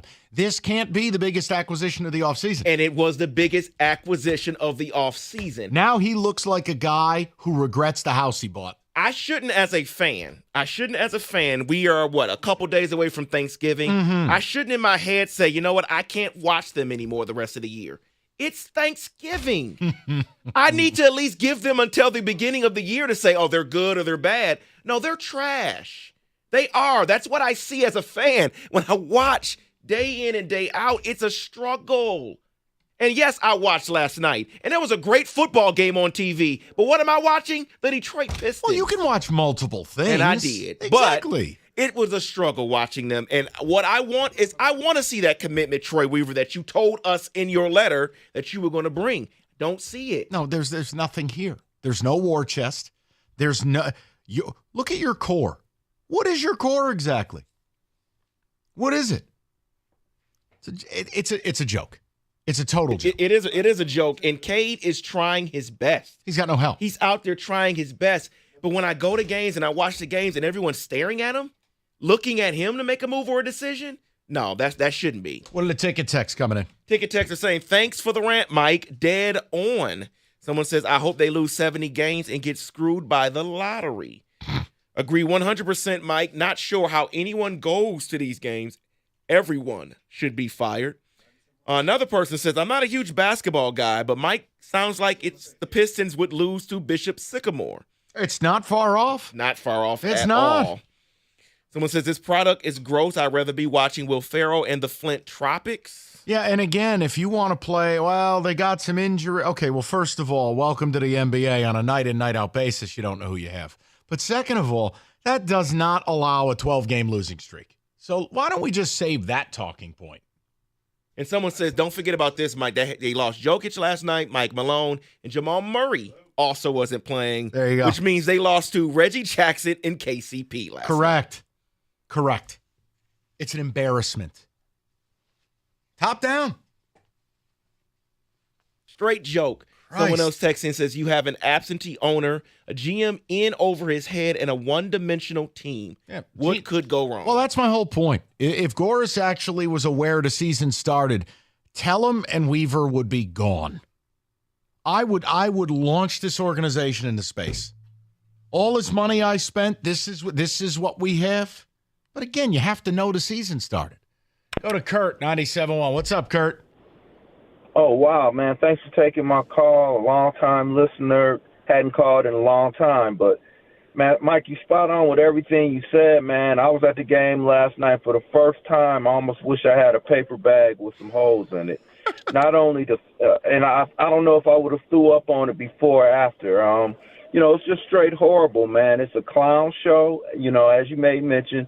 But most importantly, I get so sick and tired of Monty Williams with his arms folded on the sidelines, and I don't know if he's waiting for somebody to his kids to come home, or is he sitting on the first pew at church? I mean, it's like these guys hadn't played a game like we played in the hood, 21, and I mean, they don't hustle to the loose balls.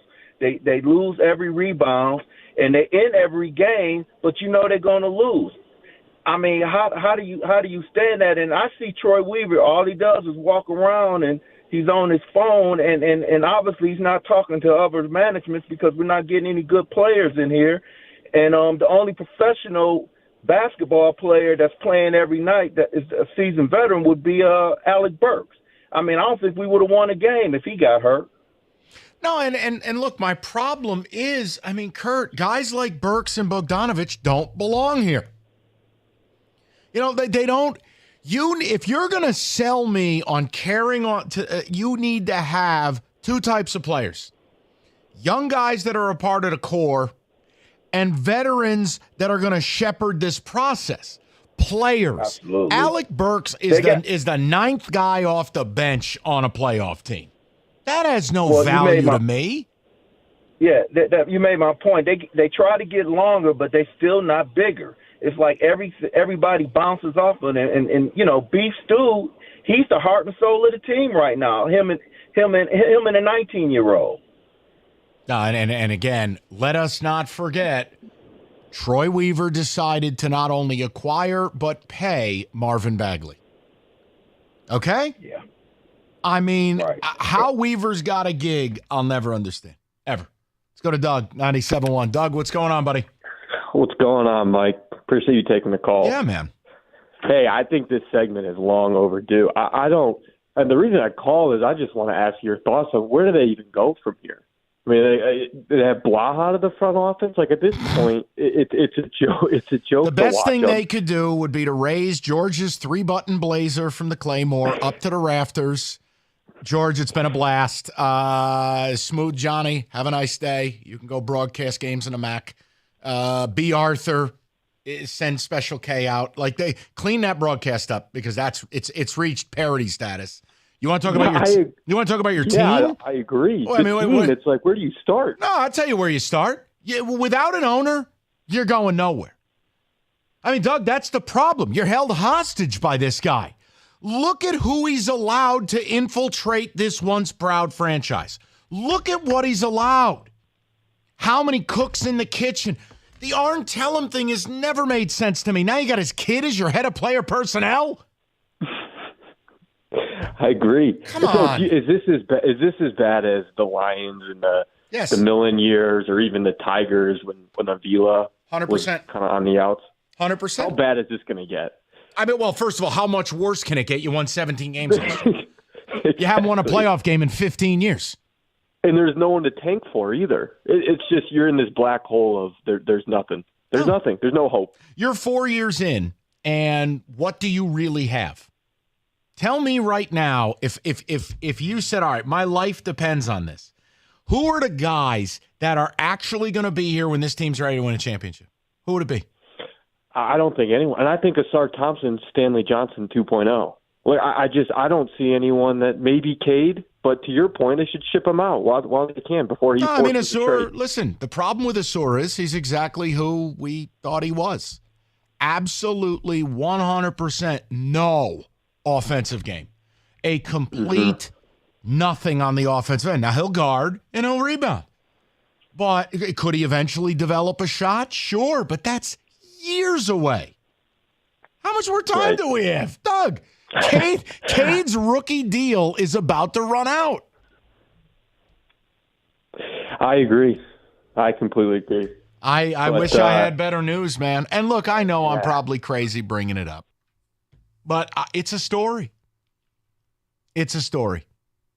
12 games in a row, 2-13 on the season. Get out. Get out. 248-539-9797. We're going to get more of your calls. I want to get into the Michigan stuff here because I wasn't on the air Thursday or Friday because of the Wings. Couple things for you.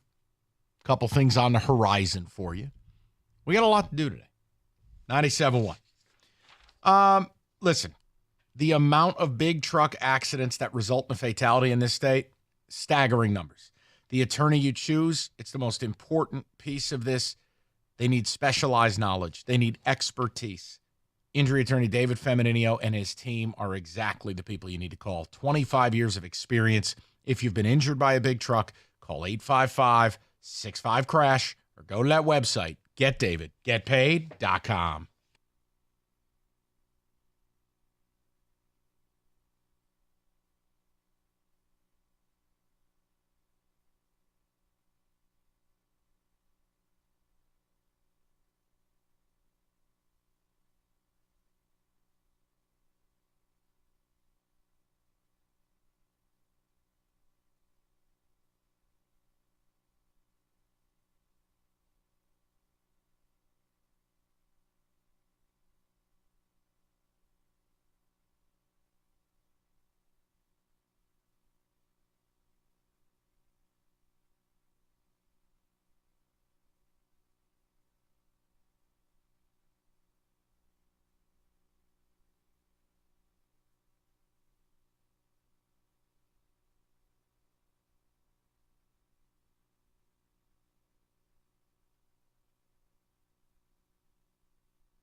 You want to know how I know I'm right, David? Because our fair city has responded. People care. They know. This is an underserviced portion of this town. Underserved part of the community. Exactly. And I'm filling in the blanks. I'm the equivalent of a homeless shelter. I'm right here for you. Pull up a chair. Come on in. Let's go. Right. The And warmth this is the right deal. here. We talk a ton of Lions. I'm going to talk about Michigan because I didn't get a chance to do it much of last week. And, oh, look, another scumbag on your staff got let go. We'll talk about it and what I think it means. But that's later. I opened up right now in our fair city the biggest embarrassment in professional sports: baseball, basketball, football, hockey. The biggest embarrassment resides in this town. It's your Pistons. You haven't won a playoff game in 15 seasons. You have the worst record in the league by over 20 games since the start of the 2019 season. 83-235. Are you kidding me? A 12-game losing streak, and there's no way out. You got an owner who's basically Sir claps a lot. The team's down 30 at the 4 games he shows up to. Arn Tellem, I mean, I'd love to know what he's doing to earn a paycheck. You got his kid running player personnel. You got Troy Weaver who can't complete a sentence. And Monty Williams looks like Tom Hanks in the Money Pit. What have I done again? Oh, hell, I did not need this money this bad. What am I stuck doing now? That postgame last night, he looked absolutely broken. He looked like a guy who knows, oh my God, I have 4 more years of this. What have I done? To the people. See what they got to say.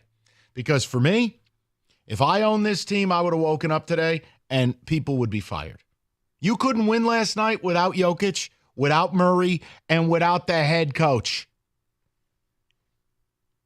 You let Contavious Caldwell-Pope drop his nuts. Congratulations. Go to Brandon, 97.1. What's up, Brandon?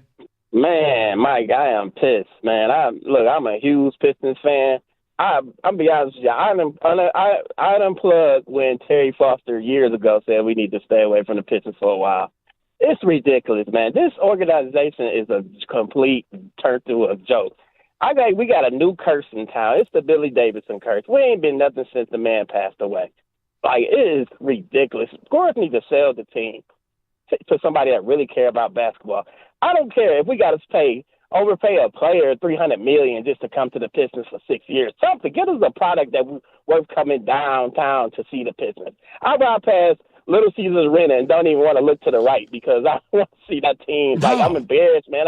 It's ridiculous. You know, it's when you really look at it, Brandon, think about what a scourge Tom Gores has been. This team had an arena that was just fine. It was they had a fan base. They were at the Palace. There was nothing wrong with the Palace. Tom Gores has taken this team, destroyed it. He's taken them away from the fan base. He's now a renter. He's the equivalent of a squatter at LCA. He has employed clowns repeatedly. And this is, in my mind, it's the single worst team in all of professional sports. That's what he has. I never thought the Lions in my life would be a better running organization than the Pistons. Like, who could say that 10 years ago? Nobody. Nobody ever predict that. And understand, I mean, it gives you hope it can change. But this is my problem. See, Brandon, I don't know how much you listen, but like this summer I said, all right, so this summer the conversations I had is, Monty Williams, hey man, I'm not going to make fun of a team for overpaying for a coach, but that can't be the biggest acquisition. And everybody mocked what the Houston Rockets did. Oh my God, you see what they paid Van Vliet? Oh my God. The Rockets are 6-6. They have a better young core, and they have 2 veterans that are going to give you something, right? They're 6-6. Yes. And I'm not telling you that's the best thing in the world.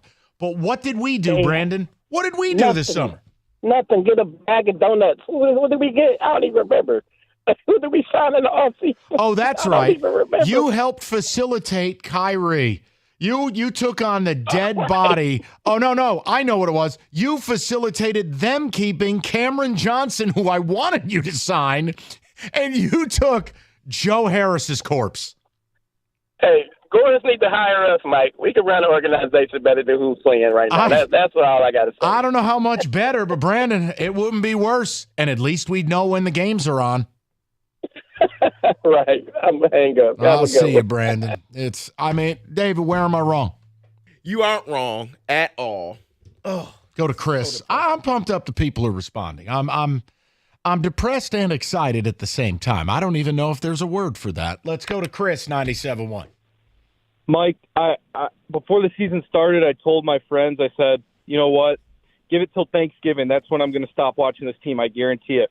Well, they beat that margin. I stopped watching 2 weeks ago. I can't take it anymore. I went down to the game a couple weeks ago on Sunday. It's bad when you can move to the fifth row mid-court in the first quarter because nobody's at the stadium. Good God. And then you got. I was surprised Tom Gores and Jalen Rose were standing there, hammered off their ass, and they're sitting there. You would have thought Jalen Rose was Cade's personal coach on the sideline. It was a joke. KD dropping the quietest 41 I've ever seen. Nobody cares. You got fans with binoculars only there to check out the cheerleaders. It was a joke. But see, that's the point, Chris. Like, I'm never going to begrudge somebody having a good time. But you know what? Maybe I'm a damn fool. You know what I've never seen? I've never seen Whit Grousbeck damn near tip over firing a T-shirt gun in Boston. Okay? Yeah, I think it's fair to say you're embarrassing. His public speaking, it's embarrassing.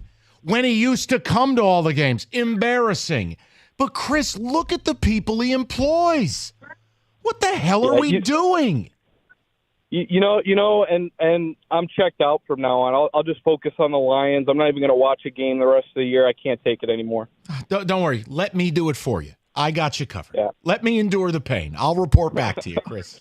I appreciate it. Thank you, Chris. Think about it. Name one asset this franchise has. Name one. Is it the owner? No. Is it Arn Tellem? No. Is it Eric Tellem? No. Is it Troy Weaver? No. Is it who? Now, Monty, I think, is a good coach. Yes. But Monty last night, I went, this is a guy who went, I didn't need this money this bad. Why did I do this? I think he was like me, Sally. He's the coach, though. He's like, wow, it's not even Thanksgiving. Monty looked like the guy who got out of a relationship, swore he wasn't getting in another one, and now he's recognized he is ass in the jackpot, dating crazy. He's back, and he goes, why did I do this? Staring into space. That's just broken. He looked like he wanted someone to beat him with a turkey. Oh, Forget about enjoying Thanksgiving. He looked like he wanted somebody to slam him with a 24-pound turkey. Fwap! Happy Thanksgiving. What a clown show. They're down 40 in Toronto. I got to listen to Johnny Goodtimes tell me about Bobby Umbubu or whatever his name is. Hey, ain't nobody going to care. Guys, we're working at a tire shop. Johnny Umbubu. What the hell is that guy's name? I don't know. He shouldn't be on the floor. Oh, more than just a scorer. I'm like, dude, shut up. Just stop. Will you please? Honestly, hire Hank Azaria. Get Brockmeyer in here to do the deal. It's a parody. All of it. Oh, look at this. We got bucket hats in the postgame.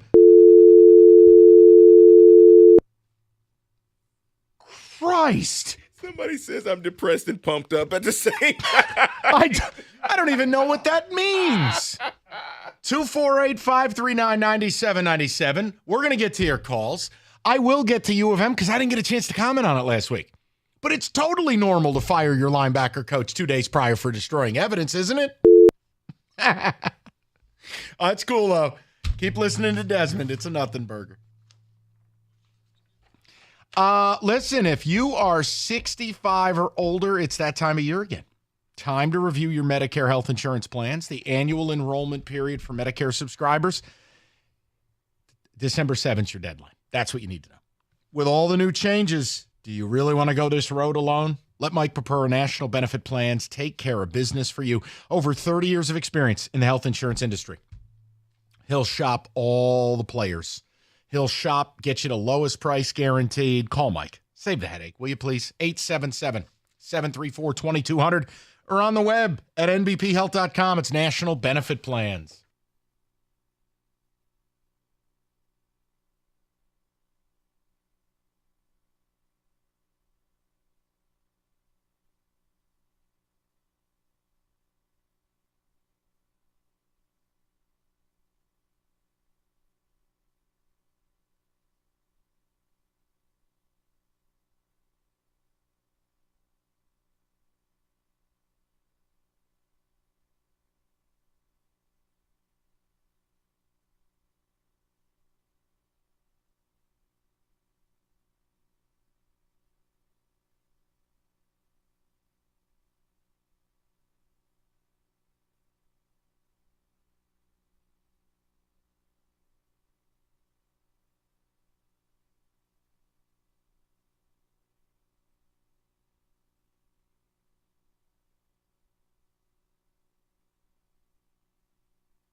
All right, David, a couple of ticket texts will go on the board. We'll continue to calls. People are pissed. People are angry. They have every right to be. You know why? The Lions got their act together. The Red Wings have gotten their act together. There is a lot of optimism with the Tigers. The Detroit Pistons are a scourge on this town. They are a joke. They have now lost 12 in a row. They couldn't win on a night that the Denver Nuggets put their split squad out there. No Jokic, no Murray, no head coach, no problem. KCP, balls.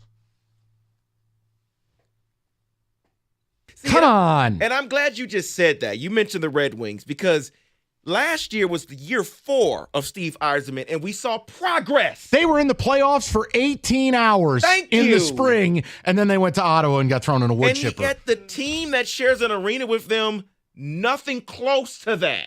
Close in year to it. 4. David, they won 17 games last year. I'm saying, I would like to know today, if you're Tom Gores and you've woken up, how does Arn Tellem have a job? How does Troy Weaver have a job? How is my organization being run by the son of my vice chairman? I am the director of pro personnel. Yeah, that's respect and tradition in Detroit. Woo! Honestly, I'd love to see who else was in that job pool. Maybe it was the guy from the Wendy's commercial who sings Bag Boys. I mean, what? Like, who was Eric Tellem up against to get that gig? Bag Boys. Hey, it's 2 eggs and Saucy Boy. Like, who else was in that interview process? Well, we do have the Bad Boys in our history. 2 hot coffees. Yeah, Bad Boys to Bag Boys. The 30 for 30 of Gores owning this team. Oh, my Lord. Oh, Arn Tellem said in his interview a month ago that the Pistons this year will be like the Lions of last year. Yeah, okay. Take a nap. Okay. Take a nap. Gores can move the team to the West Coast, Cade and all. We can apply for an expansion team later. I've often made the joke, but I'm actually quite serious. I know the league is considering Montreal and Las Vegas and Vancouver. Could I add Detroit to the list? Could you just take this? Give Gores this team in Vegas. It's closer to Beverly Hills. It is. It is. Just let me start over. I'll start from scratch. Anything's better than this. I don't want to, but it may make Anything. more sense. Anything. Someone. Go ahead. One more. Yeah, Drew from Clarkson says, I'm a Bucks fan. I've been there, guys. But to see the front office destroy the Pistons is sad. I want a good rivalry again. There's no direction. Nope. They go with the wind. I don't even know what they're doing. And are there a lot of bad teams? Yes. Is this league embarrassing? Yes. But my God, guys, rebuilds work or they don't, and you know quickly. This isn't working. These pieces don't even fit. Let's go on the board quickly, and then we're going to get to the people.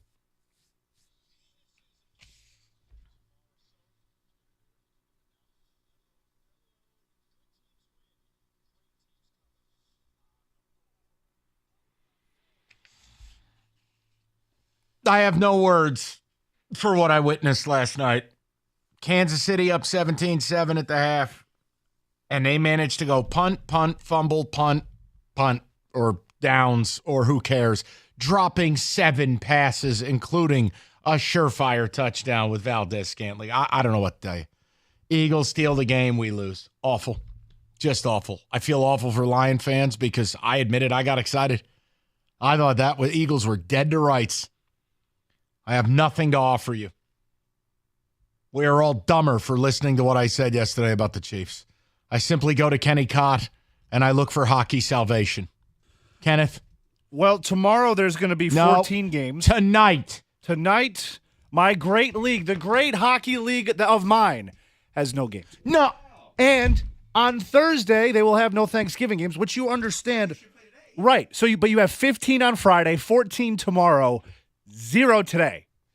Why? Are you kidding me? I don't know. Kenny. They had 7 yesterday. That seems pretty reasonable. That's a good number. Why don't you cut tomorrow in half? Give us 7 today, 7 tomorrow. Your league is so dumb. I you ever hate it. realize that? This is not a real league anymore, I don't think. I'm losing faith quickly in this league. Who is running this thing?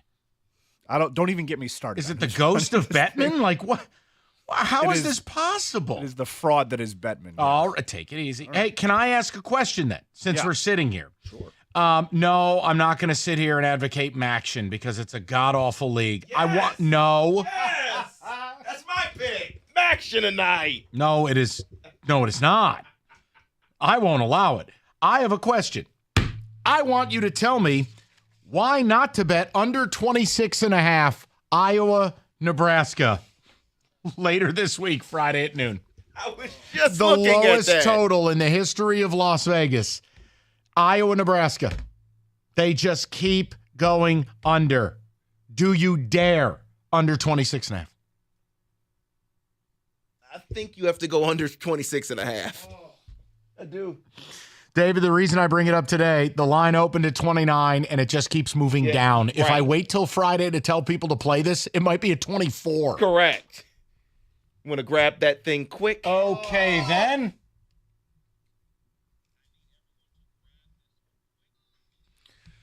All right, David, what do you have for the people? Yeah, I have Maction tonight. Oh, come on, dude. You have Eastern Michigan, who is the better team on the road, but they are the dog. 5.5-point dog. Have you watched them play? They should have lost to Akron last week. They look like dogs when they play. Yes, they do. They look like something that comes out of a dog.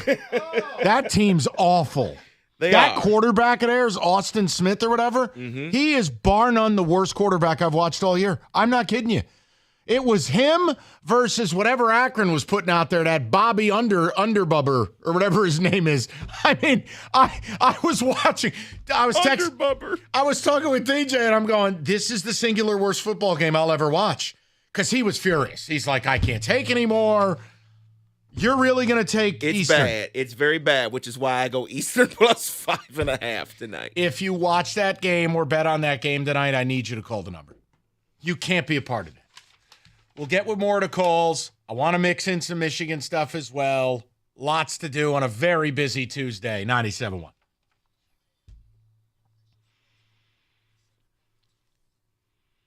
All right, FanDuel, new customers, $150 in bonus bets with any winning $5 money line bet.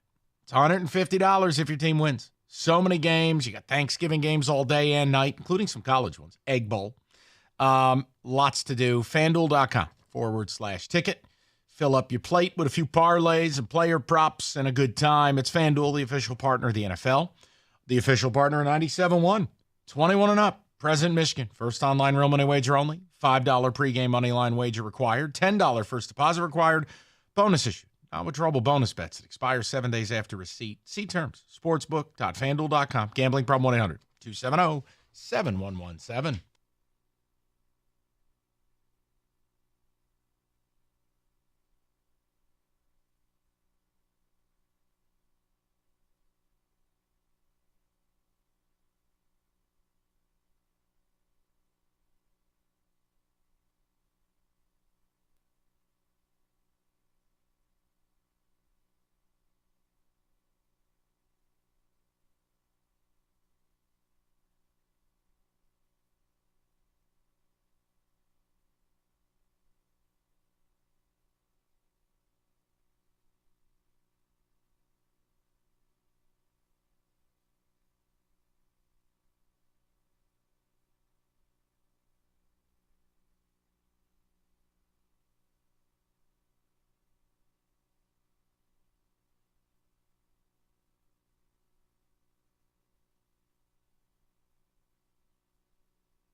Brought to you by Auto Accident Attorneys Applebaum and Stone. Michigan was back at practice today ahead of Saturday's showdown with Ohio State in Ann Arbor. The Wolverines will find out their updated college football playoff ranking tonight, but headed into the game, acting head coach Sharon Moore says Michigan is a very confident group after 2 straight wins against the Buckeyes.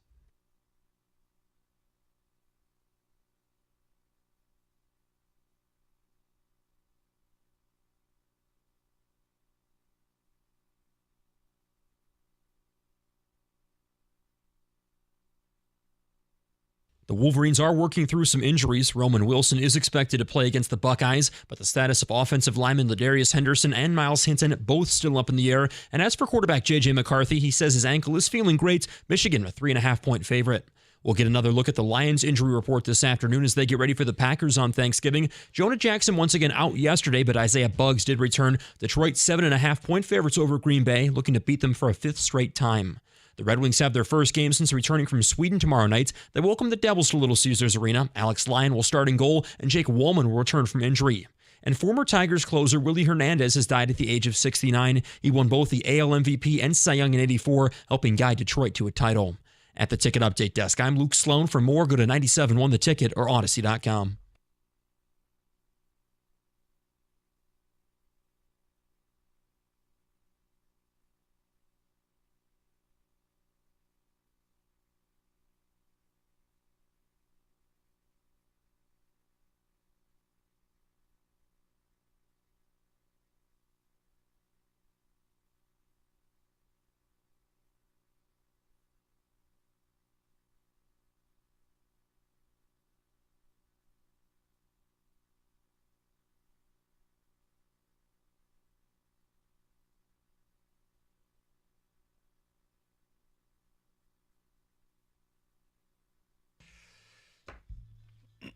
All right, 3 o'clock.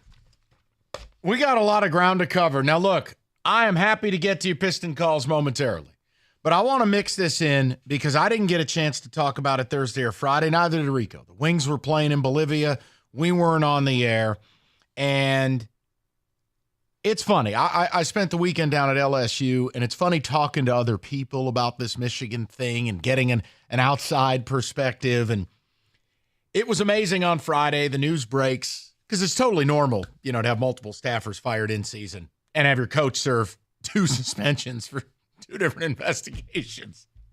But Chris Partridge was fired, your linebackers coach, because he was destroying evidence.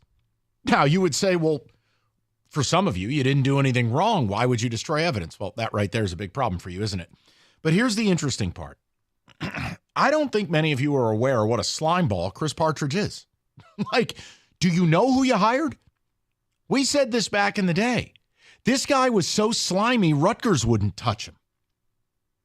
Why don't you go back and read how he got Rashawn Gary to go to his high school? This is the guy you got in bed with. This is the guy, Stalions is friends with him, along with somebody else who's close to Jim Harbaugh. More on that in a moment. The point I'm making to you is, every step along the way, 2 things have been true. Michigan cultist media has been wrong, and Sparty Radio has been right. That is a weird dynamic, isn't it? It's weird, man. Because if I go down the whole playbook and the timeline, your media's gotten everything wrong.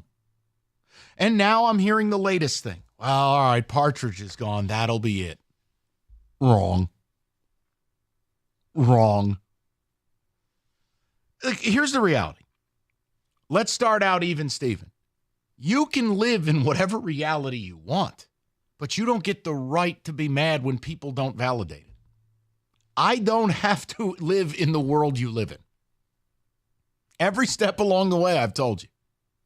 You cheated. Staffers knew. This lone wolf stuff's got to stop unless you got a whole flock of lone wolves. And this is going to get really bad for you. And right here, right now, I'm telling you, enjoy your Thanksgiving and enjoy your big game Saturday. And I don't think news will I'll be surprised, I think. More surprised than not if news breaks before, because I'll tell you right now, the networks are in DEFCON 1. They paid a lot of money for these games. And the big game, the last thing they want to be doing is talking about this. But I think the minute this game ends, you got hell to pay. I mean, if you think Harbaugh is surviving any of this, I think you're insane. I think it's hilarious he's allowed to go up there and tell Ted Lasso jokes. Like, let me give you an example, okay? At any point, tell me how Mark D'Antonio and Tom Izzo were asked daily about a man they had never met. Yet Jim Harbaugh's not asked daily about this. Now, it must be nice when I know this factually, so no one's going to be able to argue it. They'd be lying if they did. The Big Ten Network has largely been instructed, you will not talk about this. That's why you can get some of the con artists up there on the TV, including Michigan alums, and they don't even talk about it because they're told not to. I already told you they're not allowed to ask Harbaugh about it on the coach's show. Oh, but we could talk about Mama's bikini. All right. Hey, is anyone going to ask Blake Corum about the LLCs his lawyer was going to take care of? Because here's how that works. You know what I don't need? If you're not going to ask Blake Corum about that, I don't need you there for the photo op of him launching turkeys at poor people. Okay? Don't need it. Because here's how it works with an LLC. This goes one of two ways. Either Stallions put Blake Corum's name on there illegally. That's a felony. If you file falsified articles of organization, it's a felony. Either Stallions committed a crime or Blake was in business with an assistant. Which is it? How about we ask that question? I don't need to know Jim's opinion on chicken nuggets. That's hilarious to me. And for all of you, look, here, do the timeline with me. I'll do the timeline with you, okay? Scoreboard. You started out by telling me it was a nothing burger. Wrong. You told me it was a lone wolf. Also wrong. You're basically averaging a staff member a week getting clipped. No advantage. One problem, the data says otherwise, guys. Your points are going down. Opponent points are going up. I talked to Cookies, who I do cash the ticket with. Cookies is an absolute cultist when it comes to S&P Plus. Michigan has underachieved the S&P Plus by almost a touchdown a week since this story broke. A touchdown. Gee, that's weird. Hey, how about your quarterback who said his ankle's feeling great? His completion percentage has plummeted 15%. Doesn't look the same. Oh, we're going to fight this cutscene. No, you're not. We're going to win in court. We have a judge on call. Wrong. You were dead to water. You got thrown out of court. You weren't winning. Oh, we've got a dossier on other teams. Do you? Then where is it? Oh, Ryan Day did this to us. Proven false. Why do I bring these up? Your media has been wrong about this every step of the way. All Rico and I have done is sit here and give you the truth. The truth is we see it and we've been right. That you would pay a price. That staffers had to know. That staffers did know. That you were going to lose staffers. That Harbaugh was going to lose. Shout out amicus briefs. And here's what I'm telling you. I think there's at least one, possibly two more staffers that are going to get got before this is done. And I don't think there is a chance in HELL hell Harbaugh's even eligible to coach next year. So enjoy the last dance. Do whatever you want. But this isn't over. It's just like when you filed your faulty press release. The Big Ten never said we're all done here. The Big Ten explicitly in their release said they reserve the right to punish you when further evidence comes out. Well, now we have a staffer who's on your sideline who got fired. The NCAA showed the Big Ten some of the proof. And you know when the NCAA's investigation was set to wrap up because it was fast-tracked? Late fall. Boy, that's weird. That's right around now. Here's my belief. My belief is, as it's been from the beginning, I live in a realistic world. I never have said, well, they're going to get banned or disbanded or they're not going to play the game. Guys, these networks have spent billions. That's never happening. The NCAA death penalty is never happening again. That happened to SMU because they're SMU. They were forgettable. What's going to happen is you're going to play your games. But it's all going to get vanished. It's all going to get gone. And everyone, like Michigan versus everybody, turn that statement around. Here's the reality. It's everybody against you. You're not playing anyone. You did this dirt. You didn't deny it. If it had no advantage, why do it? If Pat Partridge didn't know about it, why destroy evidence of something you didn't know about? Stop. All I ask you to do in this entire thing is the following. At least question who you're listening to. Is Santaono still having fun on Twitter? Because I'm going to tell you the last piece of this that I firmly believe. And from talking to a few people, I think you're going to regret using the phrase bet. I mean, look at the report that came down Friday. Oh, Ross Dellinger. We've got boosters funding the operation. Huh. Interesting. Bet. I think you're going to regret using that phrase. I have said to you from the start, I've been mocked by Wolverines. I've been mocked by people here. I don't care. I go to bed with a clear conscience. Nobody owns me. No logo on my paycheck. I told you gambling's a part of this. You got the FBI on Weiss, U.S. integrity involved. You got the NCAA, the Big Ten. Bet. But I'll tell you right now, you better enjoy right now. And you can suspend disbelief and do whatever you want to do. I think more staffers are going to get got. I think your coach is a dead man walking. Hope he enjoys a little Ted Lasso routine. I think he's toast.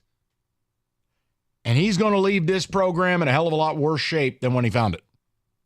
So enjoy right now. You better win Saturday. You better win. Because all through this, you, your school, and your compromised media have been wrong every step of the way. Hey, we still waiting for Jim to sign that extension any minute now?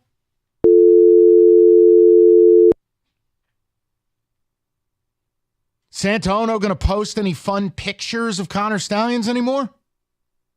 You misplayed your hand on this. You did the dirt. And every talking point's been blasted.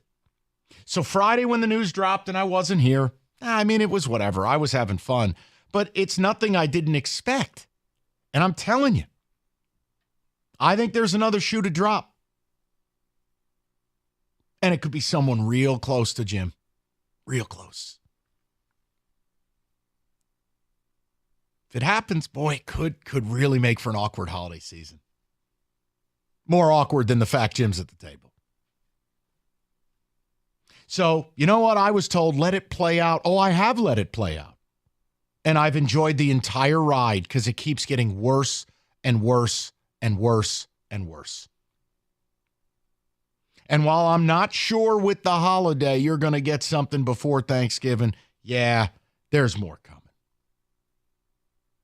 And that Connor Stalions thing with CMU, I know exactly how that went down.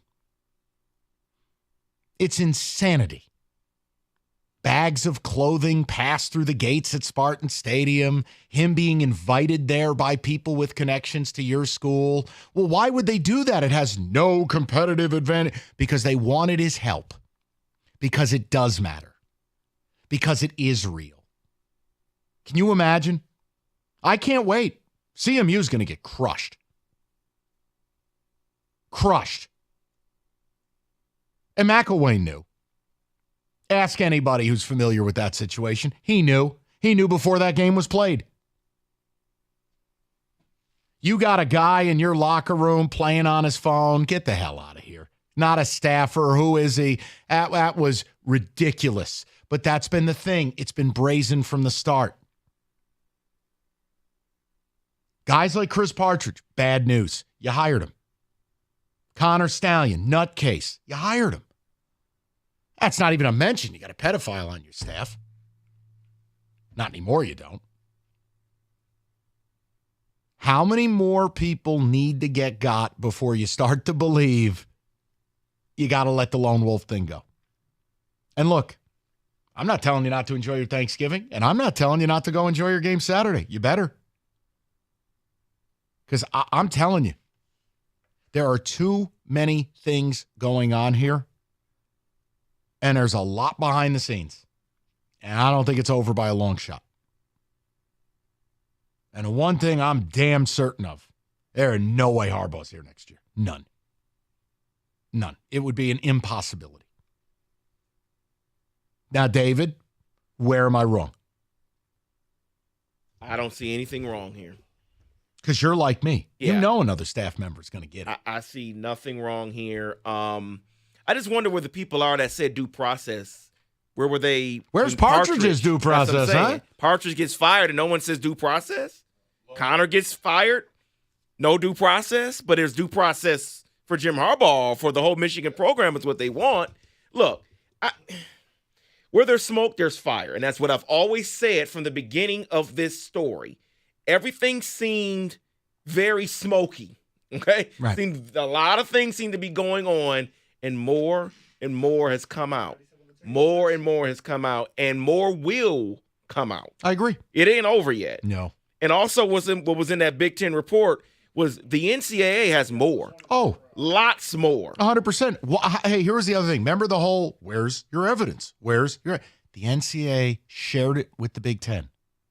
You didn't agree to the 3 games. Not at all. You got your ass thrown out into the street with prejudice. You got launched out of a cannon.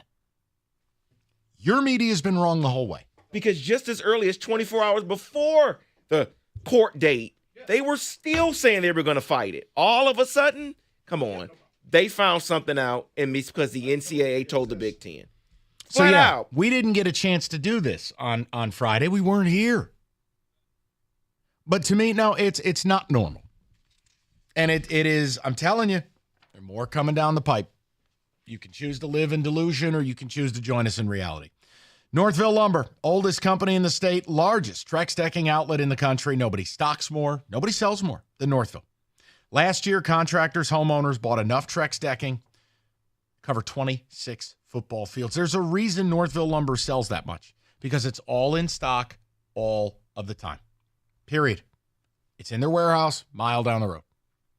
There's no wait times, no lead times, no supply chain, no nonsense. There's definitely no, hey, we'll pass it along to the fellas. They do business the right way, straight up. It's Northville Lumber. All you got to do is call today or go to northvillelumber.com. That's northvillelumber.com.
Boy, right on cue, huh? Right on cue. Good old misquote Murphy. Can't be bothered to walk down the street from his little hostel and write about U of M, but here he is to write about State. I want to share this with you because I'll tell you, this is why I don't like my own school. This gives me more respect for Alan Haller. Haller wanted to dump Mel Tucker before the season, and the administration fought him. Good on Haller, bad on school. It is why I don't respect my school. It's why I'll get to the coaching search later. It is so void of leadership. It's disgusting. If your AD comes to you and says, I want to get rid of the coach, he's got reasons. The guy's a retired cop, okay? He's not saying this for fun here. Right. We'll get to that story later. I just think it's hilarious. In the midst of this, Murphy wakes up from his slumber.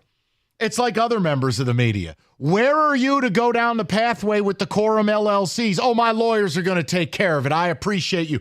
Blake, have your lawyers taken care of it? Blake, are you pressing charges? Did this man use your name as a part of a fraud? No, that's all right, though. They're right there to write about Blake giving away turkeys. You know what?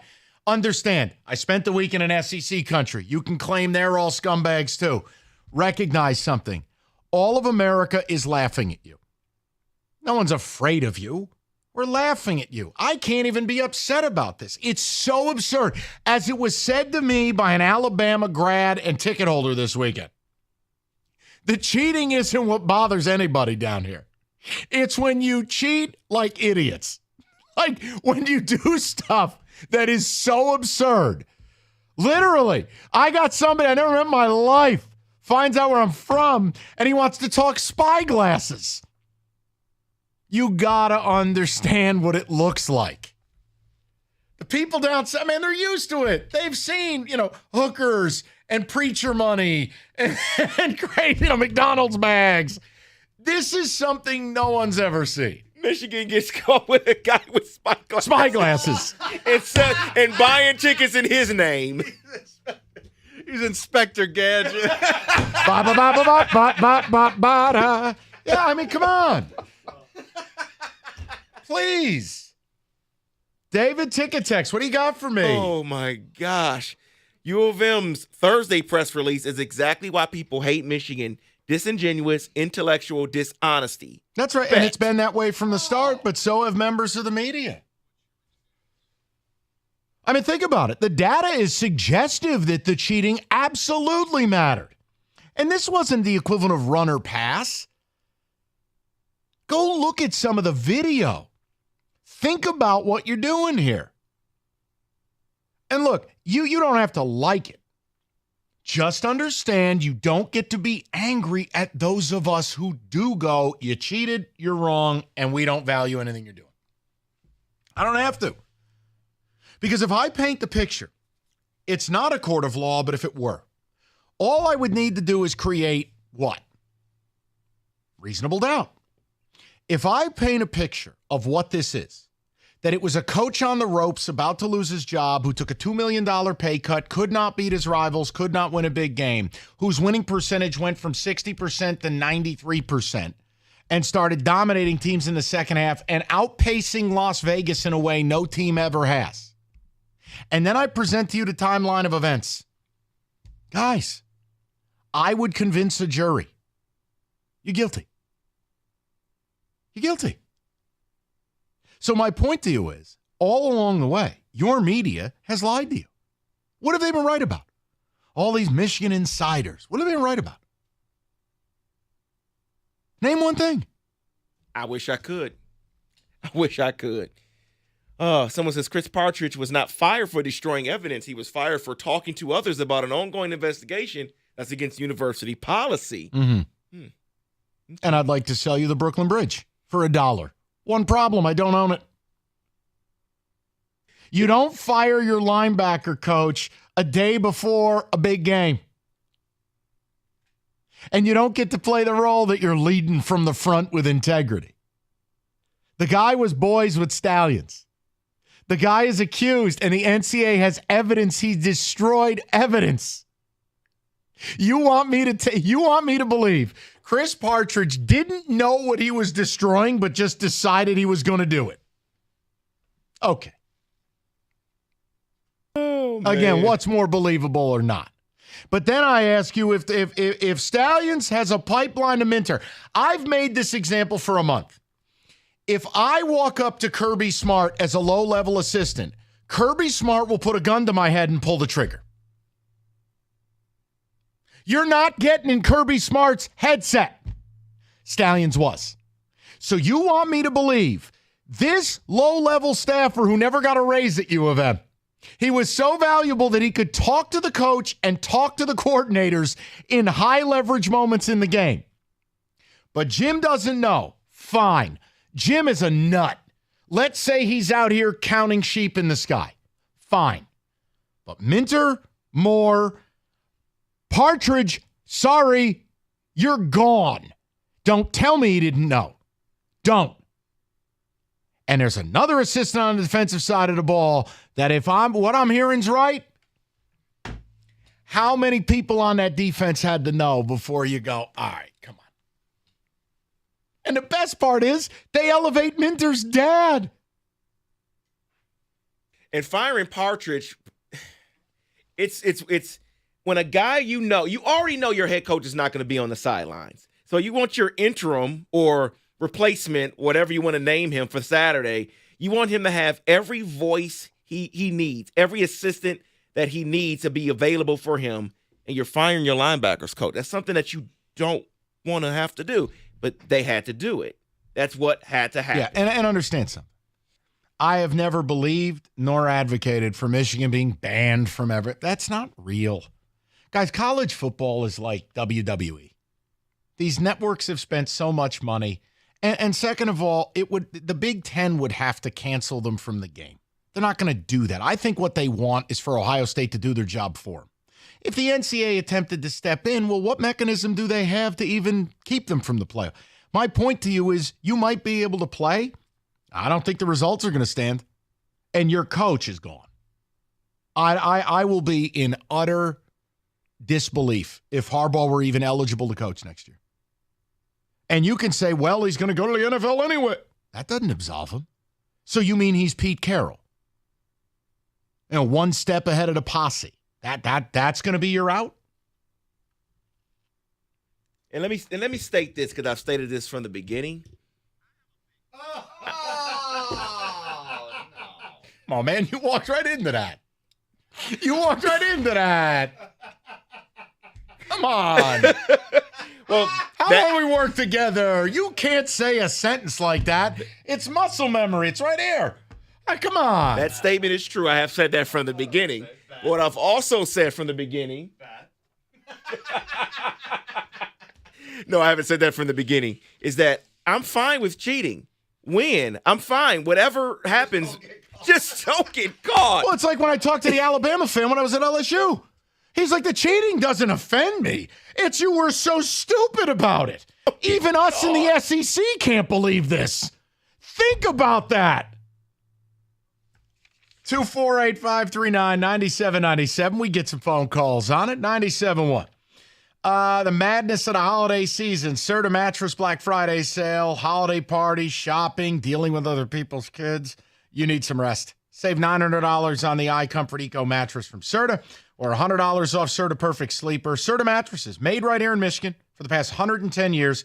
It's Serta Mattress Black Friday sale. Go to Serta.com. Find a retailer near you.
Brought to you by Win Schuler's Cheese Spread and Snack Chips. Former Tigers closer Willie Hernandez has died at the age of 69. He won both the AL MVP and Cy Young in '84, helping guide Detroit to a championship. We'll get another look at the Lions injury report this afternoon. They're getting ready for the Packers on Thanksgiving. Jonah Jackson once again out yesterday, but Isaiah Buggs did return. Detroit 7.5-point favorites over Green Bay. The Red Wings have their first game since returning from Sweden tomorrow night. They welcome the Devils to Little Caesars Arena. Alex Lyon will start in goal, and Jake Wallman will come back from injury. In state action tonight, Western Michigan hosts Bowling Green, and Eastern travels to Buffalo. The 5-6 Eagles need a win to clinch a bowl. And former Michigan State offensive tackle Keyshawn Blackstock has picked a new school. He's headed to Arkansas after entering the portal last month. I'm Luke Sloan. More at 4 o'clock or at 97onetheticket.com.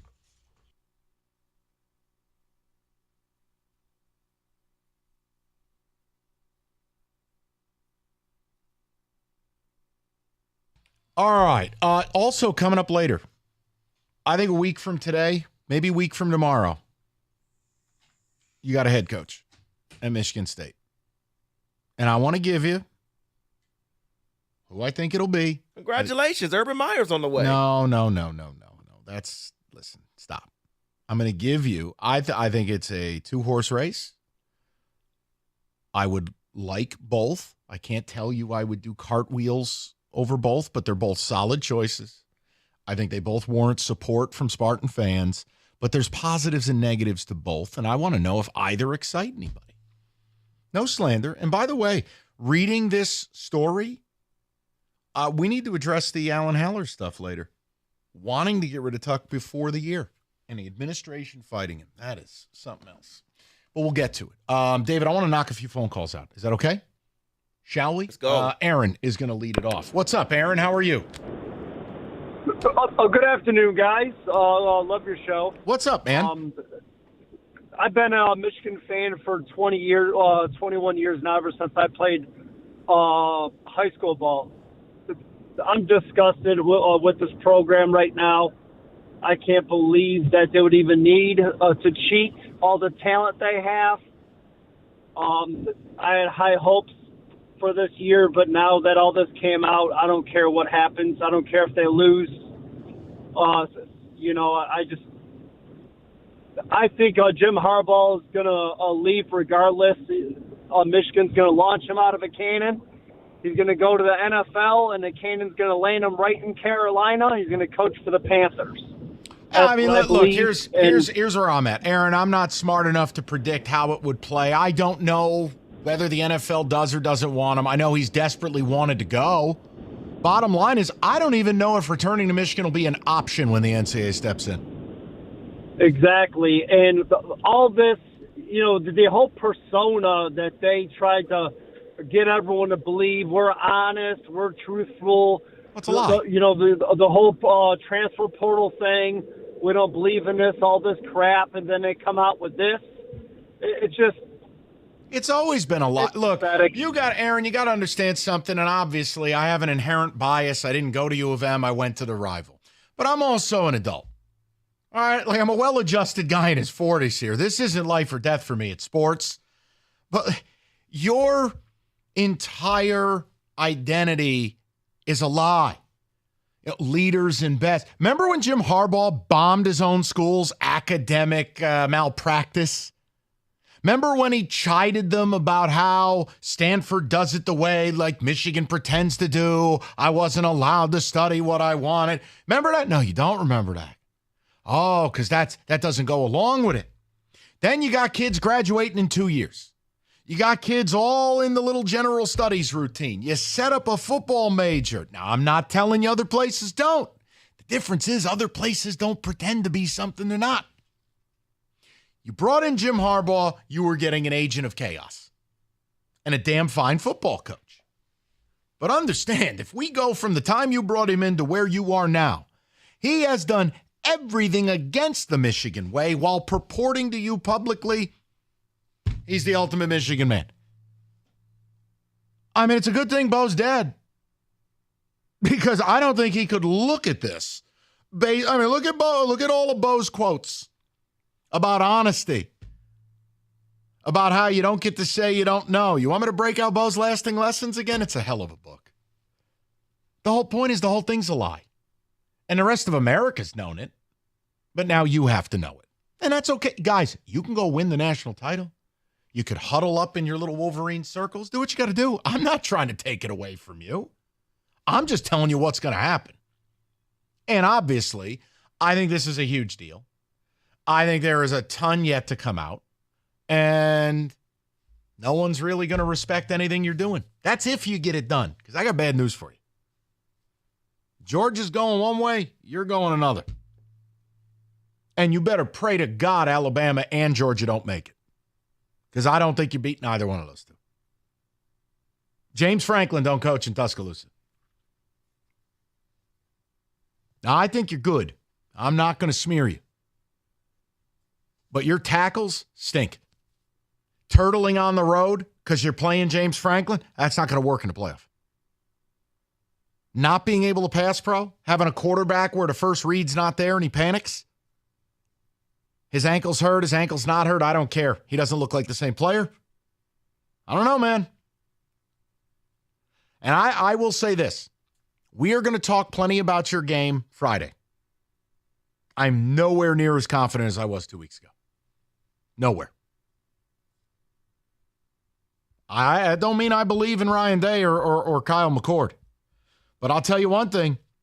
OSU's defense, year 2 of the new system, it's going in the right direction. And they will have the single best player on the field. David, is it hyperbole to say Marvin Harrison Jr. might be the best football player in America? He is. Is it hyperbole to say that it really, in a game like this, 1 or 2 plays could make the difference and he might be the guy to make them? That's football. Okay, so I'm making a point to you. If Henderson and Hinton, look, if your tackles are just bad and badder, that scares me, David. I don't trust Ryan Day. And you have every right to say that. I don't trust Ryan Day. That's what I'll keep repeating every day until And here's Saturday. what I keep telling myself. You had no shot of beating OSU for 20 years before you started cheating. And I can't get it out of my head. I don't trust Ryan Day. Okay. Hail Mary. All right. Jeez. All right, FanDuel, all customers, no sweat, same game parlay for Thanksgiving. Just place a 3-leg same game parlay on any of the Thanksgiving Day NFL games.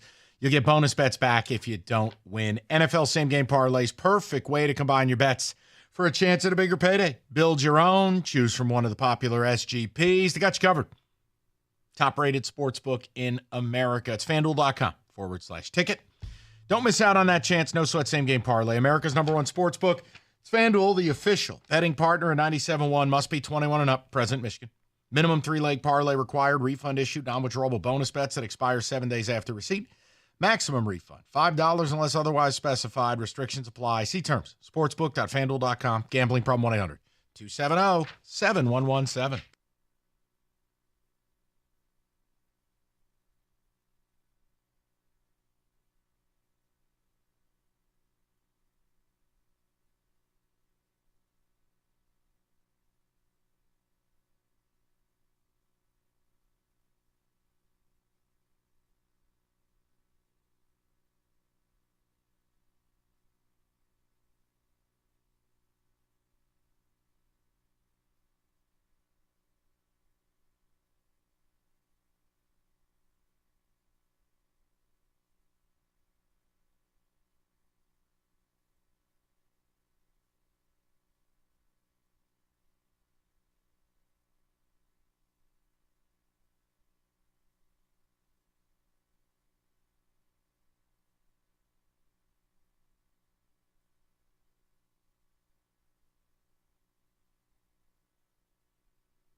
All right, David, it's been all local so far. So let's branch out a little bit. Quick break. We'll get to the phones in a minute. A little football today, please.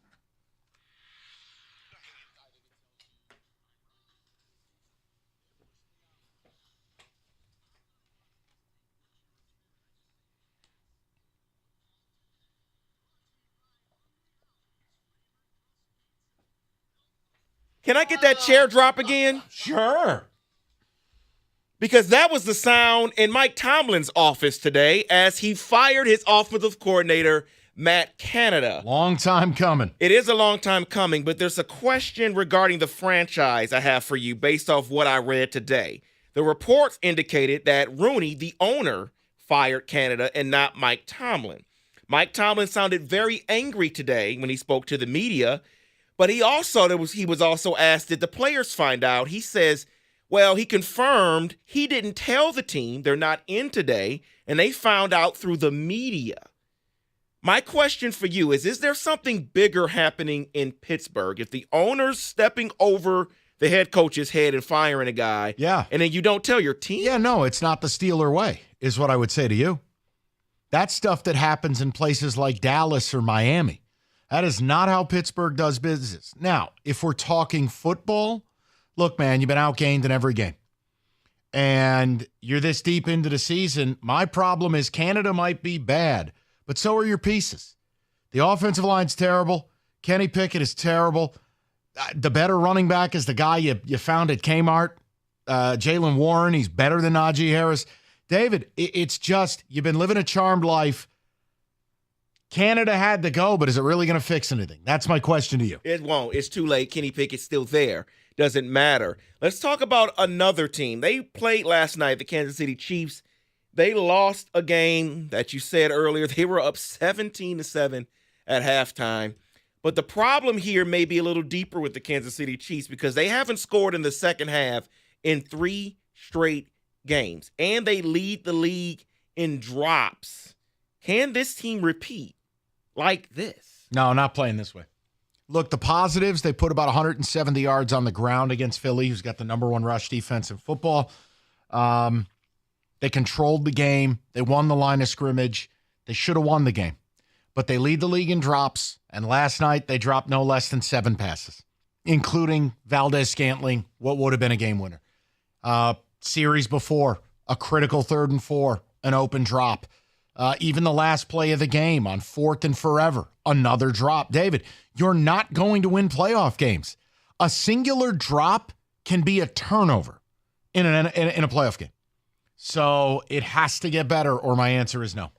Well, speaking of has to get better, I think this team made the right move, but made it too late. The Jets have benched Zach Wilson. I'm not saying Tim Boyle is going to be the answer here, but why wait this late to make this move when you could have traded for a quarterback? Well, they didn't want to.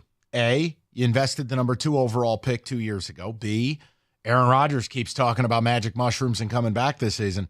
The reality is you make this move. You know what the Jets really ought to do? They should release Zach Wilson because you're never going to be able to put him out there in front of the home fans again. Well, he's a 3rd-string quarterback for that reason probably. Yeah, but my point is, David, he shouldn't be on the team.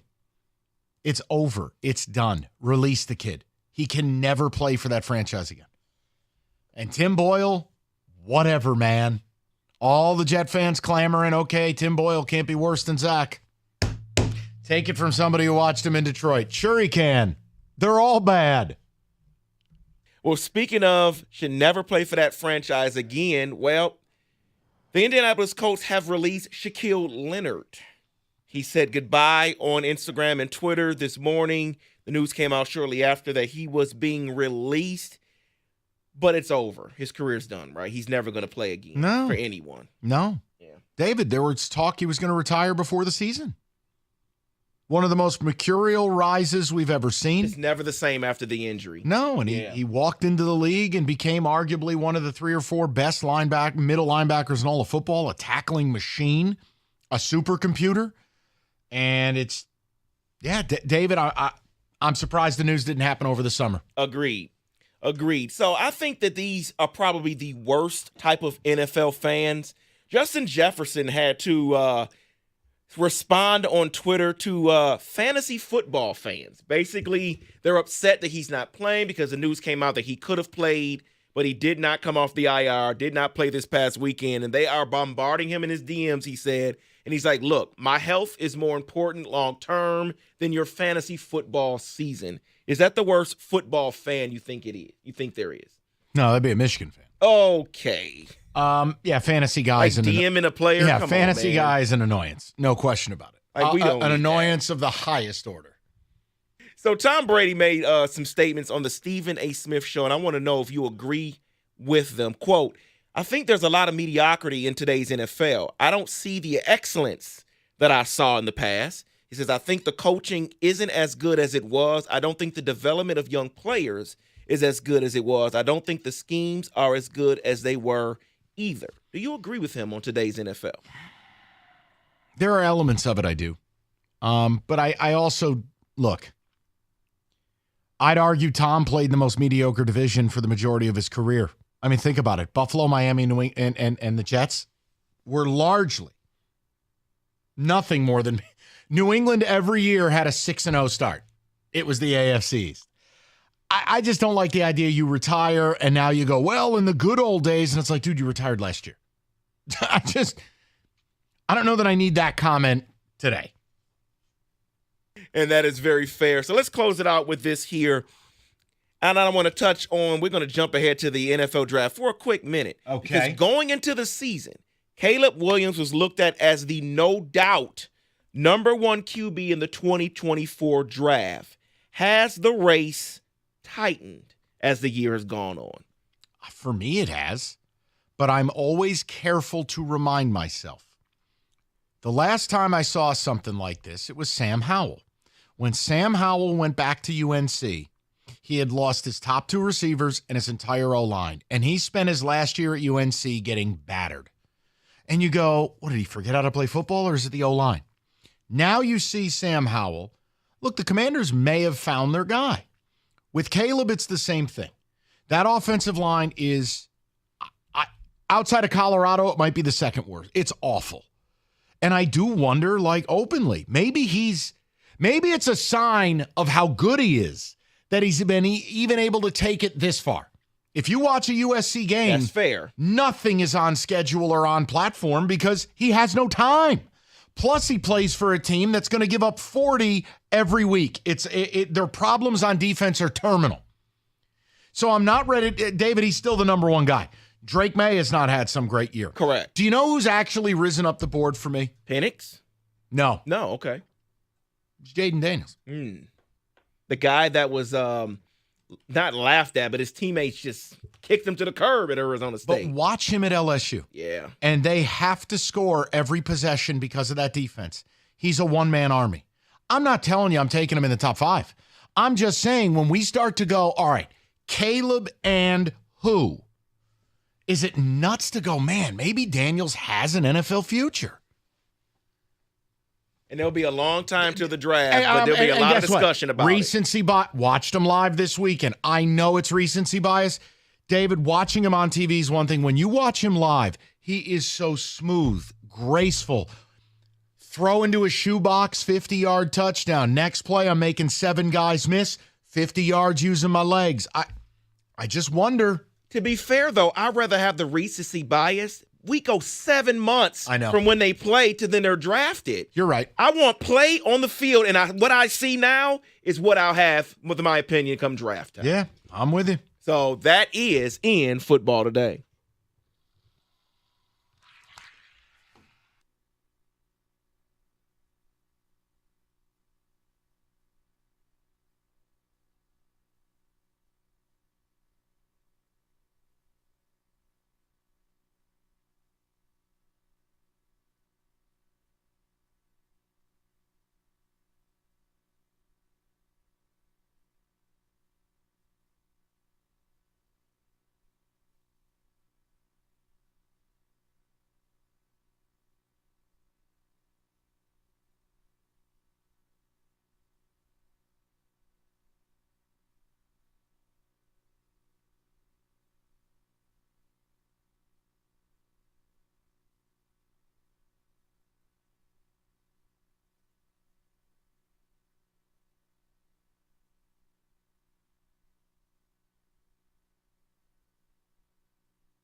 Brought to you by Twin Peaks. It's another practice day for the Lions ahead of their Thanksgiving showdown with Green Bay. Detroit still sits with the second best record in the NFC. This, of course, after the Eagles beat the Chiefs last night. This morning, Doug and Gator asked quarterback Jared Goff if the race for the 1 seed is on the Lions' mind.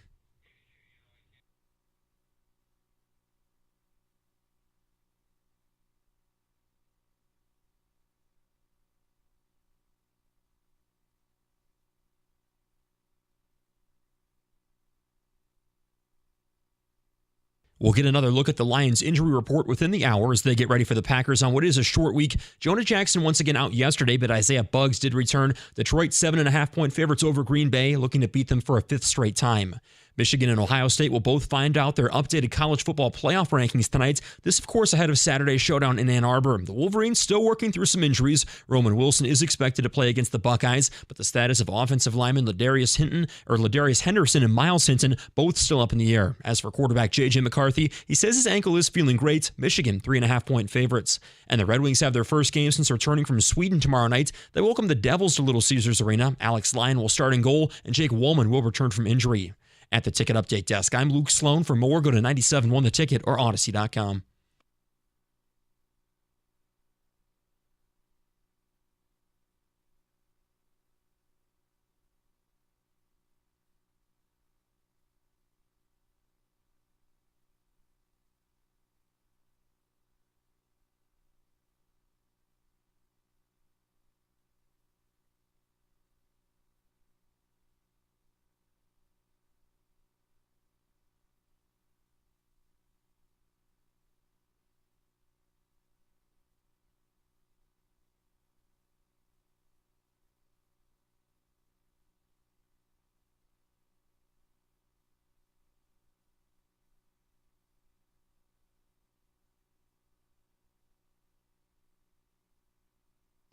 Four o'clock. Good to have you aboard. Odyssey.com Rewind opened up with the disgrace that's the Pistons. Thank you, Bob. Excellent. Thank you. Let me take care of business. I was thrown off there by the bet medley. I'm so sorry. That's okay. I addressed the Michigan stuff just because we weren't on the air Thursday or Friday. And again, I don't think this is over by a long shot. It is my belief you'll have another staffer get got. And eventually, it won't be tomorrow or next week or next month, but eventually, yeah, I think you're going to get absolutely crushed. So enjoy your Thanksgiving and enjoy your game and pray to God you get everything done, because I don't think you're going to like 2024. But whatever. Who the hell am I? Sparty Radio. Oh, that coffee's delicious, David. Really is. So enough about your school. Let's talk about mine for a second. I want to have some fun. Call it a week from today. Maybe a week from tomorrow, but give or take. I think MSU is going to have a new head coach. They'll be at the podium. I don't know. Maybe a week from today, doesn't State play a basketball game the 28th? Does that sound about right? Maybe bring out the new coach at halftime. I don't do coaching searches, right? Like, I don't really care about breaking news. It's not my role. I don't pretend. I'll talk in code to let you know when I know something. So, like, let's have some fun. I'm pretty, based on people I've talked to, I'm pretty confident in telling you MSU's got two guys, and the next head coach is coming from those two. No, it isn't going to be Harlan Barnett. No, it's not going to be Jason Candle. Otherwise, I want to give you the two people. And which one will they hire? I don't get to do the second interviews. But I think it's one of these two guys. And I'll tell you this. I don't think either's a bad hire. I don't think either is some lowbrow thing to be mocked. I'm not going to do that. But what I'm also not going to do is sell you that it's a paradigm shifting, seismic thing. I will need to see the staff, the NIL plan, etc. Okay? I think there's positives and negatives. The two guys are Duke head coach Mike Elko and Oregon State head coach Jonathan Smith. I think it is one of those two guys that's going to be hired a week from today. I do. And I don't dislike either guy. It's no secret I like Oregon State. It's no secret. I guarantee you I've watched more Oregon State football than anybody. I've watched more than the search committee. So I don't dislike Jonathan Smith. But you want positives and negatives, and then I will tell you, David, I need to know from Spartan fans if they're available to have a conversation. And you, does either of these guys excite you? Because my thing is this, understand everything I say comes from a perspective of I don't care about winning 8 games. I don't really care about winning 9. I care about an expanded 12-team playoff that I need to go 10-2 to probably get a piece of. So anything I say comes from a perspective of my belief is Michigan State should be contending to be in that playoff every other year. If you can't do that, you don't get my interest. Now, that doesn't, who am I? They don't cater to me. I only speak for myself. So let me take you through the 2 guys, and you can tell me, and I'm very familiar with both, so this is not hard for me to do. I'll start with Elko. Positives. He's a good recruiter. You don't work at Notre Dame, albeit for a short time. You don't work at A&M. And you don't bring in a top 50 class at Duke if you're not a good recruiter. He's a good recruiter. I also think there's a little bit more of a translation for his staff. Some of them actually have some Midwest familiarity. It matters. Elko is a defensive genius. He is. It's just who he is. Go look at the data. Go look at what he did for Notre Dame. Go look at what he did for A&M. And go look at what he does at Duke. In-game adjustments, this dude's a beast. He's excellent. Quick turnaround with a bad program. But again, he wasn't there that long. That's the problem. How much am I sold that Elko can't just turn it around, but can grow it, can sustain it? Now, this team this year, they're almost as injured as Michigan State. MSU might take the field Friday night at Ford Field with like 39 scholarship players. They don't have nothing left. Roberto's going to be playing defensive end. It's going to be exciting. But the negative is this. He's not an offensive-minded coach. And in 2023, isn't that where the sport is? And MSU never really hires offensive-minded coaches. They just don't. The one time they did, it was John L. And all jokes aside, he was a goofball. But John L's offenses were really good. Really good. The Big Ten is not an offensive conference. Could that hurt you? Maybe. You do have a limited track record. He's only been at Duke a couple of years. And here's something that I would keep an eye on. And I am not pretending to be some insider here. I don't know Mike Elko personally, but I know people who cover college football, and I know conversations I've had.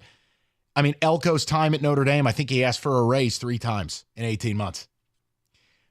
High opinion of himself, which I actually respect. I don't know why you'd be a head coach who doesn't have this incredibly high opinion of your work.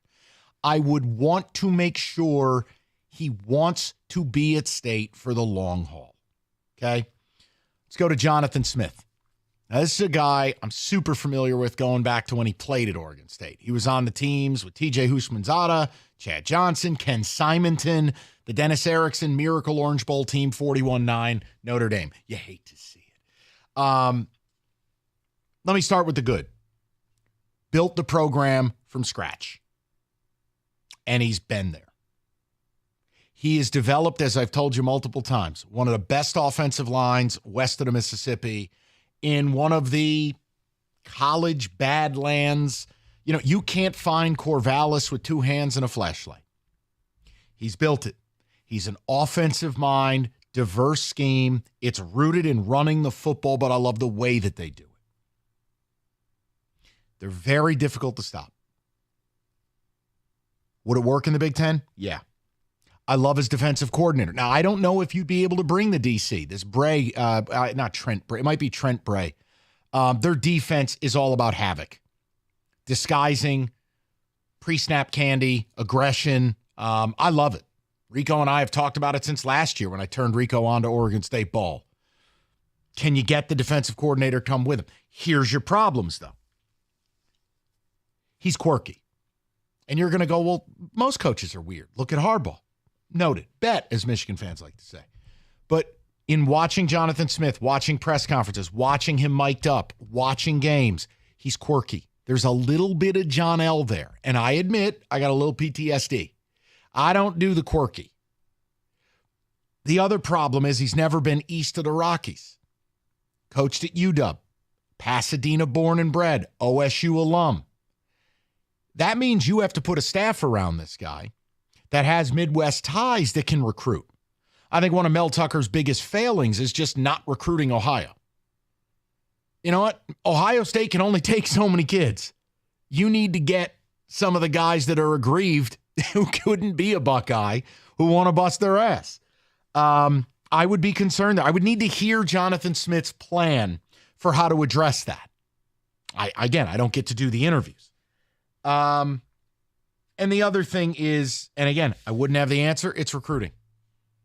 You're at Oregon State, you're not going to get access to big-time players. It's really hard to do. Now, I will tell you, he has a quarterback at Oregon State I really like, and it's not DJU.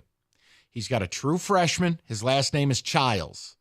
I think he's a California kid. He's one of the highest-rated recruits to ever go to OSU. They play him one series in the second quarter and one series in the third. Wouldn't mind if he brought him with him. Aiden Childs. Aiden Childs. Yep. Look, I think both guys are worthy of support. I don't think either's a bad move. I'm not going to slander Alan Haller. I think Alan's actually run a really good process here because there's not a lot of info. I'm pretty convinced it's going to be one of these two guys. But I'm not sure how excited I get. That's not a negative before some of you Spartans get all upset. I'm not knocking it. I can say, okay, like I can nod my head. It's like when Kenny goes, hey, this is what I'm getting for lunch. And I'm like, all right. I mean, that's not zippity-doo-dah. It's the best idea I've ever heard. But they actually could be really good hires. Does either of these guys move the needle for you as a college football fan, as a State fan? 248-539-9797. I think a lot of it will come down to what their strategy is, who the staff is, and what, if any, because I don't know if you heard, State had some issues with NIL this year. And we'll leave it at that. The point is, what type of payroll can I put this team on? But I mean, David, Jonathan Smith, the offensive-minded coach who's never been east of the Rockies, but he's built a power running game, churns out running backs. Or do you want the defensive-minded genius? Both guys are in their 40s. We're good there. Which guy? I'm going to say neither guy scare me. The Midwest ties for Elko and his recruiting abilities, it's just what would the staff look like? And right now, I couldn't tell what it would look like. Yeah, so I'm not worried about it right now. Right. No, and listen. But Jonathan Smith, the offensive mind, would scare me, but he has no ties to the Midwest recruiting-wise. So as of right now, I'm like, okay, I just have to see it because he has no connection here. And here's the other thing. When you don't have any ties to an area, it's very hard to pick up the phone. You're not hiring a total stranger. Correct. I mean, the last time that happened, Tucker hired Scotty Hazelton. You don't just pick up the phone and go, hi, want to work for me? I don't know who you are. Correct. It's a fraternity of coaches. So, look, I think the next I think in a week you got a coach. Wouldn't shock me at all if we have a little fun and MSU's got a coach at halftime of a basketball game. I think it's Jonathan Smith or Mike Elko. I don't think that's I don't think that's breaking news. I don't think it's some crazy thing. But I actually am quite familiar with both guys. I told you from the beginning, I'm not trying to make Mike Elko a thing. I'm tolerant of it, bordering on accepting. Does that mean I'm over the moon? No. Jonathan Smith I like. I just don't know if it's a fit here. Yeah, he can build, but what are they giving him to build? Yeah, I have no idea. Yeah. 248-539-9797. Big truck accidents result in so many fatalities in this state. You wouldn't believe the numbers. The attorney you choose has got to have specialized knowledge and expertise for complex cases. Attorney David Feminini and his team have helped victims of truck accidents for over 25 years, and they are ready to help you. If you've been injured in a big truck accident, call 855-65-CRASH or go to that website, getdavidgetpaid.com.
Hey, David, before we get to the ticket text, and I know we got some callers and lots of other stuff to do today, but I want to just make one note of something. You can value it. You could say it's nothing. But for a lot of people, you have to understand how rare it is to poach a Power 5 coach. It's very hard to go and get someone else's coach. Power 5 to Power 5. That's hard to do. It doesn't happen very often. Now, look. It doesn't mean it's always going to be the right move. The one thing I said was I did not want MSU to go coordinator route. I don't think the program or the conference, the situation they're in, is in a position where a coordinator could walk in here and do this. I don't want to hear about Kirby Smart.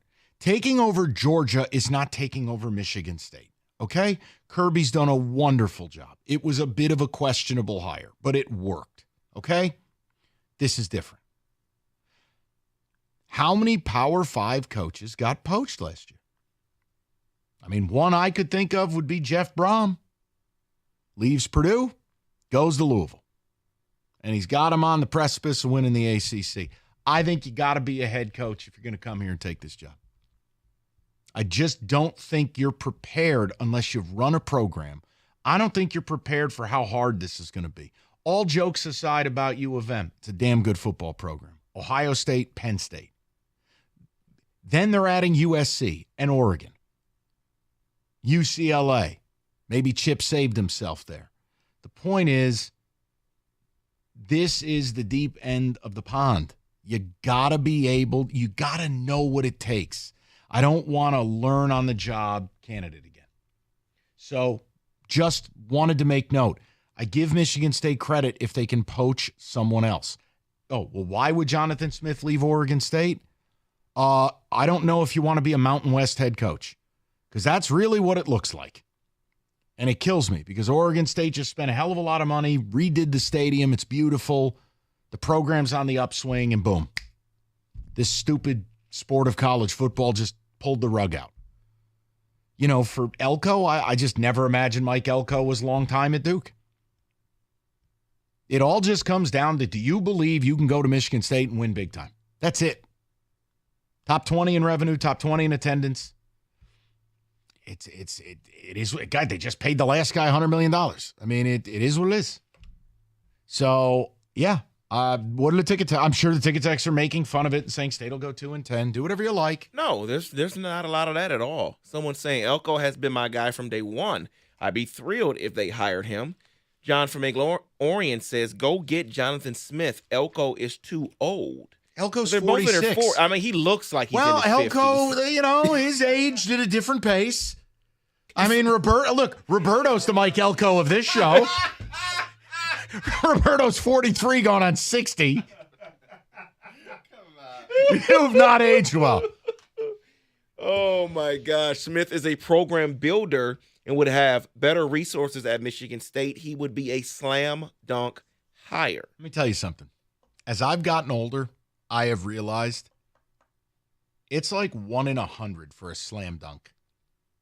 Even the Harbaugh thing seemed like the most mortal Shaquille O'Neal alley-oop slam dunk ever. It took Jim Harbaugh almost getting fired and 7 years, and maybe a cheating scandal. Think about that. Harbaugh was the grand slam, the perfect Chat GPT AI created coach for Michigan. And Former quarterback. Right, and it still didn't totally work. You're correct. Only now has it, and now it's shrouded in controversy. Thank you, Jim. I'm sorry, David. It's reality. Elko and Smith are great coaches, but it doesn't change my opinion on the program. They are an 8 to 9 win coaches. I'm checked out. No interest anymore. It was Urban or bust for me. Yeah, listen, I get it. I'm not mad at people who hold that perspective. Hell, if you told me today you could still get him, which I have no indication, and again, I don't claim to be, footballscoop.com here. But David, he was really the only one that was going to be a conversation changer. You know, the immediacy. What do you want me to tell you? You know, you can't force someone to take a job. Now, if there's any legitimate reporting that somehow MSU didn't want to go that route, well, then my opinion would change. I don't have that. Yeah, because that means they didn't do their part of it. Right, I'm not going to impugn the character of Alan Haller here. You know, just because listen, I don't think Alan is Joe Castiglione by a mile. But his entire life is going to be on this hire. And he's run a good search because there's no leaks. Not in the way they normally are leaked. Now, there's still time for the BOT to screw this up, but I'll just wait. I like to believe, and again, they've been kept out of this.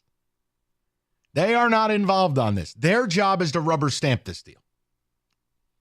And I'm going to believe that's going to happen until or unless it doesn't. Go ahead. Belief, man. I know. What do you want from me? I don't have anything left. So we've both talked about when it comes to recruiting for these guys. Ben asked the question, is recruiting becoming less important for the head coach due to the transfer portal? No, it's more important. I don't want to hear about this. You're not going to build a program through the portal. You accentuate, you compensate, you supplement. Supplement. There we go. You Yeah. cannot build a program through the portal. It's outrageous.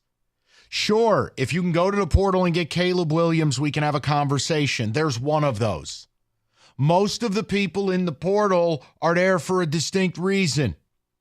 Either they're not good enough to hack it at their current destination. Choice B, they're a total ding-dong who did something stupid. Or then you reach this next level like they're just this hidden gem. That's what it is. You know, if you want to tell me, well, MSU's going to have an aggressive NIL and they're going to pay Dante Moore $1 million to be the quarterback next year, well, then we can have a conversation. But I have no indication of that. Why would the Oregon State coach leave his school to go to Michigan State? He's got a good gig there. Not sure he want to leave to come to that mess in Lansing. Here's why. Google Oregon State's 2024 schedule. No, do that for me right now. Oh, okay. All right. Google that for me. Yeah, I don't have it on the top of my head. Yeah, I saw it already. No, you don't. Neither do they. Woo. They're not in a conference. The Pac-12 is 2 teams. Yeah, here's where the schedule is so far. They have Idaho State, at Boise State, Purdue, nothing else.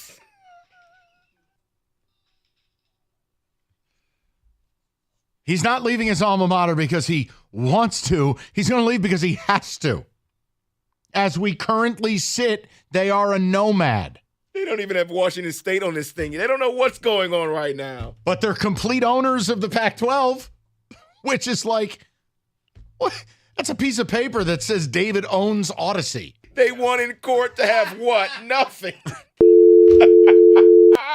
Here's your compensation, $0. Oh, my Lord. Can I ask a question? Sure. Do you think people's desire to be smarmy is just so great that they can't take 10 seconds and think why he might leave? Like, it's not even a hard thing to figure out. Or are you just so intent on being an ass that you just can't bring yourself to take the 10 seconds? I think they want to talk smart because they're not really that smart. Gotcha. Yeah. Noted. That's all they have. Jamie in the car says, I need to see a big-time hire. Spartan diehard here, and I have no desire left to even turn the TV on. Whew. Well, and again, you can thank Rico Beard and modern college football for doing that. Now, if you don't make the 12-team playoff, there's nothing to play for. There's no bowls that matter. There's no achievements that matter. There is have and have not. I didn't make the rules. I'm not the one who wanted to change these conferences this way. I'm not the one who created NIL with no guardrails. Don't blame me. 248-539-9797. FanDuel, new customers get $150 in bonus bets with any winning $5 money line bet. That's $150 if your team wins. Tons of games this weekend, starting, tonight if you care about Mac. FanDuel.com/ticket. You can fill up the plate, some parlays, player props, and some wagers. It's FanDuel, official partner of the NFL. 21 and up, present, Michigan. First online real money wager only. $5 pregame money line wager required.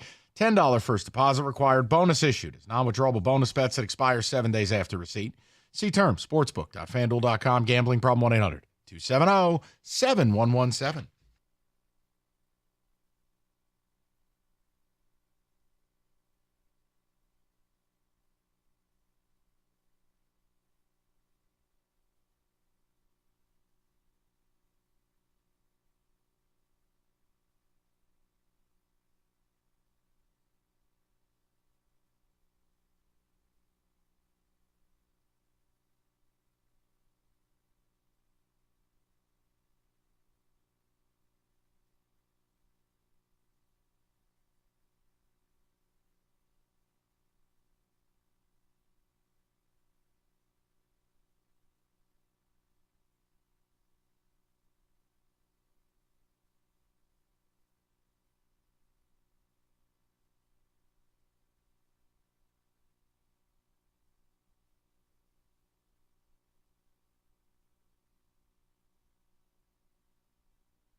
Brought to you by Grand Traverse Resort and Spa. The Lions have released their second injury report ahead of their Thanksgiving showdown with the Packers, and it's the exact same as yesterday. Jonah Jackson did not practice, while Isaiah Buggs and Frank Ragnow were both full participants. Detroit, a 7.5-point favorite over Green Bay, looking to beat them for a 5th straight time. Former Tigers closer Willie Hernandez has died at the age of 69. He won both the AL MVP and Cy Young in '84, helping guide Detroit to a championship. Congratulations, Mike. The New York Post is reporting that former Tigers manager Brad Ausmus has been hired as Aaron Boone's bench coach with the Yankees. I really hope you have a case of diarrhea this evening. Ausmus, most recently the bench coach of the Athletics. In state action tonight, Western Michigan hosts Bowling Green, and Eastern travels to Buffalo. The 5-6 Eagles, they need a win to clinch a bowl. And former Michigan State offensive tackle Keyshawn Blackstock, he's picked a new school. He's headed to Arkansas after entering the portal last month. I'm Luke Sloan. More at 5 o'clock or at 97ontheticket.com.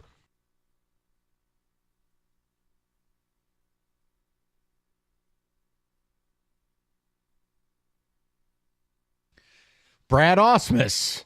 What a blessing. All right, let's get to the people. How about a little college blitz at 4:45? I wouldn't mind it. Obviously, tomorrow will be heavy Lions. Friday, heavy Lions reaction if something goes wrong. But Michigan, Ohio State. By the way, David, any opinion? The number now down to 3.5. I'm just asking. Ryan Day.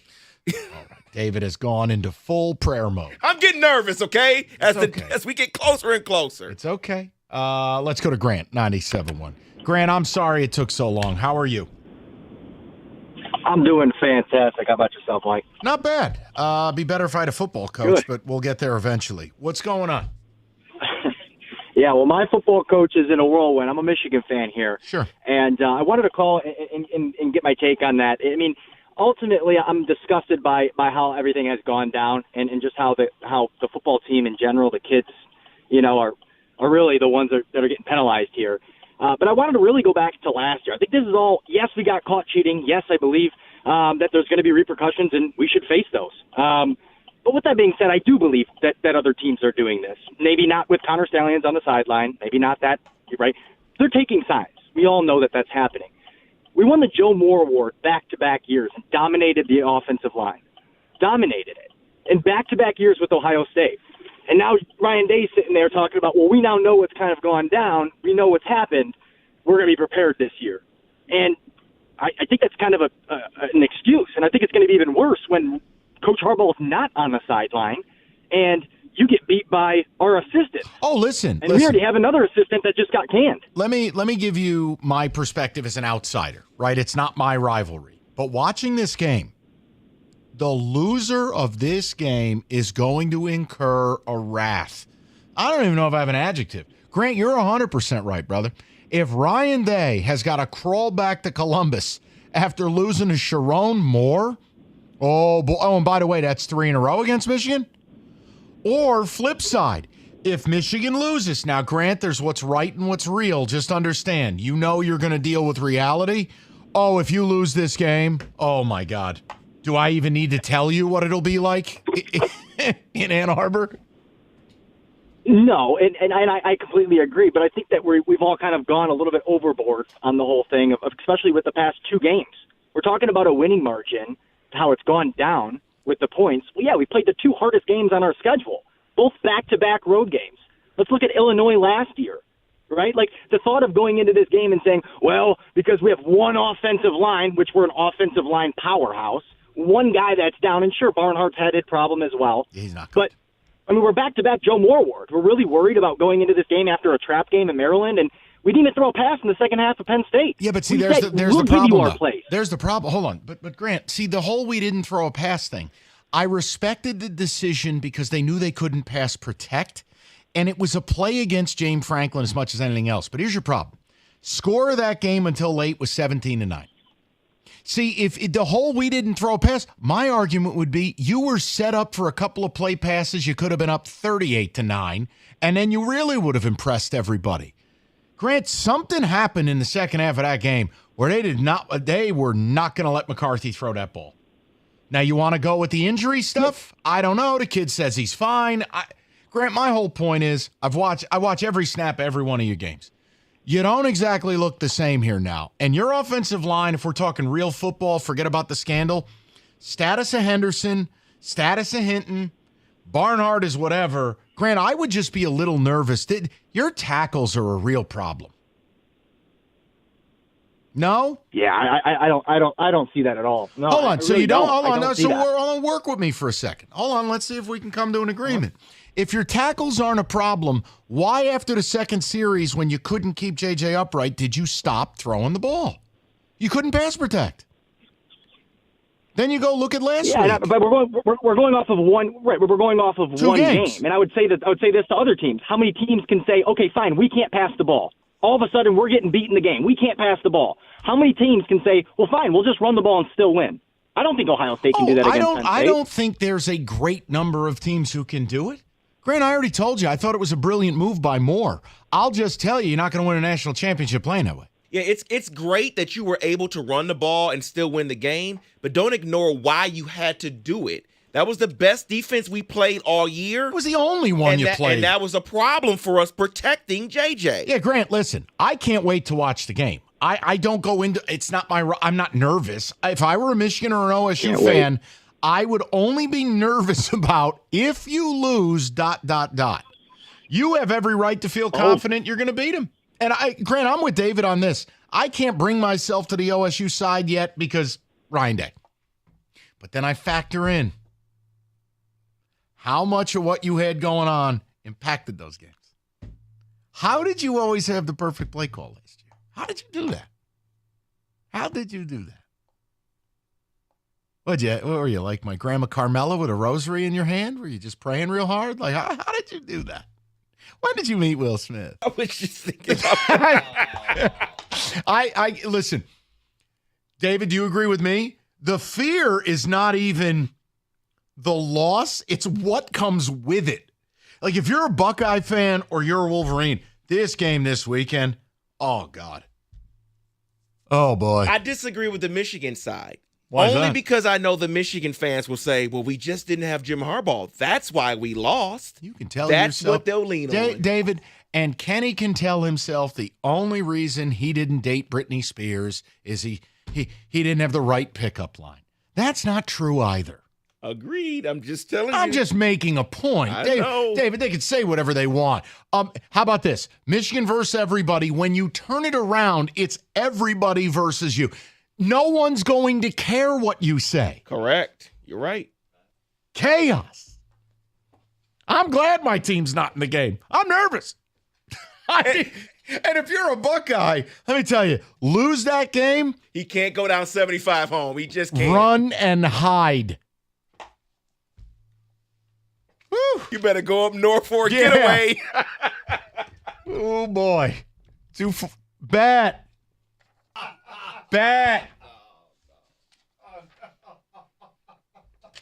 Can I ask a question, though? Do you think these two are, do you think Ryan Day goes to, you know how the coaches do the fake banter before the game? Wouldn't it just be best if both coaching staffs just stay on each side? Agreed. I don't think we need the fake banter. No, we don't. Sharon, how's everything going? Nope. We don't need any of that. Yeah, here's the fake banter. I mean, it would be a total disaster. He can be like, Ryan Day's going to ask Sharon, so what did you know? What did you know about this? I don't think. Right, he starts crying. Honestly, the only way the Michigan scandal could get any better is if Ryan Day and Sharon Moore fought each other at the 50. 248-539-9797. Get ahead of the game. Moran Buick GMC, where they make car buying and certified car service a breeze. Right now, the Acadia, seating up to 7, $267 a month. They got the 23 GMC Sierra double cab, $344 a month, both 24 months, both $19.99 down. New stock arriving daily. MoranExpress.com. You know the drill. You always get the best price, period. You also get the free loaner with the certified service. It's Moran Buick GMC, where you always get that best price, period. It's on Telegraph, just north of Eureka and Taylor, or MoranExpress.com. It's Moran Buick GMC. We are professional grade.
Hey, David, I'll tell you what we're going to do.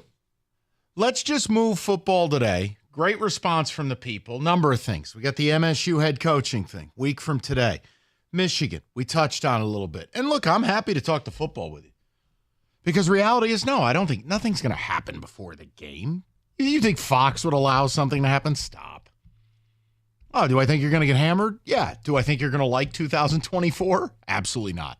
But that's not your concern right now.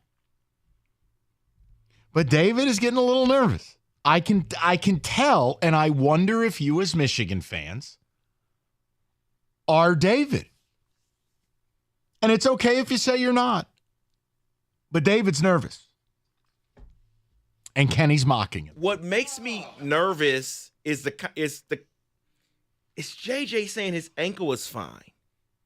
And I know people say, oh, well, that shouldn't make you nervous. To me, it seems like a setup. Oh, you're telling me your ankle's fine so that at the end of the game when you lose, you can say, oh, something was more wrong than I let on? It just makes me nervous because he hasn't looked good the last few weeks. And I'm not going to say it's because of Connor Stallions. Not ready to say that yet. But it makes me nervous, yes. Why can't you say without Stallions? I'm not ready to say that yet. Well, why can't you say it? Why can't you? If you know what the defense is doing, why can't you say it? I'm asking the question. Because I want to believe that we beat Ohio State the last couple of years. And you want to believe someone lived in a whale. Well, guess what? I have bad news for you. Stop it. Okay? Stop it.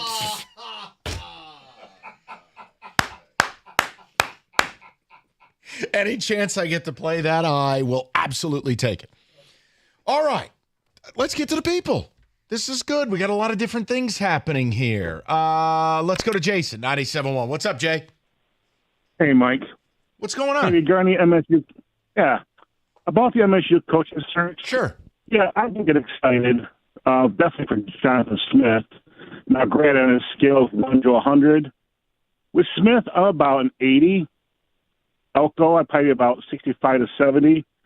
Now, granted, Urban Meyer would have been about 412, but I kind of look at like, hey, assuming that Sparty tried to, get a date with the Playboy Playmate of the Year, got a drink thrown in his face. Okay, fine. We have to settle for Miss Nude, Oregon. I can live with that as long as he made the effort. Now, granted, I was not as familiar with Smith at the beginning of the season. A lot of it has come, Mike, from your comments, and I checked out some Oregon State games. But, yeah, as a Spartan fan, I can definitely get behind it and get excited for the next year. And I know, Mike, that you really don't care much about the non-revenue sports, but Haller has shown, in my, I think, an ability to identify and attract coaching talent. No, I don't argue it. Look at the hire he made for the hockey team with Nightingale. I don't deny that. I just don't value. I get that. And I granted there's a big difference between women's soccer and men's football.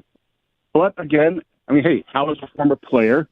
And the way this process has gone on, as you talked about, very professional. It definitely gives me more confidence that he will make a good, solid pick. Yeah, rather than settle for a Mac guy or something like that. Amen. And it gives me some hope. And Jason, let me expand on something because I think people get the wrong idea. You can say I'm insensitive or a gas bag for my feelings on the non-revenue sports. But a great example. So every year I do a college football trip. I'm not telling you Michigan State can be LSU. They do not have the geographical advantages and access to players. But there is no question at that school. Yeah, we got a nice baseball team. Or, hey, we're building a beach volleyball facility, which they actually are. They're building a beach volleyball facility. The point I'm making is everything runs through football. Everything. Football is the boss of bosses. Football is Paul Castellano. It is the boss of bosses. I'm saying it's the boss. What I want Alan Haller and Michigan State University to wake up to is God love Tom Izzo and hoops, but it's a distant number 2 to football. And I don't care. Let me be unequivocal. If you told me State was cutting 6 non-revenue sports and running the bare minimum that the Big Ten would allow in order to pump more money into football, I would tell you it's the right move. Football's the conversation starter. It is the straw that stirs the drink. It gets you more pub, more applications. You can raise tuition. It gets you more donations. If you think it makes me a bad guy, great. But I'm honest about it. I would sacrifice everything at that school for football. Your own basketball coach says it. You need football to succeed at a university. Right. Period. You know what I don't need to hear? People crying that they drained the pool and there's no men's swimming team. Don't care. Oh, lacrosse is a club sport. It should be scholarship. Get out. The SEC gets it. They have 10 less programs a school. Why? Because it's football. No, it's true, Kenny. There's a reason they say it just means more because you dump more money into it. It does mean more. That's the only reason. No, Kenny, it does mean more. I'm not trying to be snarky either. I'm just saying what the truth I have is. joked about it, but I am telling you after leaving LSU, it is an actual statement that's true. It does mean more. Didn't you see a live tiger mask on? Yeah. Hey, they have a live tiger outside their team store. We have a border collie with a Frisbee. Yeah, it means more. So, look, I'm just making a point. My fears with Allen aren't about aptitude for selecting a coach. It's about, can you get everyone to understand you don't matter? You're not bigger than the brand. Can you get everyone on the same page? You know what? Here, shout out U of M. I may think you are a collection of culty goofballs, but everyone understands football's place. Your goofball president, your goofball AD, your goofball coach, your regents, your whole deal. Everyone knows everything goes through football, the boss of bosses. We may think that Santa Ana is crazy for tweeting and showing pictures, but he knows to make Harbaugh happy. He understands. Yeah. The boss of bosses. What, Roberto? Tread lightly. There's more money potential in football than anything else we're into. That's it. That's it. You don't need nothing else. This ain't Stanford. I don't care about the Sears Trophy. Oh, we won the volleyball Catalina wine mixer. I don't care. Football. Everything else is second. I need to see Haller show me that. And a live tiger. Which are the Spartans? I'd settle for Gruff Sparty at the 50, okay? Would that be okay? All right. Great response from the people. We're going to roll with the phone calls. I'm coming to you guys next. 97.1.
Brought to you by Hall Financial. Michigan was back at practice today ahead of Saturday's showdown with Ohio State in Ann Arbor. The Wolverines also will find out their updated college football playoff ranking tonight, but headed into the game, acting head coach Sherrone Moore says Michigan is a very confident group after 2 straight wins against the Buckeyes.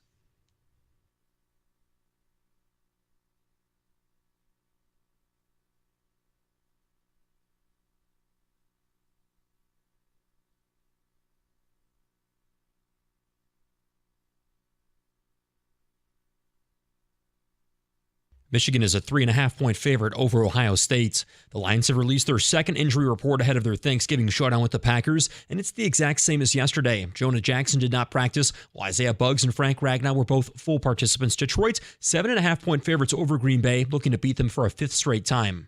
The Red Wings have their first game since returning from Sweden tomorrow night. They welcome the Devils to Little Caesars Arena. Alex Lyon will start in goal, and Jake Wallman will also come back from injury. And former Tigers closer Willie Hernandez has died at age 69. He won both the AL MVP and Cy Young in '84, helping guide Detroit to a World Series championship. At the Ticket Update Desk, I'm Luke Sloan. For more, go to 97.1 The Ticket or Odyssey.com.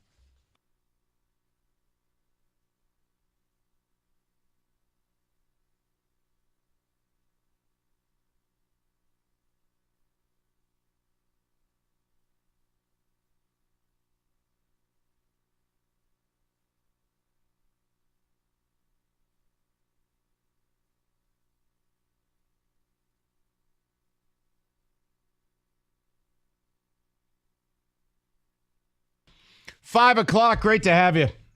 Rico on vacation. Oh, we're here all week. We're ready to roll. So we've talked about a lot. Let me reset it for everybody just getting in their vehicle on their way home from work. It's simple. We talked about Michigan because we didn't get a chance to do it last week. The Partridge stuff, and do I think more is coming? Yes, I do. Do I think it's going to happen like today? No. But I think you better enjoy the game, and what's on the other side of it, I wouldn't be so sure is a good thing. Then we talked about the game, and David, very quietly, all of us are picking up on it. David's starting to get nervous about this OSU game. The other thing, I think Michigan State, week from today, basketball game, they'll introduce Mike Elko or Jonathan Smith as head coach. Do either of those move the needle? I've given you pros, I've given you cons. I can certainly reset that for you. I think both guys, yeah, of course they're worthy of support. It's hard to hire another Power 5 coach. It's very difficult. If you look at coaching hires year to year, it doesn't happen as much as you think. Hard to do. I think MSU's been in a good spot is that really the only gig that's out there that would be a better gig is A&M. And I think if A&M is smart, they hire Jeff Traylor from UTSA. Deep Texas ties, program builder, damn fine football coach. I think it's a blessing that A&M's not interested in Mike Elko. I think it's good that UCLA didn't pop open because Jonathan Smith may have ended up there. So, depends. Do you want an offensive coach? You go Smith. You want a defensive coach? You go Elko. You value the Midwestern ties? Probably Elko. You know, look, I don't know that the perfect candidate was out there. I mean, we could all have that dream state of like, oh, they'll hire Urban. Listen, man, I'm not going to sit here and trash who they hire if it's not him, because I don't think it's him. It was fun. I had no problem telling you if they could pull it off, I'd be all in. I don't get to make that move. You show me credible evidence they could have had him, but the school screwed it up. Well, my tone will change. Trust me. It'll definitely be Chase Young-esque. But I want to know if it moves your needle, so to speak. And we did start the show with something that I'm not going to bring back. You can use Odyssey.com Rewind. The Detroit Pistons are the single worst franchise in professional sports. All sports. We gave you a complete breakdown. They lost their 12th straight game last night. No Jokic, no Murray, Malone thrown out of the game, the whole bit, and they couldn't beat KCP and a collection of misfits. They've lost 12 in a row. Monty Williams looks like someone who has buyer's remorse. Watching that postgame, Monty looks like a guy who recognizes, I didn't need the money this bad. Why am I doing this? It's really bad. And I just wondered, I mean, at what point does anything change? Owner on down, it is a clown show. It is a second-rate, aimless, wandering in the woods franchise. I'll tell you right now, If I woke up today owning that team, Arn Tellem, his kid, Troy Weaver, they'd all be fired. I'm done with this. I'm done with it. It's outrageous. This product is outrageous. 83 and 235 since the start of 2019. 20 games worse than the second worst record in the league. And it could have been worse. They had a COVID year. They only played 66 games that year. That's a blessing. So, people say, it could have been better. It could have been. It would have been worse. Everybody thank Rudy Gobert. You could have lost an additional 16 games. 248-539-9797. You want to go to the people? Yeah, let's do it. Let's do it. All right, let me go to Jeff. He has been very patient. Jeff, I do apologize. Welcome aboard. What's up? Hey, no problem, Mike. Thanks for taking my call. Yes, sir. First off, I'd be good with either one of the coaches. I started out with Muddy Waters, so oh God, big upgrade. Oh my Lord. Oh, yeah, Jeff. it's been fun. So, hey, what I'm calling about, and one of your callers said a little while back, he goes, "This team is good enough not to have to cheat." My thing is, how did you get this good? You go recruiting, and you've done phenomenal recruiting because your team is winning, and winning begets better recruits. U of M, obviously, by their name by itself recruits well, but Harbaugh was about to be fired. You would have been on a coaching search. Your recruiting would have gone in the toilet, and you wouldn't be in this position right now. So I don't want to hear, all these poor kids. I get it, but what about the poor kids on the fourth team that, or the fifth team that would be left out if this happens? Yeah, the so kids. It's a little frustrating to hear. We're that great because. Yeah, and the kids benefit.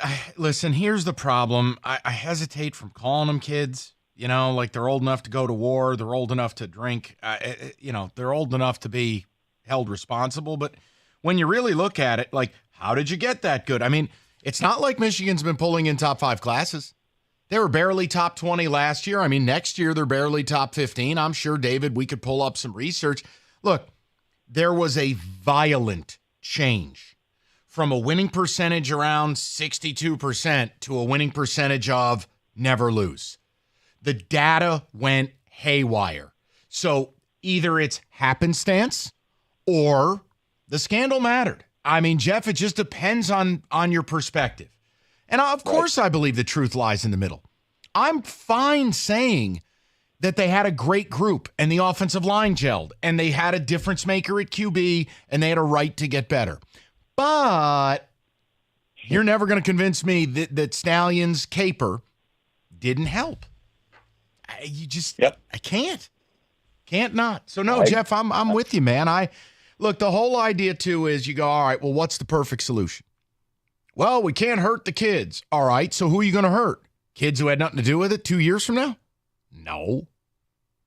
These players benefited from this scheme. You're telling me them not having the answers to the test didn't get them a better grade? I have a problem with that. I do. When I've watched videos of Stalions whispering into Minter's earlobes, doing a hand signal, and everyone on the sideline, sorry, man, they weren't doing the electric slide. They were doing the signal. They knew. I just have an issue with it. That's all. Yeah, David, go ahead. You were about to say something else, please. I was doing the signals that they were doing on the sideline. Yeah, they were. But they didn't know. They were doing the Jersey Shore. I mean, come on, guys. Let's go over to Gary, 97.1. Gary, how you doing, buddy? Oh, great. I had a question. Why did you change your mind on Lane Kiffin going over to A&M? I thought that was fantastic suggestion. Oh, no, it's not. It was more of, look, idealistic and realistic. In an ideal world, they could. The problem is Lane ripped their cadet corps. He has very public comments where he made a comment about they have a fake army. A&M is every bit as culty as Michigan. I was saying from an ideal world of college football villain, that would be amazing. But it was not going to happen. I like your choice of the Duke coach. And how about if we went to an assistant getting Urban Meyer's son-in-law at Ohio State, who has coached those quarterbacks, and he's 39 years old. Listen, I am open-minded to all I care about, Gary. I'll be very clear. You are only as good as your recruiting. I mean, you can laugh at it, But where college football is now, if you're not able to recruit consistently top 20 classes, you're going to get left behind. And I'll be even more frank. If you have any designs on making this playoff, you have to find a way to bring in a combination of like 10 to 12, no, it'd probably be 12 to 15 four-star players a year with a five-star or two mixed in. I mean, you don't believe me here. I've just pulled something up. And I don't take this as gospel, but I'm making a point to you. When you look at the teams that are in the mix to be in this playoff right now, right? We're sitting here right now. And I go back to 2021. And you go, well, Mike, why would you go to 21? Well, because now the players have been on campus for a couple of years, right? Alabama had the number 1 recruiting class. Are they in the mix to make the playoff? Yep. Ohio State had the number 2 class. Are they in the mix to make the playoff? Yep. You know who had the number 3 class? Oregon. They in the mix? Yep. Georgia had the number 5 class. Are they in the mix? Yep. Like, you see where we're going with this? And by the way, all of them multiple 5-star athletes, including Ohio State and Bama having 5 each. Guys, I don't make the rules. And if you're telling me you can't bring that kind of player to Michigan State, great, shut the program down. I don't believe in that. Because at a certain point, Clemson couldn't bring that kind of player to their program. Oklahoma couldn't bring that type of player to them. Go look up John Blake. Go look up Howard Schnellenberger falling asleep at his desk. All right? There was a time these programs weren't what they are now. You're paid handsomely as a coach to be a difference maker. If you're telling me I don't have a right to believe Michigan State should be competing to make a 12-team playoff, shut it down. Because there's no point to anything else. And you go, well, how can you say that? I didn't change the sport. They did. There used to be a bowl system. Remember when Michigan and Michigan State fans would yell at each other about the quality of bowl? That's gone. New Year's Six bowls are gone. They don't even matter. Players opt out of them. If you're not competing for a conference championship or a playoff spot in a 12-team playoff, what are you playing for? The answer is nothing. I can only tell you what it takes to get there. And if you want to start this whole, well, Mark D'Antonio didn't. Okay, timeout. That was 10 years ago. 8 if we're talking the playoff year. Guys, I don't know if you're aware of this. Maybe you've been in a medically induced coma. The sport has changed at Star Trek Enterprise speeds. What was is not what is. And what is not what's going to be. You either get on the bullet train or you're getting left hundreds of miles behind. Whoever state hires has to match that. If you can't, as a top 20 revenue, top 20 attendance, big time super conference, if you can't recruit those types of players, you shouldn't be hired. So whether it's Jonathan Smith or Mike Elko, the assignment is the same. Bring players here that help get us into the top 12 on a semi-regular basis, or kindly leave. David, a few ticket texts if you'd be so kind. We'll get more of the calls. Yeah, I like this text that just came in from Jonah Carr. I'm a Michigan fan, and I toured A&M for college last year, and Texas A&M is a cult like no other. Takes it to know it. So you're saying Hassan Haskins ran the length of the field 5 straight times because of sign stealing? Where? Hold on. He's talking about because of Hassan Haskins. Yeah. Okay, time out. Guys, work with me now. Let's not go to Spaceland.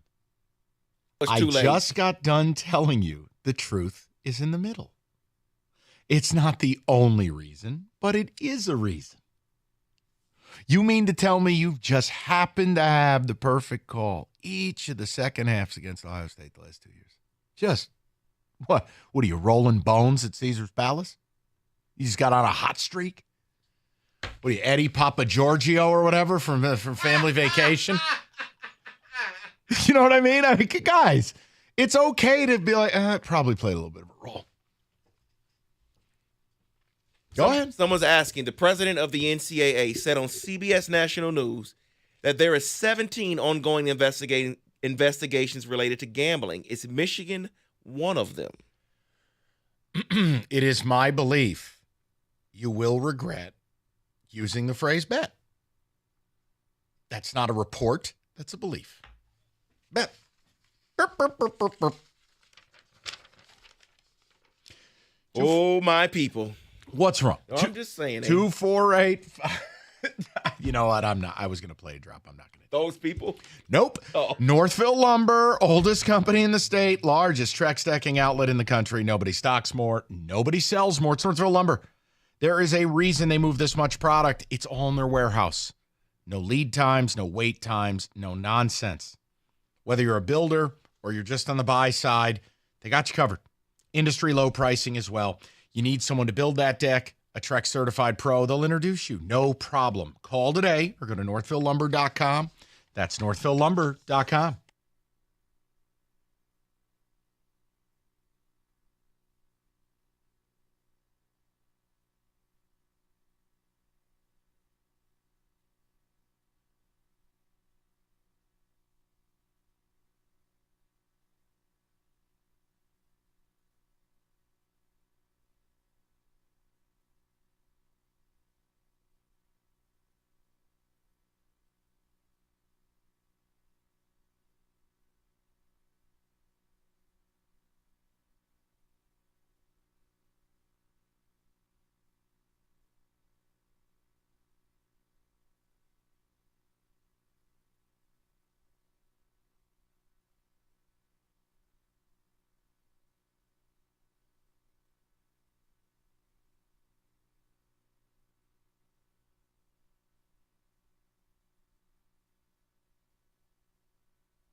Hey, David, real quick before I get to the callers, I swear to God, like you look over at the TV, like Is ESPN just pulling people off the street for Around the Horn?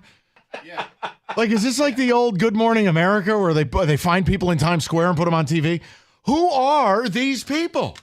These are the people that Roberto loves to watch every day. My goodness. Let's get to the people. See what everybody's got to say. Multitude of topics. Go to Carl, 97.1. What's up, Carl? How are you? Good, Mike. How you doing? Good, buddy. What's up? I got a question. So, the Jonathan Smith, he's from California, and if that UCLA job opens up, does that mean he's gone and he's off the table? He's going to go there? Carl, this is kind of the nuance of a coaching search, and when you get to the hiring phase and all of that, what you can't do is get used. My understanding still, and again, I am not trying to do breaking news. You just talk to people who are in the know. MSU's in a power position to make a choice, not beg. Now, here's what I would tell you. Carl, Chip Kelly just got done dismantling USC. I mean, is that really the direction they want to go? Bottom line, UCLA is a poverty program. They are a poverty program. I don't think it's as good of a job as some people think. But if he wants to go, he was born in Pasadena. If he wants to go home, go home. I'll give the job to Mike Elko. You're out. But my question is, what if Chip Kelly becomes available? He does recruit in the city of Detroit. Well, no, hold on. That's a bit of a Carl. Let me answer this. First of all, Chip does not like recruiting. I have said this. The whole Chip Kelly thing. We're having fun one day, and I said, look, you want an outside the box idea? It's only an idea if you can get Dante Moore with him. They got Dante in about 72 hours, Carl. The reality is he was supposed to go to Oregon, and they bought him. Period. In the era of NIL, this is the flaw of it. You don't even need a relationship with the player anymore. You flash cash, you can get a guy. Here's the problem. How committed is he? He doesn't know your school. He doesn't know the coaches. And the minute he faces adversity, he could be gone. It's why the Texas A&M thing didn't work. $15, $20 million a recruiting class. It didn't work. College football is messed up right now. Hell, here I go complimenting your team. You might be a bunch of cheaters, but you care. Now, that doesn't absolve anything, but you care. Michigan's team cares. They care about each other. They care about the collective. That is powerful. A lot of teams do not have that because how can you?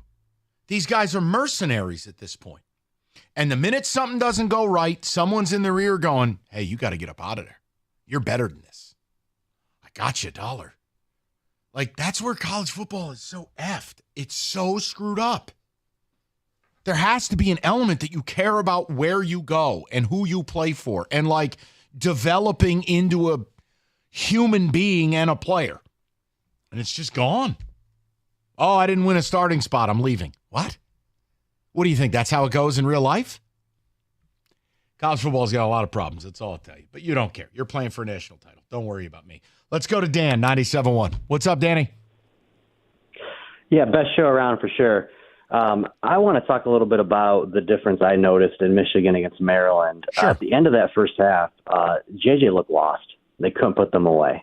And then in the second half, you notice the same thing. At the end of the game, I'm thinking, so I'm at the game, and I'm thinking, they're going to put them away. They've lost again. How many times did their defense look lost on Saturday? Mm-hmm. The last time I saw that, against TCU. Well, TCU knew we had their signals. So I live a mile from the big house, Michigan grad. It kills me to say it. I've crossed over that line. It does have an impact. Yeah, they didn't go to Penn State and run the ball and show strength. They went to Penn State and gave up. We don't know what the hell is going on in the defense, so we just have to run it. Dan, that's the biggest misnomer, right? Like, and Dan, you've seen it certainly with your school, and I mean, I could give you games in my lifetime where I've seen it. Like, there are games you can line up, hand it off 40 times, and you put up 50 on the board, and you just destroy a team. You put up 400 yards rushing, right? That's not what that Penn State game was. You ran it 32 times to survive because you couldn't pass protect, and your quarterback looks lost. Now, you went to Maryland. I'm with you, Dan. Like, you gave up, 57 points the first 8 weeks. You've given up 53 the last 3. So you can, people can say, well, it doesn't matter till they're blue in the face. I just give you what the data's telling you. And I'm with you, Dan. Something looks different. Maybe it just took playing a few real teams. I don't know. And I'll tell you, it does, unfortunately, taint the memories a little bit. Because I look back now, I was in the horseshoe. People were telling me I was stupid to go. And I was like, well, what did they win? It's a bucket list to be down there when Michigan beats them. Hell yes. And I watched it, loved it. Now I look back at that game, and just like you said, in the second half, how the hell are we so wide open? Oh, Dan, and again, it's plausible where you could have just been that good, but it was every time Knowles brought a blitz, you threw it. And when he laid back, you ran it. It's like you knew. When you go back and rewatch that game, it really is crazy. There's just something about it where it's hard to not say it. And again, you have to be a good team for the cheating to matter, right? You guys are good. I compare it a lot to Barry Bonds. Barry Bonds was already a Hall of Famer before he started doing the cream in the clear, right? You guys are good. Absolutely. Man. I would never disrespect you by saying you're not good. But I think... And Mike, I'll ask you a question on that. Yeah. I live a mile from the big house. Tickets are going for like $500 right now. Yeah. Do I go ahead and pay that? Now, keep in mind, I'm a high school teacher, so I'm not actually flush with money here. Yeah, I mean, but, Dan... do you think it's worth the memory? Dan, only you can answer that, man. I mean, what I would say is, look, no, I mean, Dan, I'm not copping out. It's just, how can I answer that question for you? If you want to be there last week for the game. So. Yeah, if you want to be there, what I would say is this: compartmentalize the whole damn thing and enjoy Saturday, enjoy your holiday. And if they go to the Big Ten championship, you're going to win by 50. Don't go to that. That's a waste of money. No, I'm just saying you're going to be favored by 30. Yeah, save the money for a possible playoff. Right. Yeah. My point would be just compartmentalize, because I do believe. I don't know what you believe. I believe when you get past this game, more is going to come out. And next year, I think that thing could look a whole lot different. I don't see any way Harbaugh's back. I don't see any way several staffers are back. I think the whole staff will be cleaned out, and I hope maybe we can cling on to Mike Hart. I don't know. Sure, I don't know. But no, I mean, that's where my head already is, like starting to think of who's going to be our coach next. Like that's kind of where I'm at. Yeah, I think that's probably wise. I just, Dan, and Dan, believe me, I mean, no disrespect by it. Like I'm, you and I sound like we're well-adjusted humans. This is not life or death. I could tell you I don't like Michigan, but I can still respect you. And hell, I'm the nutcase who picked you 2 years ago when everybody laughed at me. I can't tell you what to do. You want to go to the game and enjoy campus and enjoy your friends and go.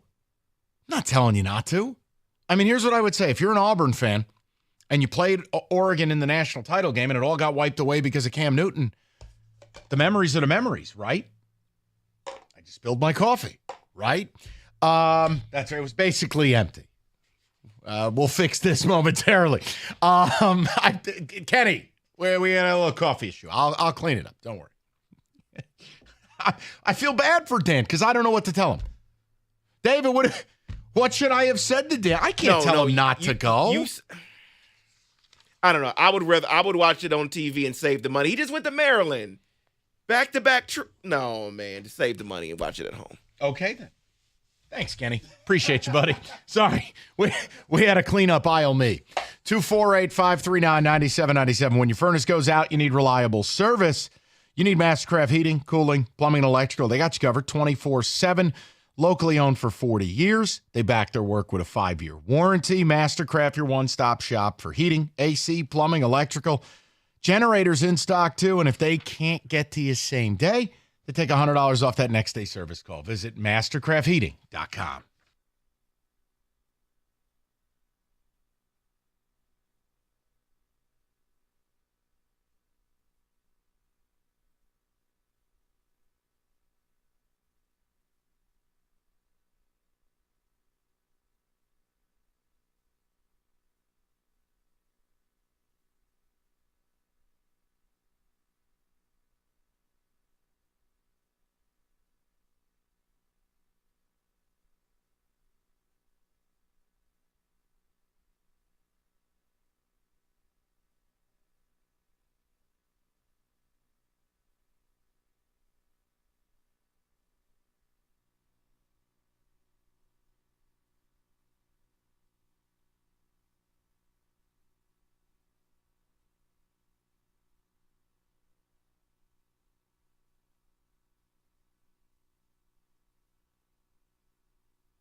All right, David, it's been all local so far. So let's branch out a little bit. Quick break. We'll get to the phones in a minute. A little football today, please.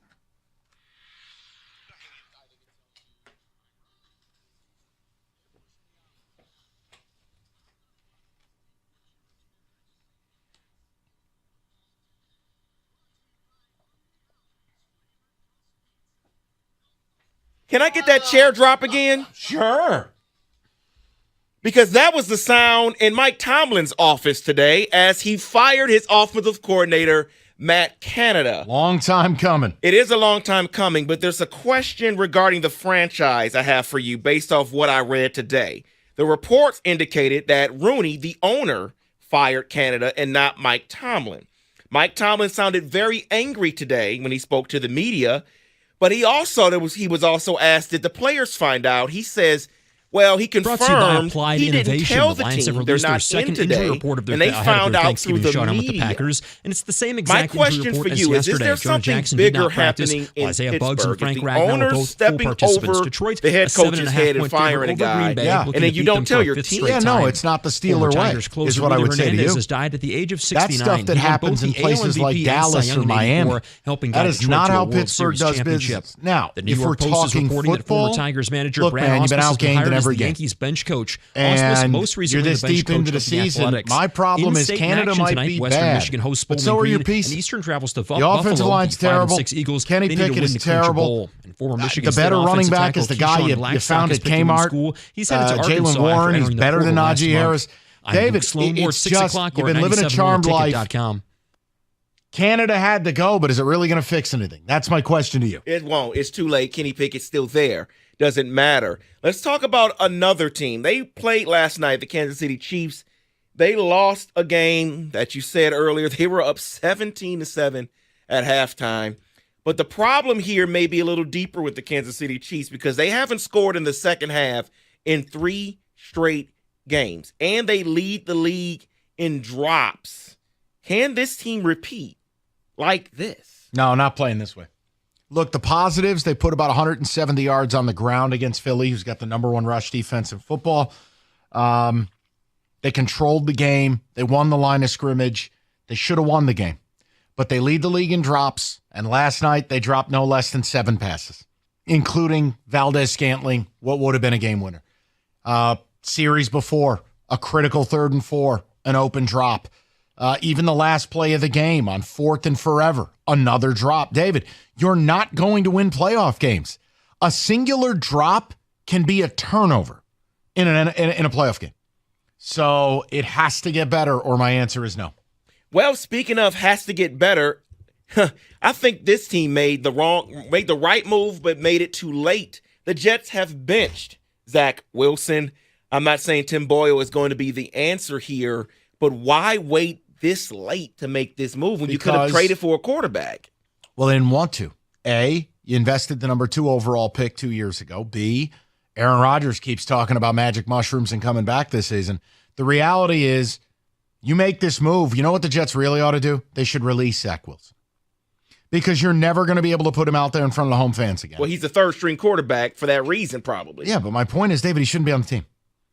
It's over. It's done. Release the kid. He can never play for that franchise again. And Tim Boyle, whatever, man. All the Jet fans clamoring, okay, Tim Boyle can't be worse than Zach. Take it from somebody who watched him in Detroit. Sure he can. They're all bad. Well, speaking of should never play for that franchise again, well, the Indianapolis Colts have released Shaquille Leonard. He said goodbye on Instagram and Twitter this morning. The news came out shortly after that he was being released, but it's over. His career's done, right? He's never going to play again for anyone. No. Yeah. David, there was talk he was going to retire before the season. One of the most mercurial rises we've ever seen. It's never the same after the injury. No, and he walked into the league and became arguably one of the 3 or 4 best middle linebackers in all of football, a tackling machine, a supercomputer. And it's, David, I'm surprised the news didn't happen over the summer. Agreed. So I think that these are probably the worst type of NFL fans. Justin Jefferson had to respond on Twitter to fantasy football fans. Basically, they're upset that he's not playing because the news came out that he could have played, but he did not come off the IR, did not play this past weekend, and they are bombarding him in his DMs, he said. And he's like, look, my health is more important long-term than your fantasy football season. Is that the worst football fan you think it is? You think there is? No, that'd be a Michigan fan. Okay. Yeah, fantasy guys. Like DMing a player? Yeah, Come fantasy on, man. guy is an annoyance. No question about it. Like, we don't an need annoyance of the highest order. So Tom Brady made some statements on the Stephen A. Smith show, and I want to know if you agree with them. Quote, I think there's a lot of mediocrity in today's NFL. I don't see the excellence that I saw in the past. He says, I think the coaching isn't as good as it was. I don't think the development of young players is as good as it was. I don't think the schemes are as good as they were either. Do you agree with him on today's NFL? There are elements of it I do. But I also, look, I'd argue Tom played in the most mediocre division for the majority of his career. I mean, think about it. Buffalo, Miami, New England, and the Jets were largely nothing more than New England every year had a 6-0 start. It was the AFCs. I just don't like the idea you retire and now you go, well, in the good old days, and it's like, dude, you retired last year. I don't know that I need that comment today. And that is very fair. So let's close it out with this here. And I want to touch on, we're going to jump ahead to the NFL draft for a quick minute. Okay. Because going into the season, Caleb Williams was looked at as the no doubt number one QB in the 2024 draft. Has the race tightened as the year has gone on? For me, it has. But I'm always careful to remind myself. The last time I saw something like this, it was Sam Howell. When Sam Howell went back to UNC, he had lost his top two receivers and his entire O-line. And he spent his last year at UNC getting battered. And you go, what, did he forget how to play football, or is it the O-line? Now you see Sam Howell. Look, the Commanders may have found their guy. With Caleb, it's the same thing. That offensive line is, outside of Colorado, it might be the second worst. It's awful. And I do wonder, like, openly, maybe it's a sign of how good he is that he's been even able to take it this far. If you watch a USC game, that's fair. Nothing is on schedule or on platform because he has no time. Plus, he plays for a team that's going to give up 40 every week. Their problems on defense are terminal. So I'm not ready. David, he's still the number one guy. Drake May has not had some great year. Correct. Do you know who's actually risen up the board for me? Penix? No. No, okay. It's Jaden Daniels. The guy that was not laughed at, but his teammates just kicked him to the curb at Arizona State. But watch him at LSU. Yeah. And they have to score every possession because of that defense. He's a one-man army. I'm not telling you I'm taking him in the top 5. I'm just saying when we start to go, all right, Caleb and who? Is it nuts to go, man, maybe Daniels has an NFL future? And there'll be a long time till the draft, but there'll be a lot of discussion about recency bias. Watched him live this weekend. I know it's recency bias. David, watching him on TV is one thing. When you watch him live, he is so smooth, graceful. Throw into a shoebox, 50-yard touchdown. Next play, I'm making 7 guys miss, 50 yards using my legs. I just wonder. To be fair, though, I'd rather have the recency bias. We go 7 months from when they play to then they're drafted. You're right. I want play on the field, and what I see now is what I'll have, with my opinion, come draft time. Yeah, I'm with you. So that is in Football Today.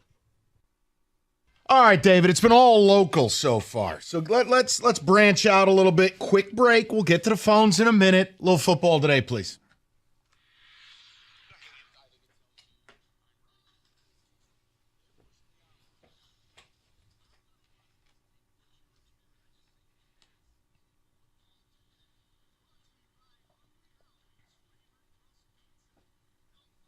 Can I get that chair drop again? Sure.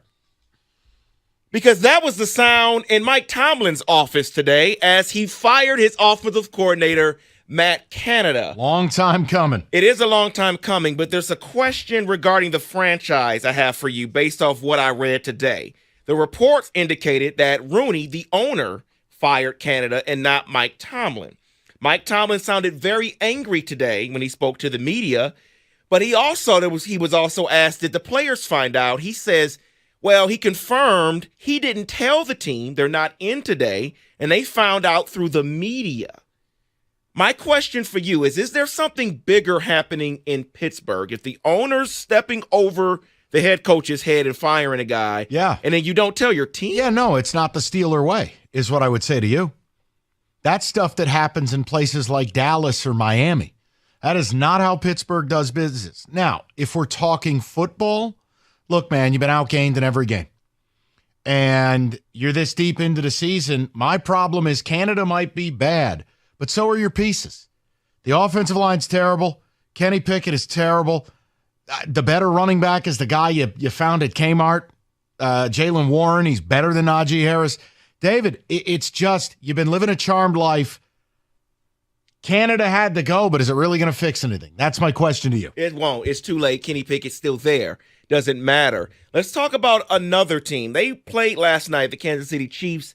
They lost a game that you said earlier. They were up 17-7 at halftime. But the problem here may be a little deeper with the Kansas City Chiefs Black because Friday they haven't sale scored in the right second now, half through the in 27th. 3 straight full week games. of savings And rather they than one lead the day. league You don't need to leave in Thanksgiving drops. dinner early. Can 20% this team off repeat Sonos sound bars, like 25% No, off not playing Paradigm this way. speakers. Look, the positives, LG they put about 170 yards on the ground against Philly. Who's got the number one rush defense. They got in football. discounts on theater seating. It's they controlled all the there game during the Black Friday sale, which again lasts the full week. You don't remember anything I've told you, remember this. Their prices are always as low or lower than Amazon Prime and Best Buy. It's PaulsonsAV.com, Paulson's Audio Video. It is the toy store for grown-ups.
All right, David, a couple of ticket texts. Woj and Rieger are already yelling at each other, so this ought to be entertaining. But what do we got as we round out? Very, very, really a busy show today. Great feedback from you guys.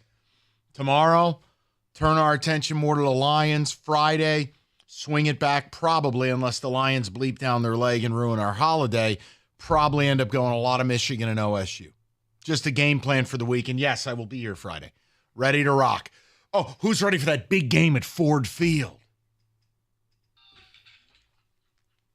Oh, no. MSU might have like 39 scholarship players. David, I know nobody cares. They were down to pulling homeless people from Bloomington and putting them in, stuffing them into Spartan uniforms. It's unbelievable how many kids are hurt and or like sitting out or redshirting, or it's crazy. You know it's bad when they're playing guys, and my response is, who? Oh, it's Ben Nelson. I'm like, what? Who? Ben Nelson. It's Pete Majid. And you're like, who? Well, speaking of Ford Field, let me give you this real quick. Yeah. Oh.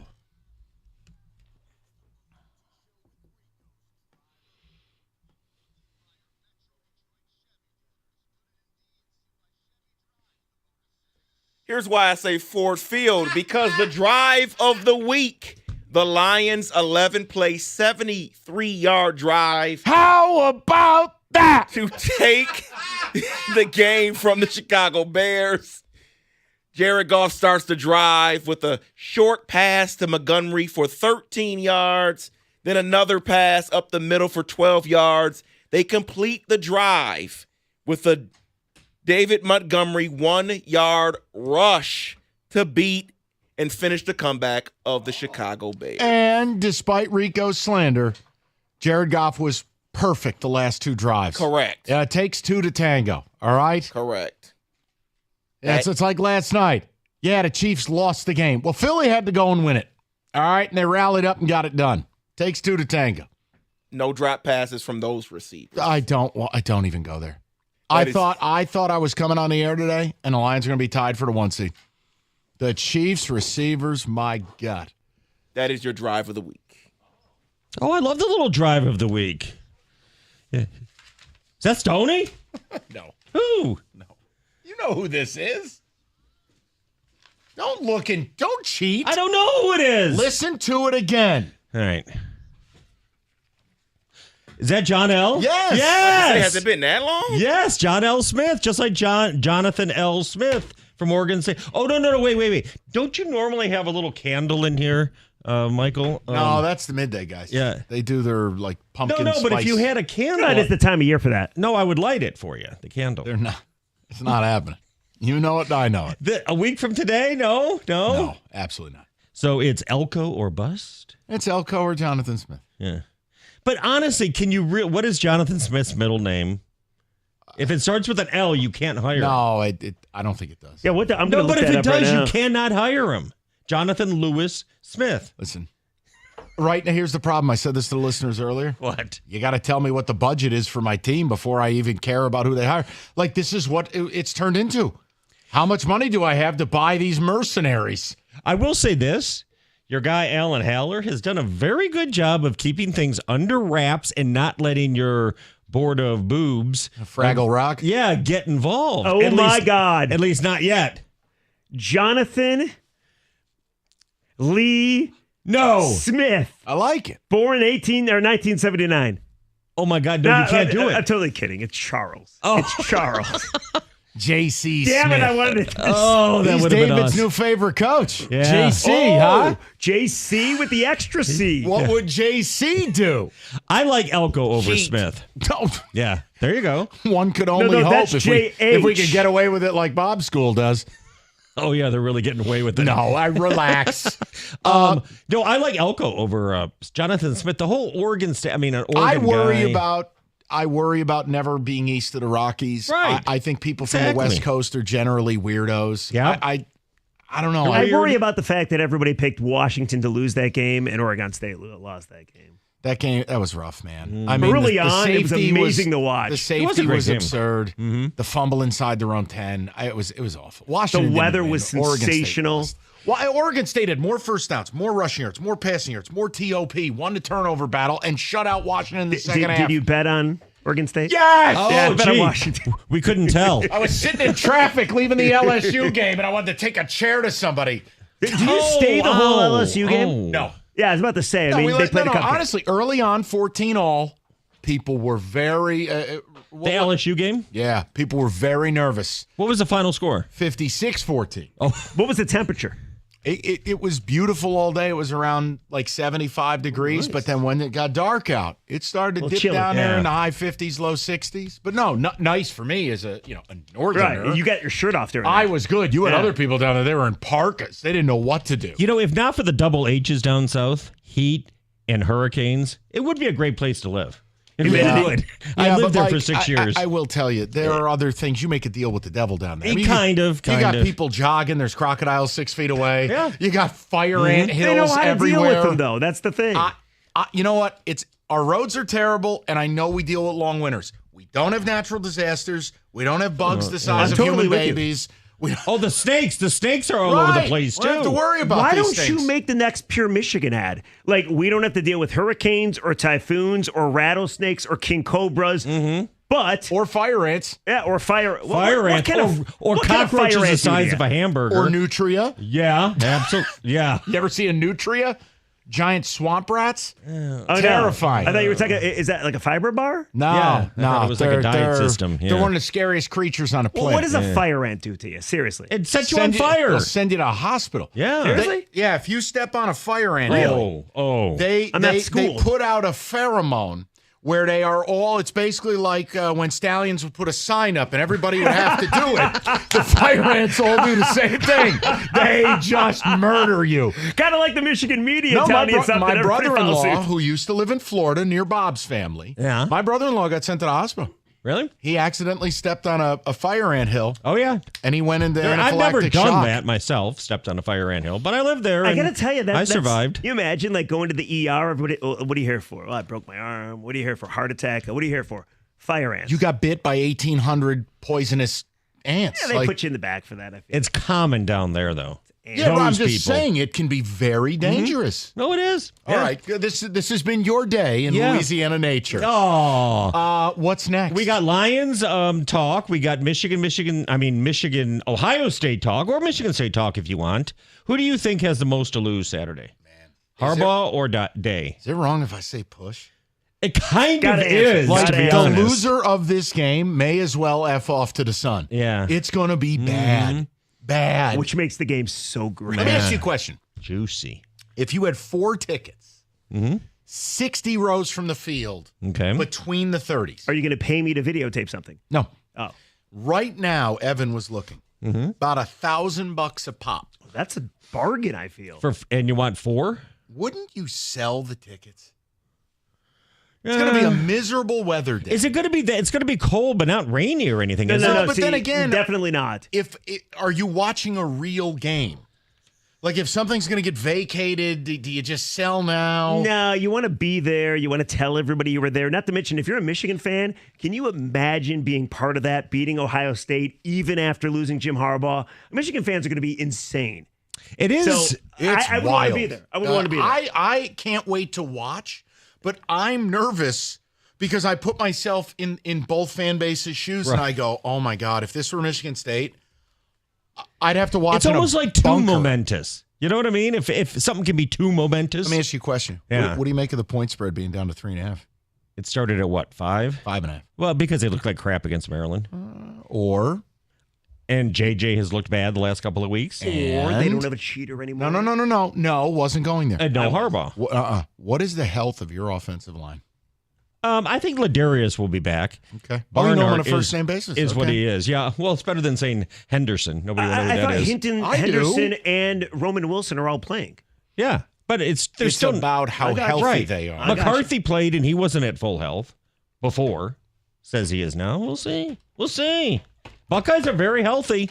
They've been better of late. They've gotten better. Look out. Here's my one fear. Just and then saying. here's my one fear, and I'm leaving. I don't trust Ryan Day. they have the best player maybe in college football. Mhm. And if this is a remotely close game, is it wrong to think Harrison could be the difference?